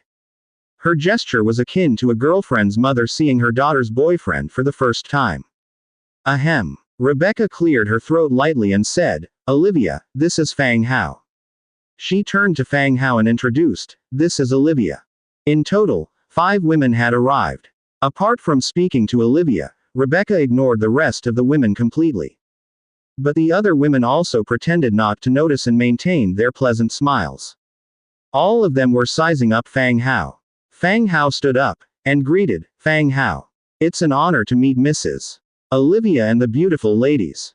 Olivia quickly returned the greeting as well, I'm pleased to meet you too, Mr. Fang Hao. Olivia had already been informed about Fang Hao's identity. Still, to the other women, this gave them reason to look at him afresh. They had noticed Rebecca's accompanying man earlier, and were impressed by his appearance and manners. But because he looked younger, even younger than their own children, they did not think much of it. However, seeing Olivia's reaction and hearing recent rumors about Rebecca's change of husband, they quickly caught on. In fact, it's quite liberal here. A woman marrying a younger husband isn't unusual, it's just less common. Olivia took a seat next to Fang Hao. Mr. Fang Hao, are you a transmigrator? Fang Hao sat straight, Yes, my city is near Lis City. Another woman questioned, a transmigrator, huh? How strong is your city? Do you have any industries? Fang Hao shifted his gaze and responded, the city's development is quite satisfactory, with a few thousand troops. We have opened a textile store, the clothing business is doing well. Another woman followed up, what scale? How does it compare to Fairy Dream Tower? Fang Hao smiled and replied as if a machine programmed to answer, in terms of clothing, our business is doing better than Fairy Dream Towers. Really? Even better than Fairy Dream Tower? The women appeared skeptical. Fang Hao nodded, the garments we produce are indeed more popular than those of Fairy Dream Tower. What Rebecca is wearing is our own production. At this revelation, all eyes were once again on Rebecca. Upon their arrival, they had noticed Rebecca's dress. And the stockings she wore over her legs. These noblewomen decked in expensive and extravagant attire and jewelry. But Rebecca's dress was even more audacious. It highlighted a woman's figure perfectly. At this gathering, she was undoubtedly the center of everyone's attention. Not just the noblewomen. The men in the hall were also stealing glances at Rebecca. Rebecca, stand up and let us see, Olivia said, taking Rebecca's hand. Without refusing, Rebecca stood up and turned around for everyone to see. Isn't this a bit too daring? The fabric feels really nice to touch. The craftsmanship isn't bad either. How did you achieve this glossiness? Initially, the other noblewomen who had accompanied Olivia had started surrounding Rebecca and engaging in conversation. Rebecca quietly answered their questions and introduced the matters related to Bone Textile Store. Suddenly, the distance between them seemed to lessen. Olivia found the dress that accentuated the figure particularly intriguing. But she was more curious about the young man sitting next to her, who was clearly about the same age as her son. How did you and Rebecca meet? Olivia shifted a bit closer to Fang Hao to inquire. At that time, I was setting up a mercenary group in Lis City. We worked together to annihilate the Faceless, and thus grew close, Fang Hao continued answering. Olivia nodded, this is the first time I've seen Rebecca admire a man so much. You must treat her well. Fang Hao shrugged, she's in power, you should be telling her to treat me well. Olivia chuckled, finding Fang Hao's reply entertaining. After chatting with Fang Hao for a while, Olivia pulled Rebecca along, let's go to the room and try on your dress. Rebecca was somewhat uneasy about leaving Fang Hao. Nevertheless, she was led to a room on the second floor by a group of noblewomen. Apart from Olivia, Rebecca became the second person to garner attention from the noblewomen. After Rebecca left, Fang Hao was alone. None of the noble old men were willing to chat with him. All the seats around him were taken. He alone occupied an entire row of sofas, which was somewhat awkward. Putting down the wine glass in his hand, Fang Hao walked straight to the window. A breeze blew in from the window, which was refreshing. Tap tap tap. At this moment, the sound of approaching footsteps came from behind. Glancing sideways, a tall woman with a bob haircut approached. She wore a burgundy dress and exuded an aura of a capable, strong woman. Judging by her features, she was a transmigrator. He just didn't know whether she got in on her own or, like him, used her relationship with a noble to attend the party. The woman walked straight to the window and stood beside Fang Hao. Mr. Fang Hao, the woman tentatively asked, do you know me? A smile came to the woman's face. Hello, Mr. Fang Hao. Allow me to introduce myself, Li Rong. She said, extending her hand after. After shaking hands with her, Fang Hao also guessed her identity. Li Rong of the Fairy Dream Tower, a formidable businesswoman. She utilized her transmigrator identity to set up the Fairy Dream Tower, which was about to dominate the entire noblewomen market in the city.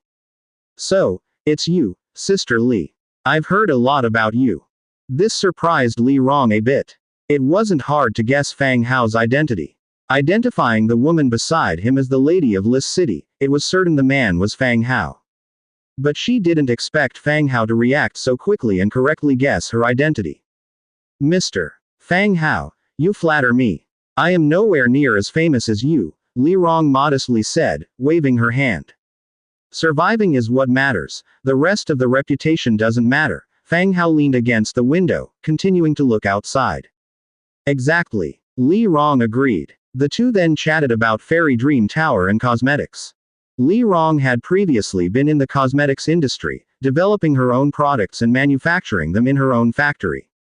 After arriving here and getting in touch with the high-class ladies of Silver Wing City, she began to remanufacture cosmetics. The product was not as good as the modern ones, but the ingredients used were more eco-friendly, all extracted from plants. Fang Hao listened and nodded in agreement. In fact, luck was very important when transmigrating. Now that Li Rong was in Silver Wing City, her situation could be said to be pretty good. But if you put her in Orc territory, her knowledge of cosmetics would be useless. She would have been cooked by the Orcs by now. The two weren't very close. After a few exchanges, they fell into a brief silence. Li Rong reached into her low-cut dress, drawing a small box out. In front of a surprised Fang Hao, she opened the box, flicked it slightly, and 2 cigarettes popped out. The cigarettes were roughly finished and had no filter. She must have made them herself. Li Rong naturally handed one to Fang Hao. However, he shook his head and didn't take it. Li Rong took out a lighter and lit one for herself. After taking a deep puff, she slowly exhaled a puff of pink smoke. Li Rong took 2 puffs and continued, "Mr. Fang Hao, are you interested in exploration?" Fang Hao nodded. "Sure, what's up?" Li Rong said. "It's just a coincidence, I've recently obtained a map. I'm afraid I might be in danger if I explore it on my own. I was wondering if you would be interested in the exploration. We could split the spoils equally. Do you have any information about it? Details are scant, all I know is that the enemy is of dark creatures." Dark creatures. This piqued Fang Hao's interest. If Li Rong has a map, it is likely of the area surrounding Silver Wing City, and wouldn't be far away. The Church of Light has its stronghold within Silver Wing City. The church's top experts gather there. How could there be dark creatures nearby? Fang Hao continued asking. Near to Silver Wing City. Li Rong nodded. To the east of Silver Wing City, there's a pond. If you delve into the pond, you'll reach an underground palace. That's the place I am talking about.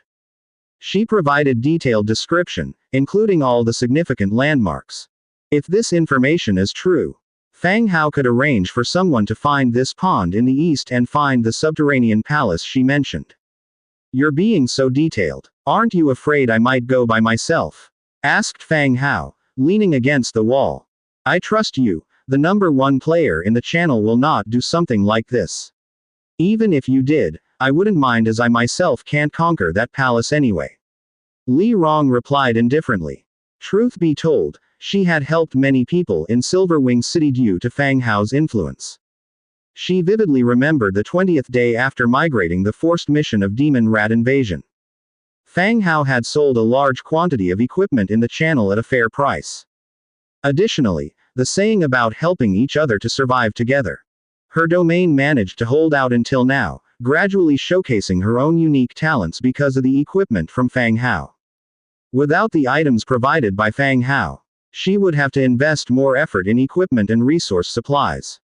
The Fairy Dream Tower might not have been possible. That's why she doesn't believe Fang Hao would abandon her after hearing her information. Fang Hao naturally doesn't know Li Rong's thoughts. However, he was somewhat surprised at Li Rong's determination. No wonder she could hold her ground in this Silver Wing City, and the transmigrators in the city respect her as Sister Li. Since they are dark creatures, have you considered the church? Fang Hao continued. Li Rong sneered. I'm scared they will find an excuse to tie me to the execution platform and burn me into ashes as I exit the palace. Is the church that dreadful? That depends on who you are, and how they treat you. Fang Hao nodded, finding her explanation reasonable. Do you have information about the monsters, ranks and numbers in the palace? No, I also acquired the map and the information by chance. So, do you want to give it a try? Li Rong turned back towards him again. Fang Hao didn't continue asking. He stayed silent, contemplating whether to trust Li Rong and explore the underground palace. He probably wouldn't be busy before the federal conference. How far do we have to travel from Silver Wing City? It would take at least until the next day due to the distance from here. Alright, let's set off tomorrow. Seeing Fang Hao agree, A smile appeared on Li Rong's face. She softly said, "Tomorrow is not possible. I have negotiation meetings with some gangs tomorrow. What about the day after tomorrow? Sure, let's add each other as friends. We can communicate using the Book of Lords." Great. Li Rong immediately put out her cigarette, took out the Book of Lords, and sent a friend request. Fang Hao also did the same. After they became friends, Li Rong's smile became even brighter. While the two were chatting, the banquet suddenly quieted down. Olivia, dressed in a gorgeous purple gown, slowly descended from the second floor, accompanied by Rebecca and a few noblewomen. Standing at the bottom of the staircase, one could see. Olivia also had a nightfall stocking on her leg. It seems that Rebecca gave her the stocking. But it also didn't seem like a loss for Rebecca. After all, Olivia was also attractive, having a mature and charming appearance. It was quite a feast for the eyes. As soon as Olivia appeared, all eyes were on her. After all, these noble merchants came here not just for the meal. After sharing a few brief words, Olivia declared the start of the banquet. Upon arrival, they didn't feel hungry. But now, they felt bouts of hunger. Everyone began to take their seats and the maids started serving dishes. Rebecca stayed by Olivia's side, occasionally glancing in this direction. Meanwhile, Fang Hao was eating and chatting with the newly acquainted Li Rong. Primarily because, other than Li Rong, most people weren't interested in talking to him. If he remained silent, it'd be somewhat awkward. So, he found some topics to chat about casually. After finishing the meal, the night grew deeper. The music resounded again in the hall. Men and women began to step into the center. Following the rhythm, they started to dance. Seeing the scene before him, Fang Hao realized that these nobles danced after dinner. Aren't they afraid of a prolapsed stomach? At this moment, Rebecca also came over. "Come on, let's go home." So saying, she naturally slips her arm into his. Fang Hao then bid goodbye to Li Rong. The two left the villa and got into the carriage. After some searching on the carriage returned to their residence. They each returned to their rooms. In the following days, more and more groups arrived at Silver Wing City. Walking on the road, you could see groups with various colored flags coming towards you. It's bustling like some festival activity. There are more city patrol teams on the streets than before, and if you are walking in the street with weapons, you are likely to be stopped and checked.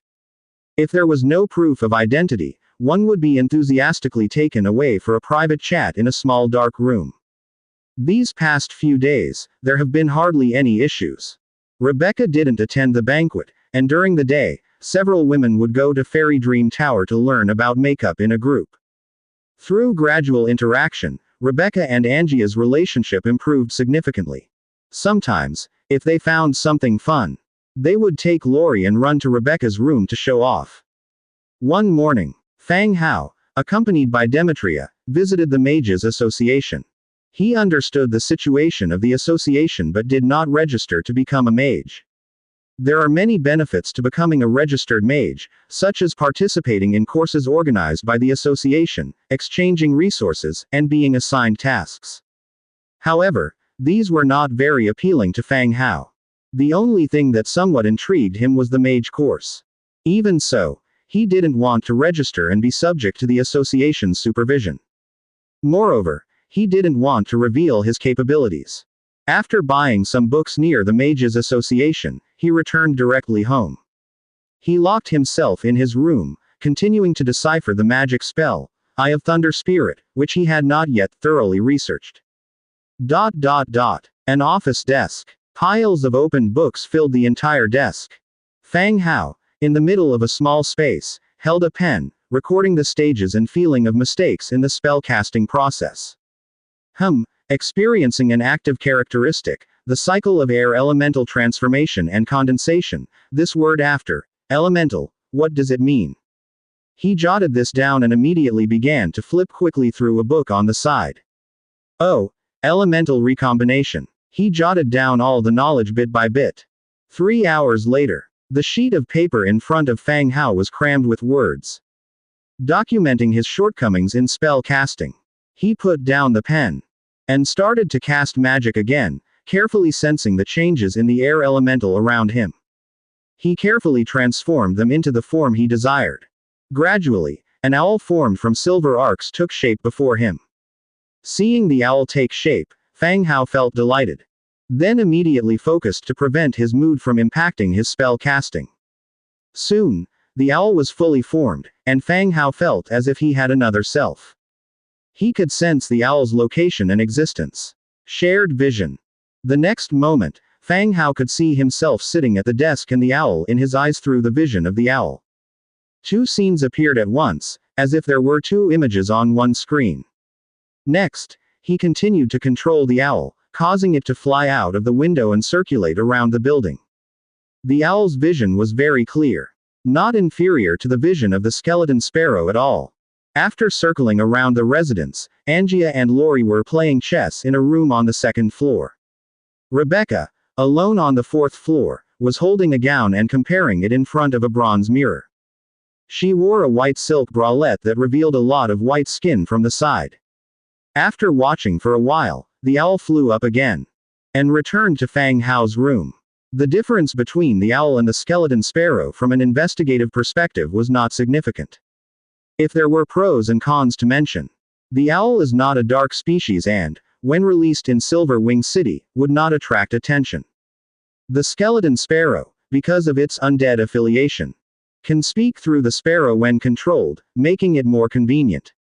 All in all, having one extra skill was a good thing. Fang Hao was in a good mood after successfully casting the skill. He had Fu Lei trade him some seafood, planning to reward himself properly. After dinner, Fang Hao received a private chat from Li Rong. After some discussion, they agreed to meet at the East City Gate the next morning and explore the underground palace together. There wasn't much to do for the rest of the time. He flirted with Rebecca for a while before returning to his room to rest. The next day, early morning. Fang Hao, Demetria, Angia, Lori, and 50 Lionheart Knights headed towards the North Gate. Even though they only brought this few people, they were continuously questioned by the city patrol guards along the way. When they reached their destination, everyone was fed up with the questioning. Arriving in the North Gate area, Li Rong was seen waiting from afar. Fang Hao, over here. Li Rong waved at them. As Fang Hao and the others approached, Li Rong's gaze landed directly on Demetria. Transmigrators have a stubborn fascination for high-level heroes. Even females, influenced by the in-game channels, aim to recruit high-level heroes. An orange lizardman hero and a blue orc hero. This was simply unbelievable. At the same time, she was glad about her decision to share the map with Fang Hao. Collaborating with such a powerful ally would bring many benefits to her future development. How come you're alone? Didn't you bring any soldiers? Fang Hao asked, as the giant lizard approached. Li Rong stood there waiting on her horse at the gate. It seemed she didn't bring anyone. Oh, my troops are in the territory. Now, Silver Wing City has strict examinations, and mercenary regiments can't bring too many people in and out of the city gates at once. I'll lead you out first, and when we pass by my territory, I'll bring my people along, Li Rong explained. Oh, let's go then. Okay. As the group rode towards the city gate, Li Rong presented her mercenary credentials. After explaining to the guard, she waved and exited through the city gate straightaway. Once they were on a less crowded path, everyone spurred their horses and followed Li Rong towards her territory. As they departed the city, a scruffy middle-aged man with disheveled hair emerged from a corner. He wiped his greasy hands and pulled a sound-transmitting shell from his bosom. He whispered, "Captain, the kid has left the city with around 50 more people." After finishing his sentence, he awaited silently. Soon, a slightly hoarse male voice came from the shell, "Are there any heroes?" The scruffy man responded, "There's a lizard man wearing golden armor, most likely a hero." The hoarse voice sounded again, "All right, follow them and see where they go. I'll arrange for reinforcements here." Understood. Caption. The scruffy man stood up and walked out of the shadows. He pulled a horse from a courtyard, left the city, and followed the target from a distance. After a 3 to 4 hour long journey, A transmigrator city appeared in front of them. They didn't get too near, as a squad of horsemen quickly approached them from the city. They joined the marching ranks directly. These people were Li Rong's soldiers. There were over 100 of them, all equipped with armor and weapons, though there weren't many horses. Out of these, 20 were cavalrymen, the rest were warriors with swords and shields or ranged fighters. The troop number grew, but their marching speed was bound to slow down. The journey was excruciatingly dull. No incidents occurred. Even when they deviated from the city's main road and delved into the dense forest, there were scarce wildlife sightings. They did, however, chat with Li Rong and learned many things about Silver Wing City during the journey. Li Rong, brimming with pride, also shared her future business plans. Her next step included expanding her business to various cities. These are, after all, the industries Li Rong plans to enter next. She aims to venture into catering, clothing, and even the tobacco industry. Especially tobacco, which she's almost finished researching and is less harmful to people than the cigarettes of her former world. If popularized, it would undoubtedly be a lucrative industry. At night, they set up camp outdoors. By noon the next day, they finally saw the pond Li Rong had mentioned. The pond was vast. Their arrival disturbed the animals resting and drinking around the pond. They hissed before scattering in all directions. Everyone dismounted at the edge of the pond. Demetria organized a defensive team. Meanwhile, Li Rong pulled out a box from her bosom, took out a cigarette, and lit it up. A puff expelled a rich aroma into the air. "Boss, this is the pond I told you about. We will rest a bit before going in. There aren't any dangers underwater, but I'm not sure about the palace inside." Fang Hao nodded. "Okay. Let's leave a portion on guard above." The rest of the party began their pre-exploration rest. Soon, the water churned as Demetria emerged. "Sir, I found the palace entrance. Everyone just needs to follow the rope downwards." "Good." Lizardmen were much better suited for underwater movement than humans. Li Rong's reported entrance was easily located, and a brief outer inspection revealed no immediate dangers. Next, Fang Hao made some quick arrangements. He left 20 people on the shore under Angia's command, while Li Rong kept 50. This precaution would prevent them from getting blocked if anything happened on the shore. Despite her reluctance, Angia obeyed Fang Hao's orders. She stayed behind, albeit unwillingly. Fang Hao didn't delay. He waved his hand. "Let's go. Dive following the rope. Don't get lost." Finishing his sentence, he grabbed hold of the back of the giant lizard. With a plop, he plunged into the pond. The four-legged giant lizard is an amphibious mount. Its speed underwater is equally quick, and it's also very agile. Fang Hao single-handedly held onto the saddle of the giant lizard, descending rapidly along a hemp rope hanging from the shore. Glub glub. Bubbles sounded in his ears, a school of fish circled around them. Soon, their descent slowed. A massive stone cave appeared in front, and the giant lizard carried Fang Hao directly into the cave. After a while of swimming, they began ascending along the rope again. Above their heads, they could see a faint light. It seemed they had arrived. Splash! They emerged from the water. Fang Hao let out a deep breath. Demetria, holding a nightstone in one hand, pulled him out of the water with the other. "Pick up the others." Fang Hao patted the back of the giant lizard. Glug. The giant lizard dove again, going to pick up the remaining people. The distance they had to dive was no small feat. Those with poor endurance could easily have drowned. "Sir, we should be inside a mountain now." Demetria, holding the nightstone aloft, whispered. The dim light revealed jagged stone walls around them. Above them was damning darkness, where they could see nothing. On the right side of the stone wall, there was a huge stone cave, all pitch black inside. Before long, a series of bubbles began to appear on the water. The giant lizard emerged, dragging Lori and 4 Lionheart Knights. Fang Hao and Demetria helped them onto the shore. Straight after, more and more people surfaced. In their midst was Li Rong, gasping for breath, her face turning purple from holding her breath. Fang Hao pulled her up. "How are you? Are you okay?" "I was suffocating." "What's wrong with your mount?"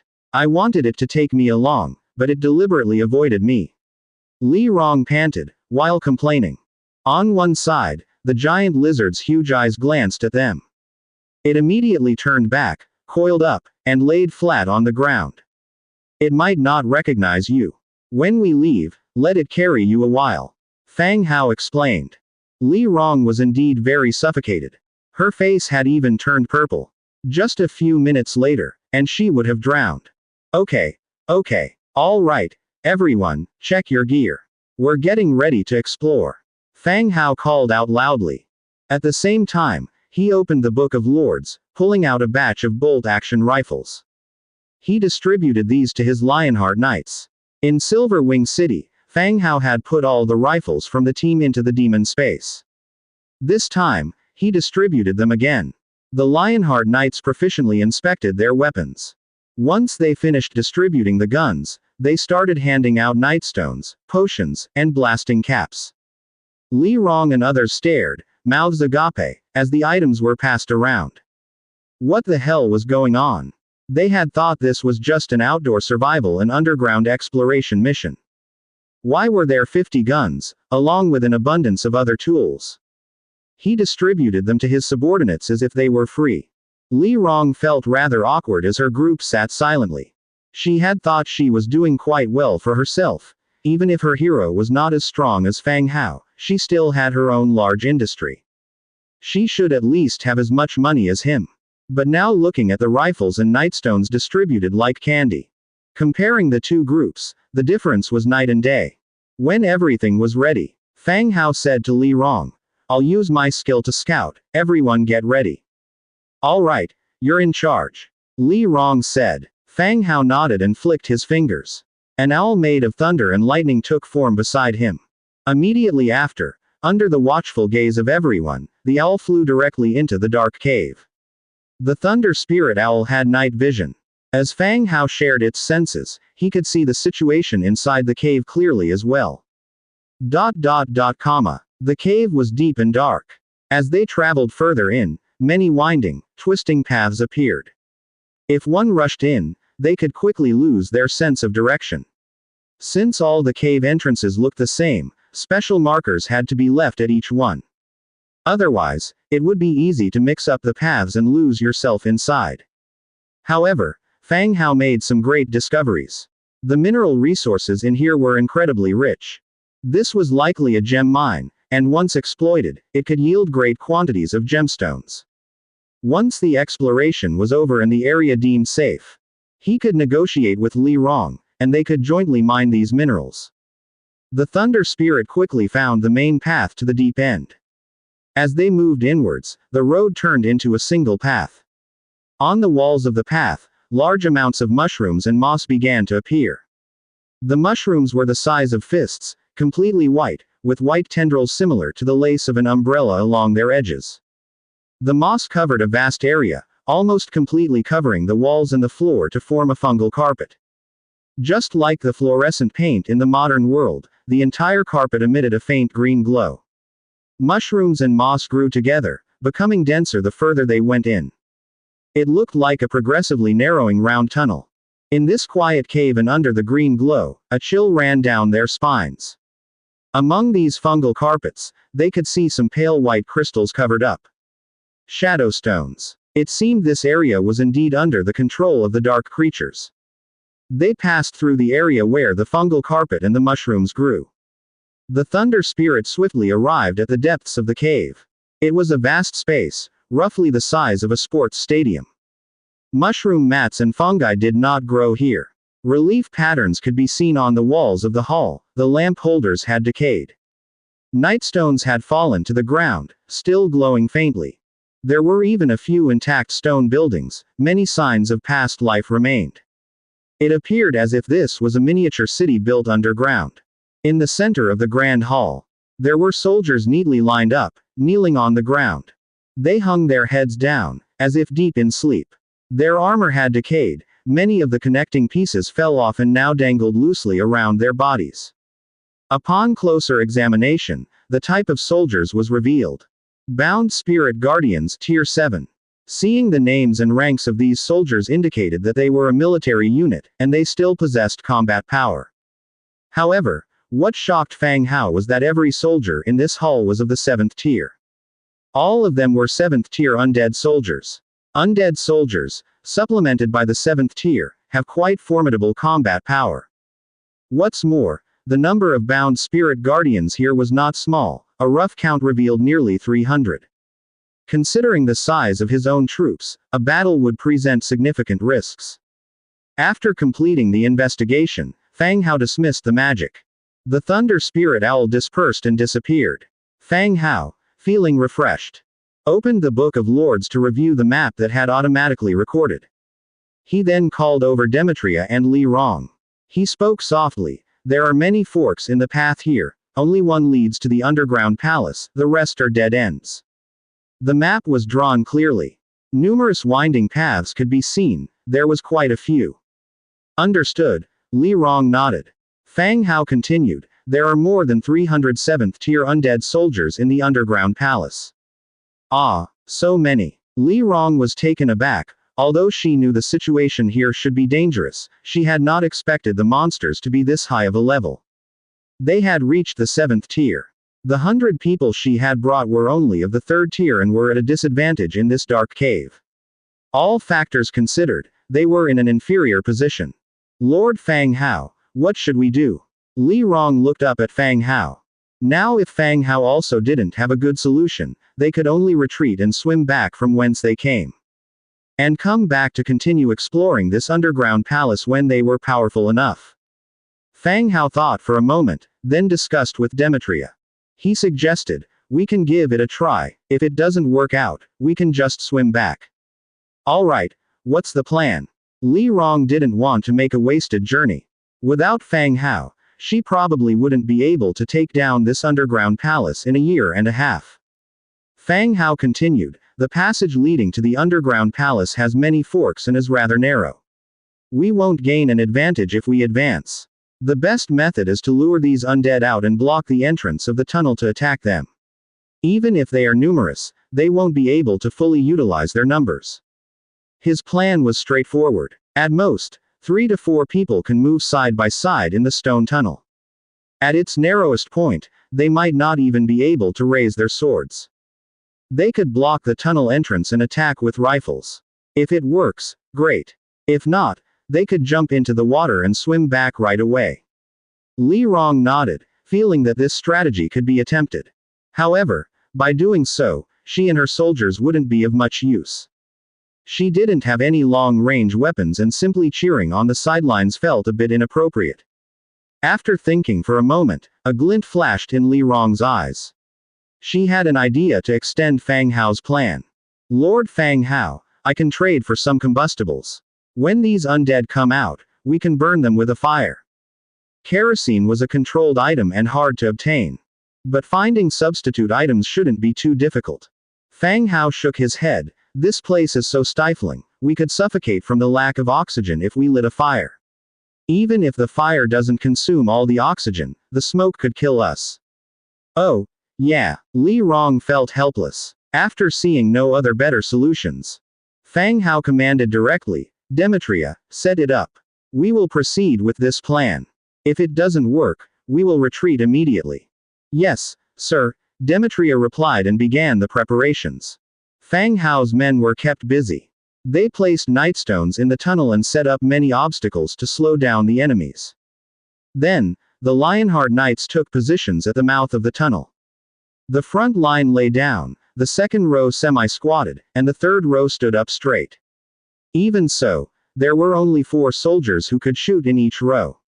At the back of the guards, they placed a ballista aiming straight to the front. "Sir, we're ready," Demetria spoke up. Fang Hao nodded. "Arrange for someone to lure out those undead." "Yes, sir." A scout was selected and went straight into the cave. Fearing that the scout might take the wrong turn in panic when he comes back, a rope was tied behind him. All he had to do was follow the rope back. After sufficient preparation, the scout took a deep breath and went straight into the cave. Everyone fell silent, anxiously waiting. Soon, from deep within the cave, hurried footsteps could be heard. Under the illumination of the nightstone, the rapidly escaping scout could be seen. He stumbled out. "Get ready." Demetria commanded. A dense sound of footsteps came from deep within the cave. Soon, the bound spirit guardians, covered in rotting armor, appeared densely packed within the cave. Fire! Demetria ordered in a cold tone. Boom, boom, boom, boom. The dense gunfire sounded, filling the cave with bullets. After the first volley, the front row of undead quivered a few times under the force of the bullets. But their steps didn't stop. Keep firing. Boom, boom. The gunfire continued. After the second round, some of the undead began to fall, but not rise again. The gunfire continued. The entire area echoed with gunfire, and the air was filled with the smell of gunpowder. As for the cave, after several rounds of shooting, many of the bound spirit guardians fell. Observing above the cave entrance through the thunder spirit, Fang Hao noticed a new characteristic of the bound spirit guardians. In the hollow eye sockets, there twinkled blue flames. The bound spirit guardians that hadn't fallen, gathered up their dead comrades, and using them as shields, quickened their attack while warding off bullets. Their dark scimitars in hand, they chopped away at obstacles blocking their path. The shattered obstacles blocking the way were passed back to the other guardians and thrown into a side branch of the cave. This gave Fang Hao a start. Whether using corpses as shields or cooperating to remove obstacles.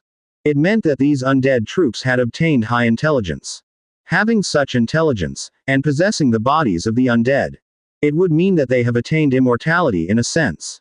Seeing that the bullets were not very effective. Soldiers, pull back. Crossbow carts, fire. Demetria ordered once again. The soldiers quickly retreated to both sides, making way for the front. Bang! A resounding bowstring sound echoed. An arrow as thick as an arm, with barbs at the front, shot out with a whistling sound. With the streaking sound of tearing air, it shot straight into the cave. Whoosh! The power of the dragon-locking crossbow was immense, a tool used to hunt the dragon clan on weekdays. In the blink of an eye, the arrow had reached the undead.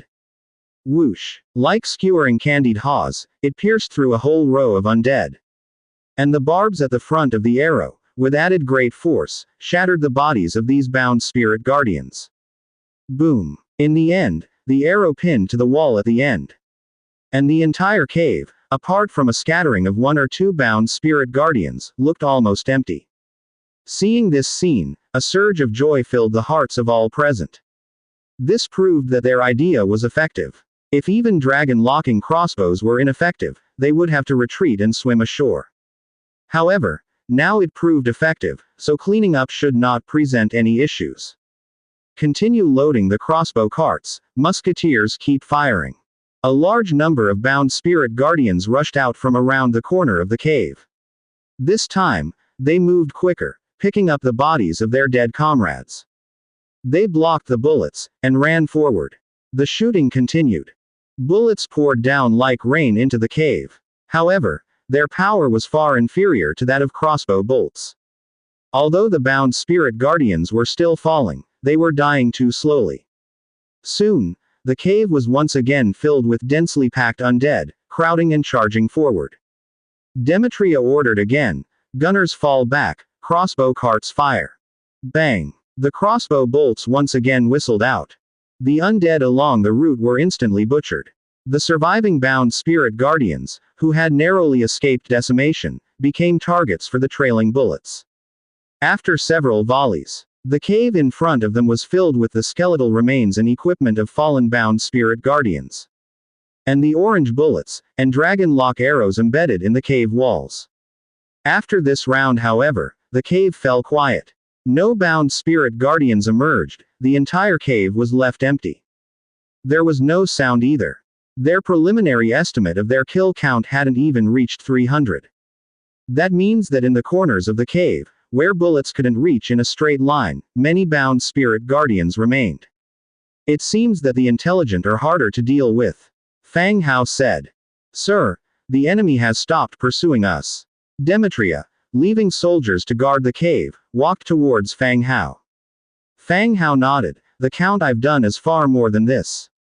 I imagine these undead must have some intelligence. They know they can't run out, so they're hiding. Then, I will send someone in to take a look. Fang Hao shook his head, I'll use the Thunder Spirit to take a look. Have everyone prepare. Having said that, he conjured up a Thunder Spirit Owl once again. It flew on into the depths of the cave. Once it arrived at the corner, he saw that a large number of undead were blocking one side of the passage. Their icy blue pupils uniformly fixed on the airborne Thunder Spirit.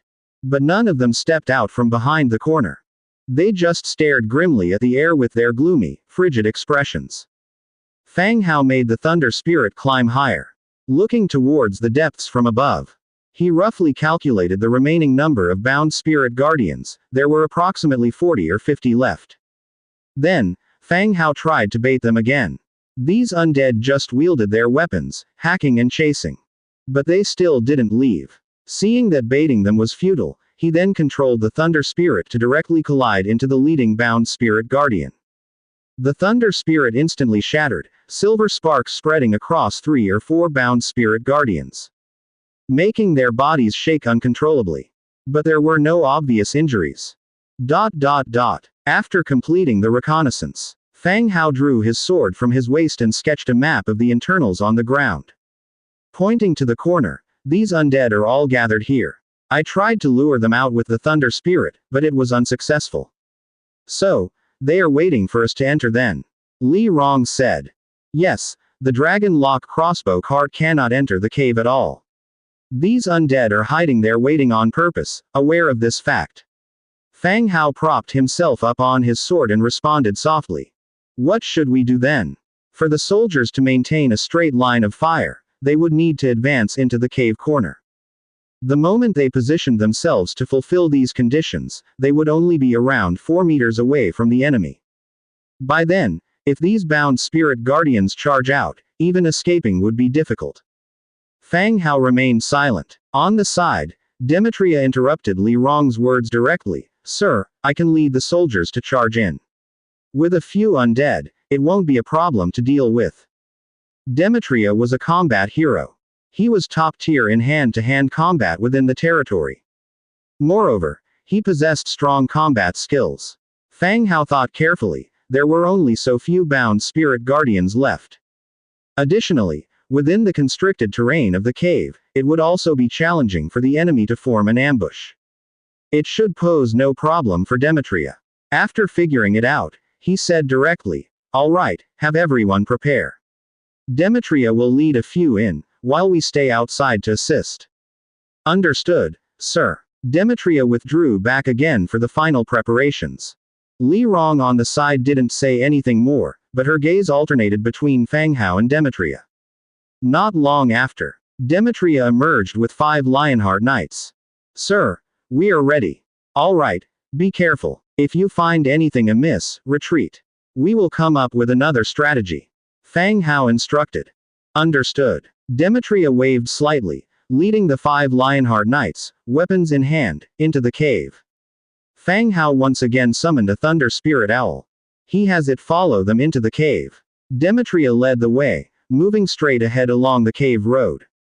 The Lionheart Knights behind him, weapons in hand and nightstones on their waists, followed consecutively. The Thunder Spirit had night vision and could see clearly even in the dark. They finally arrived at the fork in the road. Without saying anything, Demetria entered, longsword in hand. The bound spirit guardians, who had been standing rigid, saw the living creatures enter.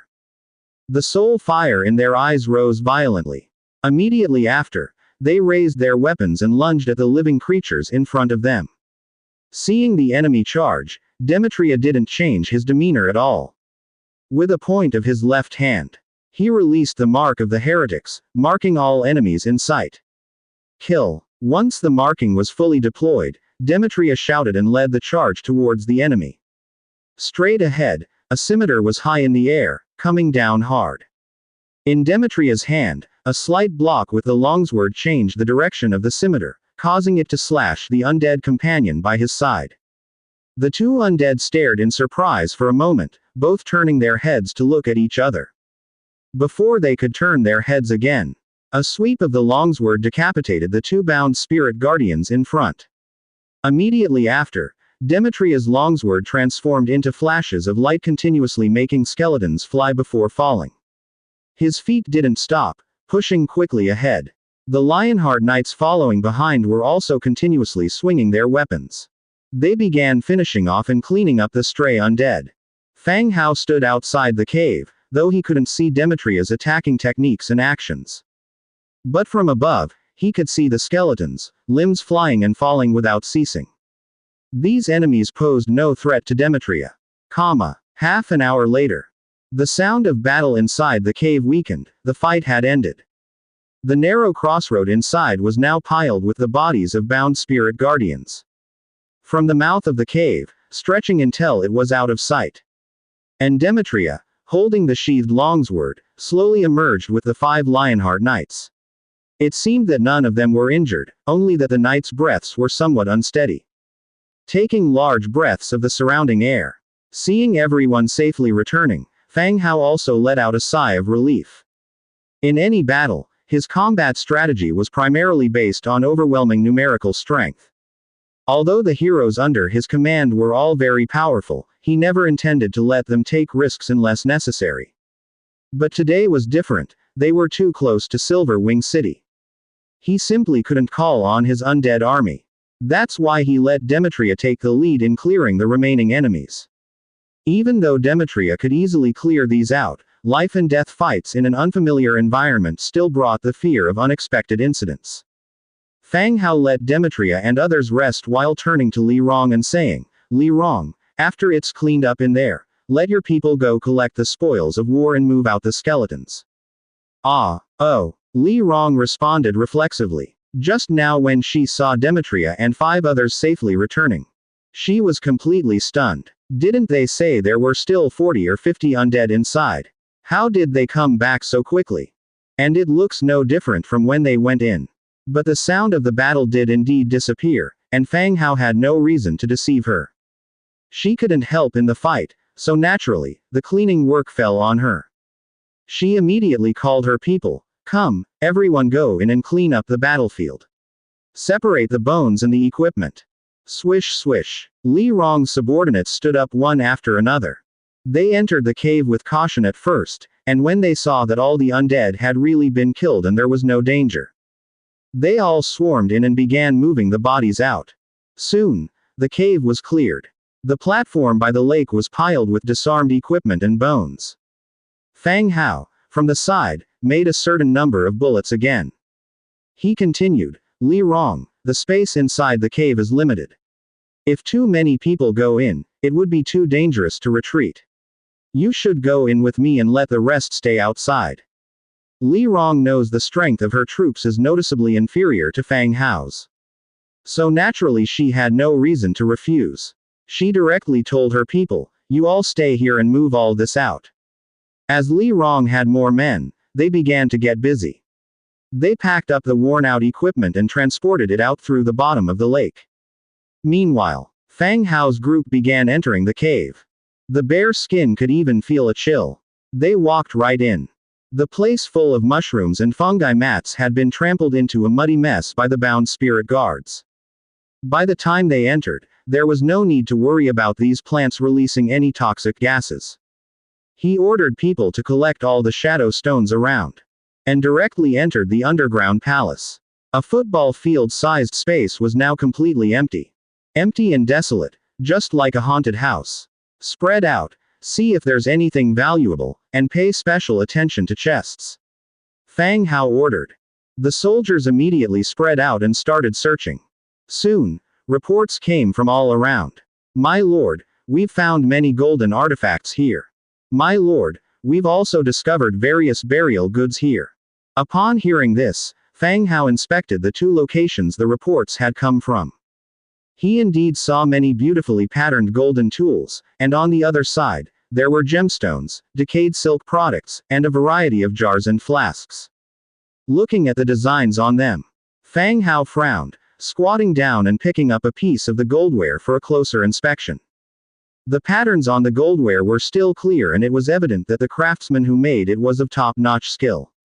However, the patterns on this goldware were familiar to him. The same patterns could be found on the walls of the Viscera Museum as well as on some of Nelson's attire. It was indeed a place of the undead. The undead clan resembled extreme ascetic monks who believed that the physical world was ephemeral while eternal life was their ultimate pursuit. The current owner of these burial offerings was likely an undead of Nelson's status at the very least. Otherwise, according to the rules and order of the undead world, these types of objects couldn't be part of a burial arrangement. Look at this, like the proverb about making a wrong turn and saving it by coming out in front of your own house, muttered Fang Hao. The initial assumption was that it was a graveyard, where, over time, the corpses had transformed into the undead. This kind of transformation was most common. The ancient tomb that Dong Jiayu initially explored was of a human king. Inside, there were hordes of skeleton soldiers, all transformed into the undead over time. However, looking at it now, it seemed this place was built by the orthodox undead themselves. Li Rong didn't hear Fang Hao's remarks clearly and asked subconsciously, "Huh? What dragon temple? Boss, are you saying that this place is a dragon temple?" Fang Hao returned the goldware. "No, it's nothing." He then looked around at the soldiers. "Have we found any treasure chests?" "Yes." Subsequently, a silver chest was lifted over by two soldiers and dropped onto the floor. Just silver, though. This disappointed Fang Hao. Besides, that wasn't right. According to the scale and defenses of this underground palace, there should have been more than those 7th grade guards. Could it be that he had analyzed it incorrectly? Were these gold and silver utensils all burial objects for these bound spirit guardians? Guard what burial? At this moment, Lori ran over quickly, excitedly announcing, "Lord Fang Hao, I've found a secret door. There are stairs leading upwards inside." Upon hearing this news, Fang Hao was delighted. The end was not here after all. There was a second floor. "Let's go. Let's check it out." All the people moved in a formidable array towards the deepest part of this palace lair. At the dark end, a stone door was opened on the wall. Inside, there were stone steps extending upwards, with no end in sight. "Well done." Fang Hao rubbed Lori's head. "Hee hee." Lori shyly grinned, sticking out his chest, appearing proud for accomplishing a great task. "Prepare defensive measures here at the entrance, there should be enemies above." Demetria began to make arrangements. Various obstacles were set up at the door. Simultaneously, the soldiers formed a semicircle, guns pointed directly at the stone door. Fang Hao also constructed 2 crossbow devices. After everything was ready, he summoned the Thunder Spirit, which flew directly into the stone door, taking vertical flight up. It came directly to the entrance of the 2nd floor. The stone door to the 2nd floor was wide open, and inside was the same wide hall. Squatting bound spirit guards were arranged neatly. And at the end of the guards stood a large and burly skeleton. It was over 2 meters tall with a rusty sword in its hand. Its armor was damaged, and the cloak behind it was like tattered cloth, laying wide behind it. The skeleton sat upright on a stone seat behind them all. It was like a king, or like a general. Without saying a word, Fang Hao knew that this was most likely a boss. A complete intelligence scout. Fang Hao controlled the owl directly, hitting it against the body of the frontmost bound spirit guardian. The spreading electric current made the bound spirit guardian's body tremble. Clatch, clatch. At the same time, all the kneeling bound spirit guardians raised their heads in unison. Meanwhile, the giant skeleton at the very end, 2 blue flames suddenly appeared in its empty pupils. Roar. The giant skeleton roared furiously. All the bound spirit guardians stood at once, growling and rushing down the stairs. Thump, thump, thump.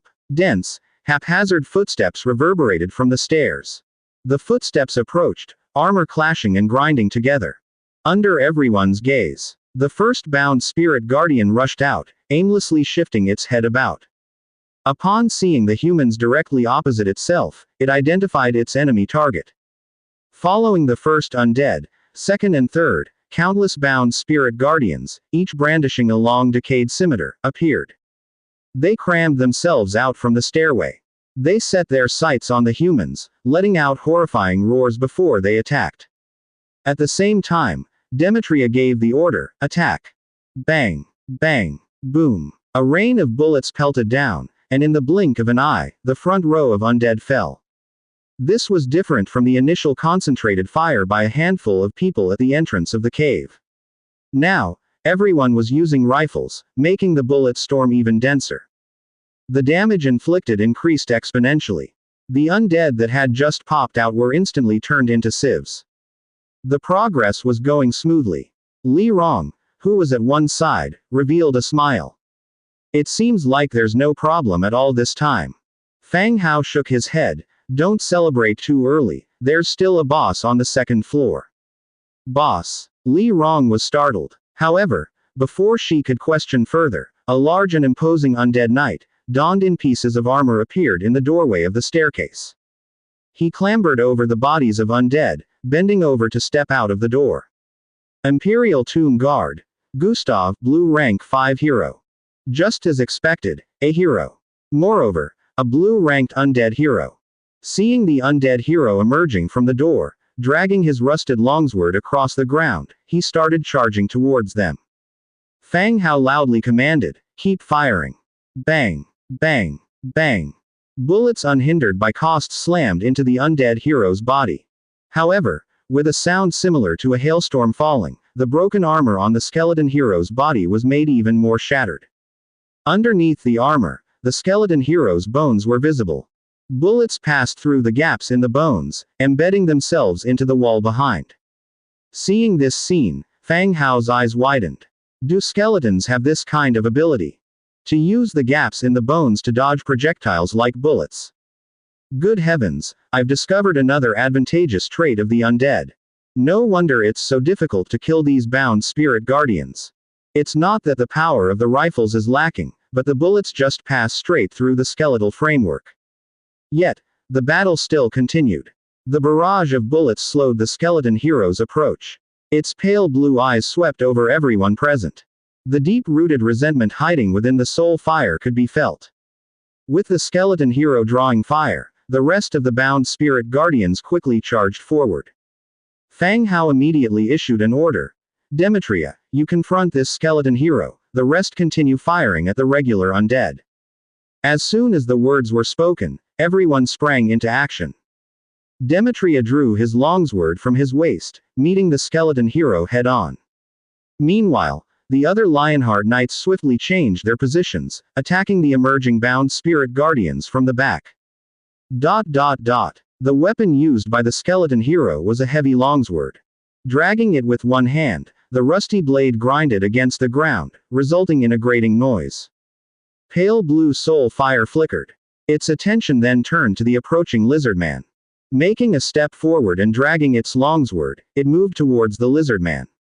As their distance closed, the skeleton hero's footsteps quickened. When it drew near, it transformed into a full sprint. The longsword in its hand dragged, creating a trail of sparks against the ground. In the blink of an eye, the skeleton hero was already within 3 meters distance. The longsword naturally lifted and began to slash towards Demetria's head.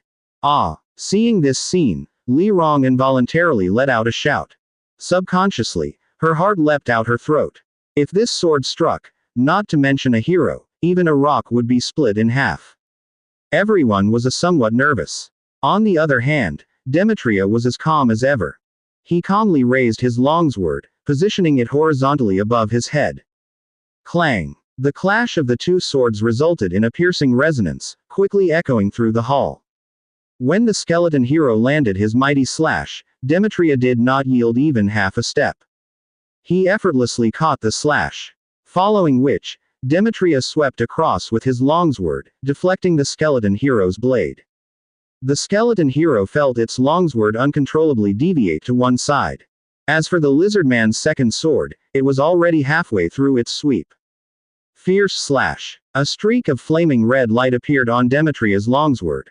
It slashed towards the skeleton hero's skull. The skeleton hero felt its soul fire tremble.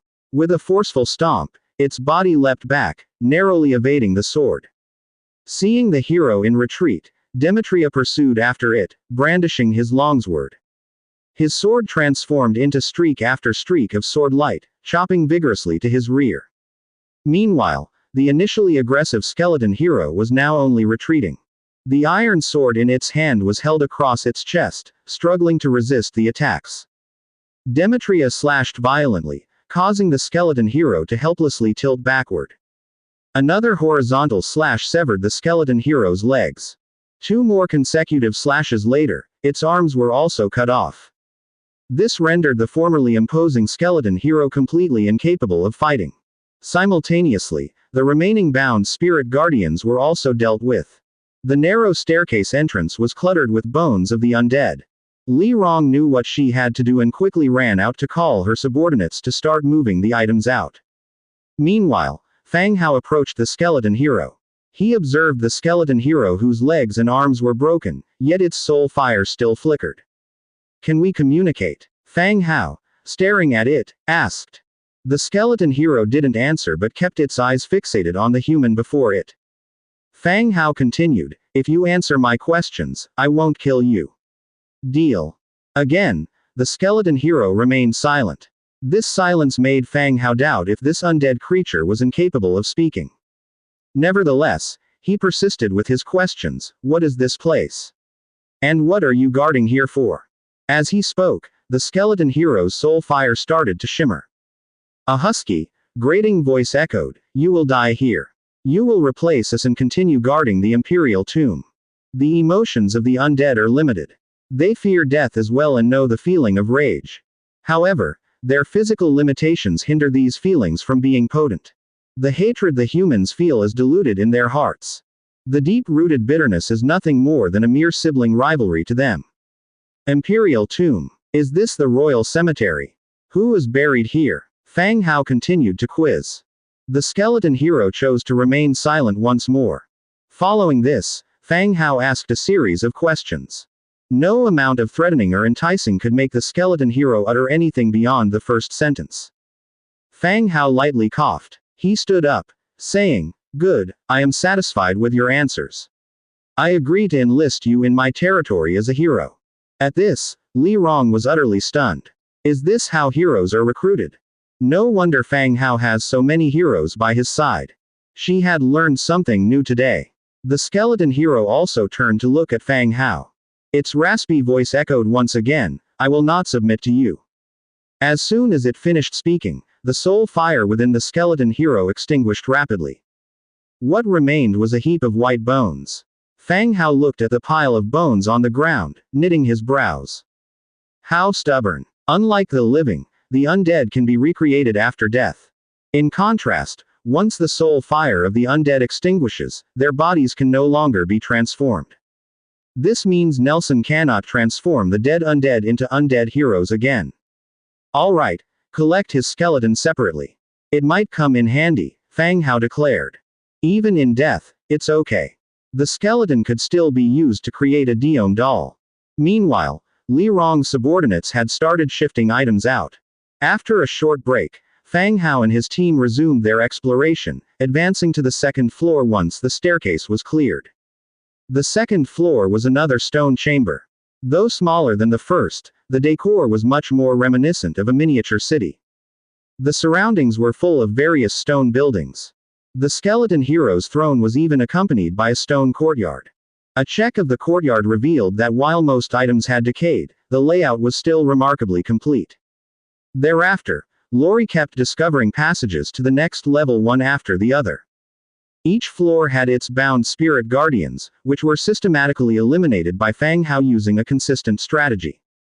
By the 8th level, Fang Hao and his team were starting to feel fatigued. There was no telling how many levels there were in total. Once each level was cleared, the entrance to the next one would be discovered. Each level was smaller than the last, with the level they were currently on reduced to an area of just over 100 square meters. Similarly, with each level, more and more golden artifacts were found. Hurry up. Package the items securely in leather and transport them outside, said Li Rong enthusiastically, directing her subordinates from the entrance. All these gold artifacts, once shared with Fang Hao, it would be enough for her to buy up all the shops in the commercial street. With that, she would truly own her own business. And the most surprising haul was the treasure boxes. 1 box per level had brought a smile to her face. Fang Hao wasn't very interested in these low-level treasure boxes, but Li Rong was. She rarely went on explorations and naturally hadn't seen many treasure boxes. Now there were 8. As per their previous agreement of splitting the haul evenly, she would get 4 boxes.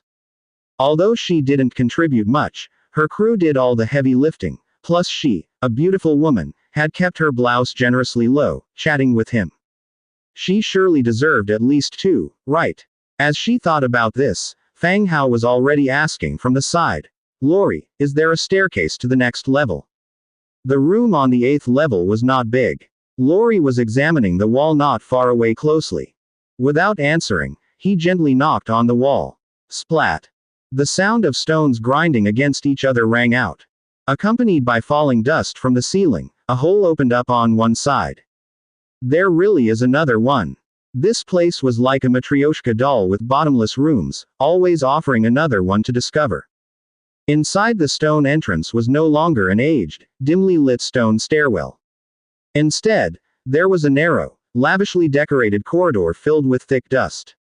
The corridor, less than 10 meters long, was lined with various gold tools and statues against the wall. The walls were adorned with colorful frescoes that hadn't faded much over time. At the end of the corridor stood 2 stone doors covered with symbols and designs. These doors were tightly shut. This should be the final layer. The group peeked out the door for a bit. They didn't notice any danger. Do not open the stone door at the end, be gentle, and move everything out of here, Fang Hao instructed softly. The hallway was not large, but it was filled with various statues made of gold. Not requiring Li Rong's people, the rest of the Lionheart Knights entered the hallway and started to move the golden statues out. Meanwhile, Fang Hao started to examine the patterns on both sides of the wall. The patterns were well preserved, the colors remained vivid. He could clearly understand the scenes and stories depicted on them.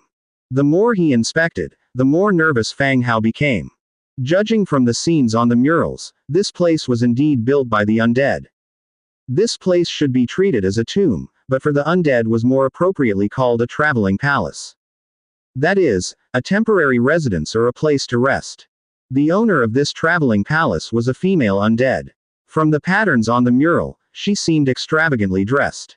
Moreover, the depictions displayed female characteristics. Moving further in, Fang Hao saw kneeling corpse witches and funeral priests on the mural. This female figure held a scepter and looked down from her throne. Good heavens! She was truly a royal one. Even the corpse witches in the mural were drawn relatively small. They were insignificant background figures, accentuating the woman's majesty on the throne.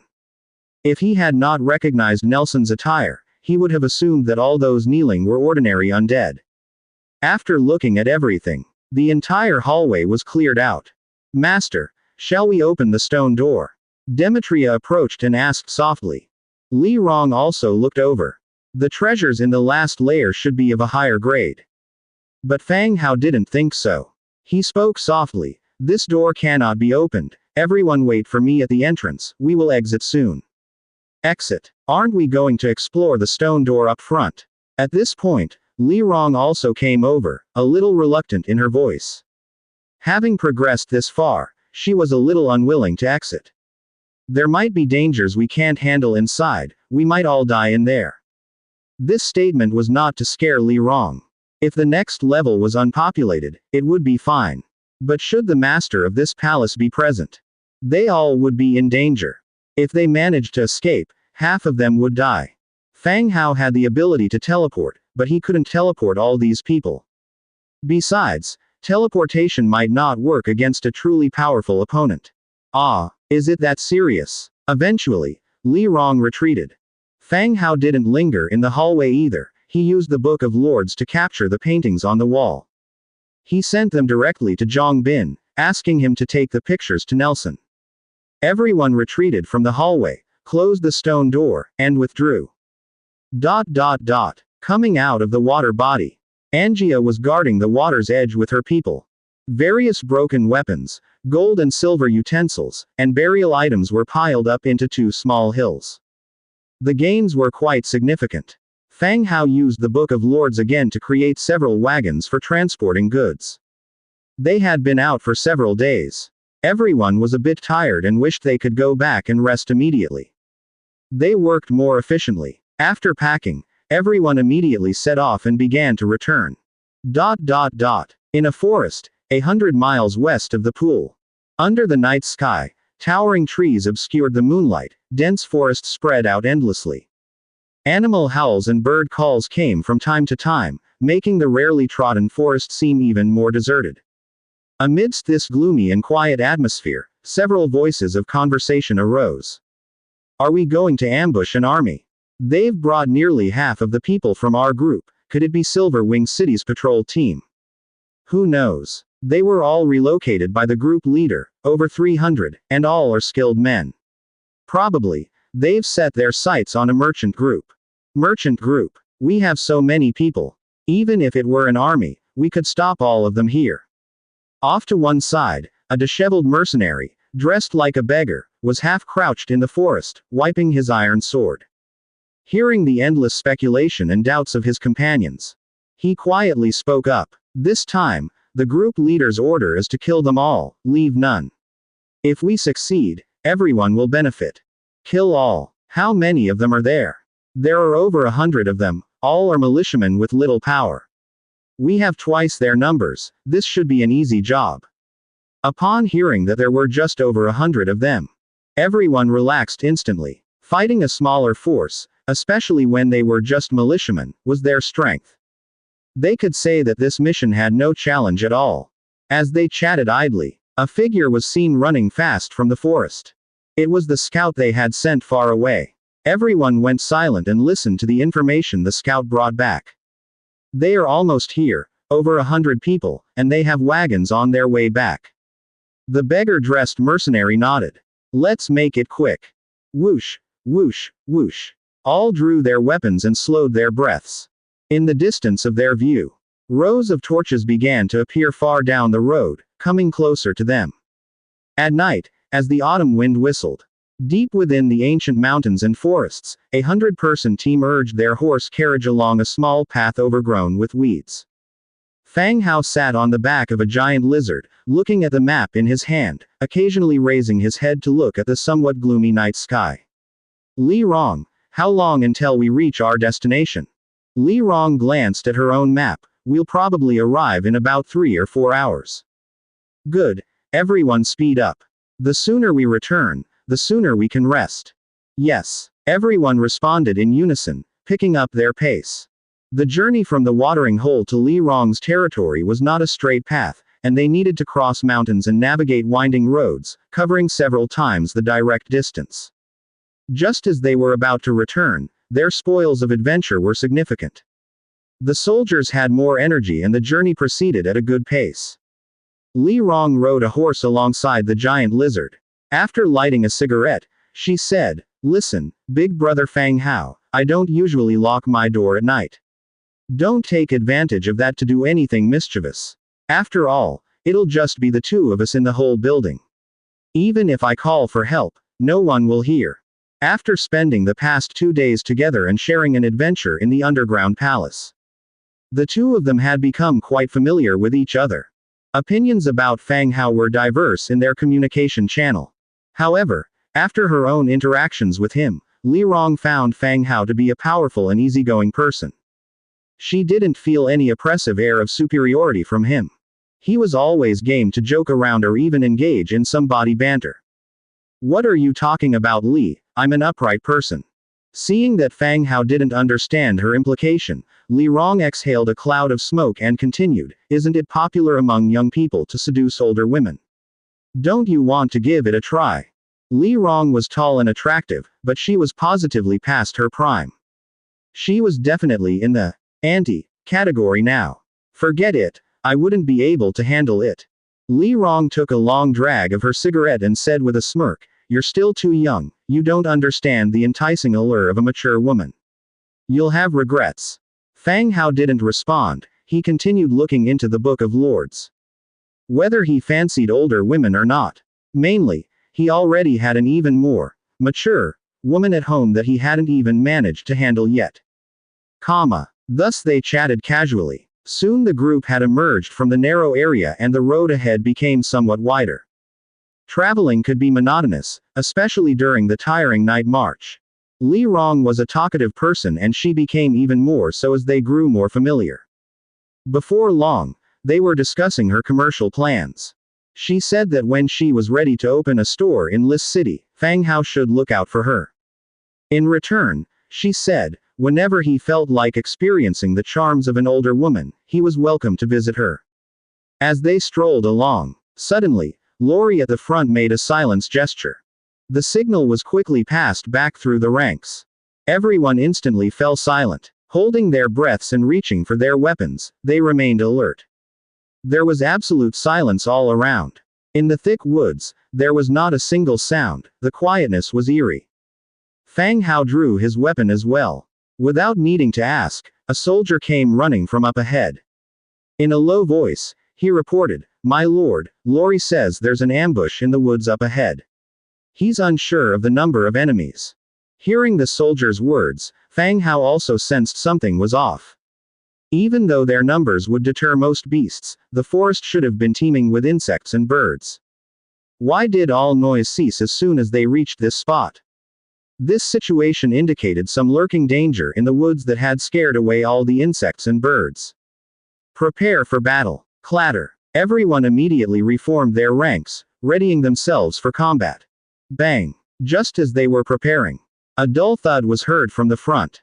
A large tree crashed down, blocking the road ahead. Immediately after, the rustling noises came from the trees all around. Whoosh, whoosh. Since the team had not advanced towards the ambush point, the arrows only flew out from the woods diagonally ahead. Everyone quickly took cover behind the horse carriages. The Lionheart Knights began raising their guns, retaliating. Bang, bang. The silent night suddenly became tumultuous. A shootout began between both forces. Bows strained and guns fired, filling the entire forest with noise.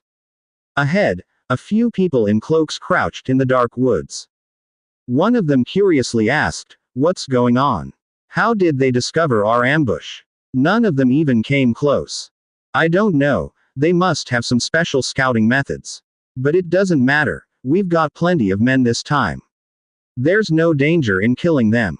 The shaggy man, bearing resemblance to a beggar, glanced at the shootout position again.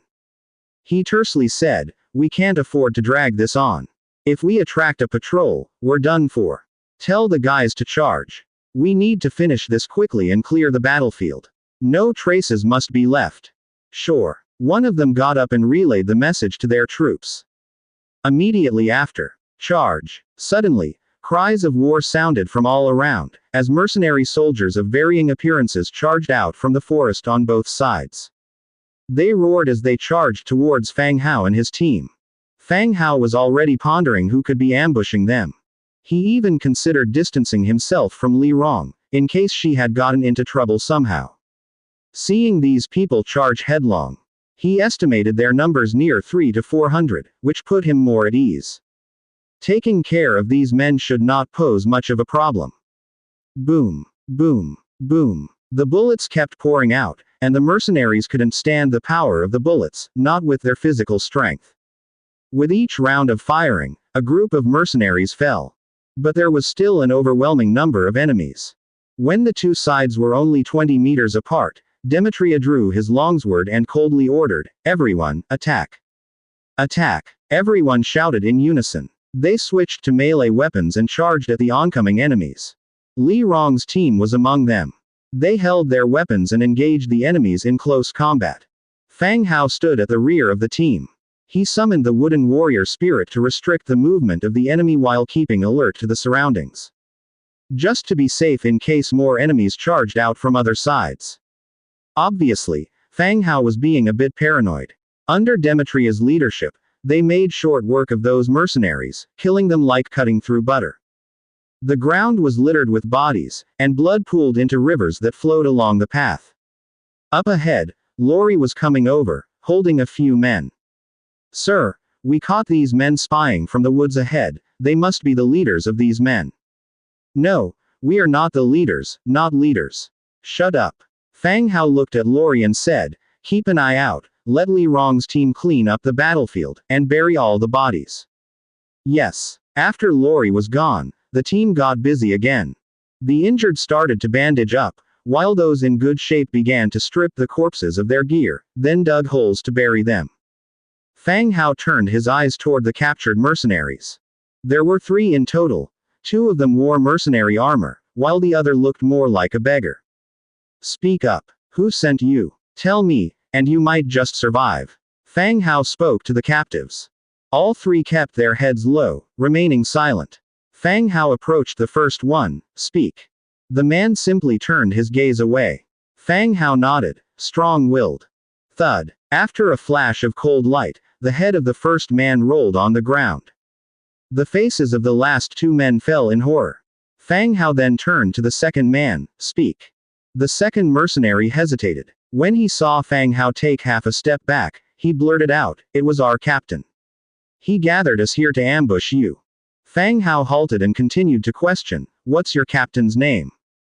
The mercenary cautiously glanced at the beggar beside him and saw him keeping his head low. He gritted his teeth and said, "Our captain's name is Sander." "Good. You did well." Fang Hao first commended him, then continued, "Why did he order to ambush us?" I don't know. We do not even know who you are. We just came here following the captain's orders," the mercenary stammered out. Fang Hao nodded and took 2 steps back. Thud. Plop. A head dropped with a thud next to the beggar. By that time, the beggar was sweating profusely, creating streaks on his grimy face. "So, you don't know anything either." Fang Hao looked at the last man. I. The beggar stammered, but couldn't manage to say much. Fang Hao didn't spare him either and turned to leave directly. The Lionheart Knight beside him swiftly executed the beggar with his blade. He then searched through the 3 bodies. The Lionheart Knight caught up with Fang Hao again. "Sir, you might want to take a look at this." Fang Hao looked at what he held in his hand. It was a palm-sized seashell. Sound-transmitting shell. These mercenaries were well off. With the sound-transmitting shell in hand, Fang Hao thought of talking to the party on the other side. But he quickly dismissed the thought. Now that he knew the name was Sander, he could find out who he was easily. No need to waste more time on them. He kept the shell, and ordered, "Bury these 3. The injured will take the carriages. We keep moving." Yes. The convoy set off again, heading towards Li Rong's city. Along the way, Li Rong, who had been scared, recovered a bit. She lit up a cigarette and exhaled deeply. Were they Sander's men? Fang Hao glanced at her, noting that she seemed to have a strong addiction to smoking. "You've heard of him. A couple of days ago, I discussed something with Sander. Things didn't end well." Li Rong spoke. "Oh, you mean, these men came to kill you? What else? You just came here. Sander doesn't even know you. His target can only be me. Damn, this man is ruthless." Li Rong cursed angrily. Fang Hao frowned. He suspected that these might be the hired hands of the Marshall family. They weren't able to target Rebecca, so they've turned their sights on him instead. But according to Li Rong, she also had some conflict with Sander's people. Moreover, just a few days ago, Li Rong did postpone the exploration of the underground palace for some negotiation. Could it be that they were really targeting her? "Tell me about Sander." Smoking her cigarette, Li Rong said, "I don't know much about him. I just know that Sander too originated from a mercenary background. After his mercenary group's status was scrapped by Silver Wing City, he became a notorious hoodlum in town. I wanted to set up an additional business, and that required his approval." "Does he have any background?" "His background is unclear, but he definitely has some. Otherwise, he wouldn't be in his current position." Li Rong continued. Fang Hao nodded, refraining from asking more. If what Li Rong said was true, the conflict between her and Sander wouldn't necessitate an ambush for such a trivial matter. "The greater possibility is that it's me. But this was just his speculation, it needs further verification." They traveled for a few more hours. Finally, the group has arrived at Li Rong's territory. The city gates were opened, and everyone and everything made their way in. It was late, and after rooms were assigned, everyone retired for the night. The next day, the early morning light seeped in through the window. Fang Hao tightened his quilt and groggily opened his eyes. Li Rong's territory had no glass, the windows were empty, and there was no sensation when waking up. But once asleep, a chill sensation could be felt. He got out of bed and was about to leave the room. He heard a notification for a private message from the Book of Lords. When he checked, it was from Zhang Bin. "Boss, I am currently with Scholar Nelson, he has seen the picture." Fang Hao instantly perked up. What did the scholar say? Could he identify who was in the picture? The scholar said it's the Gold Queen. Zhang Bin replied. Gold Queen. Darn, that name is quite extravagant, and indeed, a lot of gold items were found in that underground palace. All kinds of utensils and statues were made of gold. So, does the scholar know her? Normally, Nelson was recruited not for his memories but his knowledge, thus not including the memories of anyone else. This was done to increase a hero's loyalty. Otherwise, if the recruited hero still remembered their former master, there would be a fear that they would run away as soon as they were recruited, let alone join the territory. Zhang Bin replied, he said it's written on the pattern, he can figure it out, but it may not necessarily be the hero's prefix, it could be a title given by followers or citizens. Fang Hao understood. So, the hero's prefix wasn't Gold Queen, but she was obsessed with gold and thus called Gold Queen. That's strangely similar to his own hobbies. Can he estimate her power? Scholar said it's quite high, he recommended not to risk it. Fang Hao thought for a while, and continued. This Gold Queen should be in a deep sleep, ask Nelson if there's a way to recruit her, to make her join my territory. Zhang Bin quickly got a response. He said. The scholar said you can try, if she has needs, she may join the territory, but if she's really an undead queen, the chance of recruiting her isn't high. So, it seems, she's easier to recruit when she's destitute. Why would she work for you when she's a queen who lacks nothing? Fang Hao responded, her status probably isn't very good, I'll come for Nelson when it's time and let him try. Zhang Bin replied, I told Scholar Nelson, do you have anything else, boss? If not, I'll head back, it's too cold in this museum, I feel like my yang energy isn't sufficient. Alright, you go ahead. Okay. He ended the chat. Fang Hao recontemplated the layout and location of the entire underground palace. Although the location of the underground palace was 2 days away, it was still within the range of Silver Wing City. Building an undead's underground palace under the watchful eyes of the church took quite some audacity. Add to that the few guards within the palace, and the pyramid-like design of the palace. All these made Fang Hao more curious about this Gold Queen.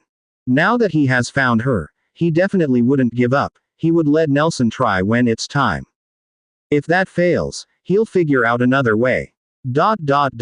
After having figured everything out, Fang Hao left his room. As soon as he left his room, he saw Li Rong wearing a red robe. Seeing Fang Hao, her eyes betrayed a bit of reproach. I left the door for you last night, you didn't really come. Stop kidding. Fang Hao sat down nearby and started to have breakfast there. After breakfast, Li Rong habitually lit a cigarette. With a light clap of her hands, militiamen came in from outside carrying treasure chests one after another. 8 treasure chests, all filled with silver, are all here.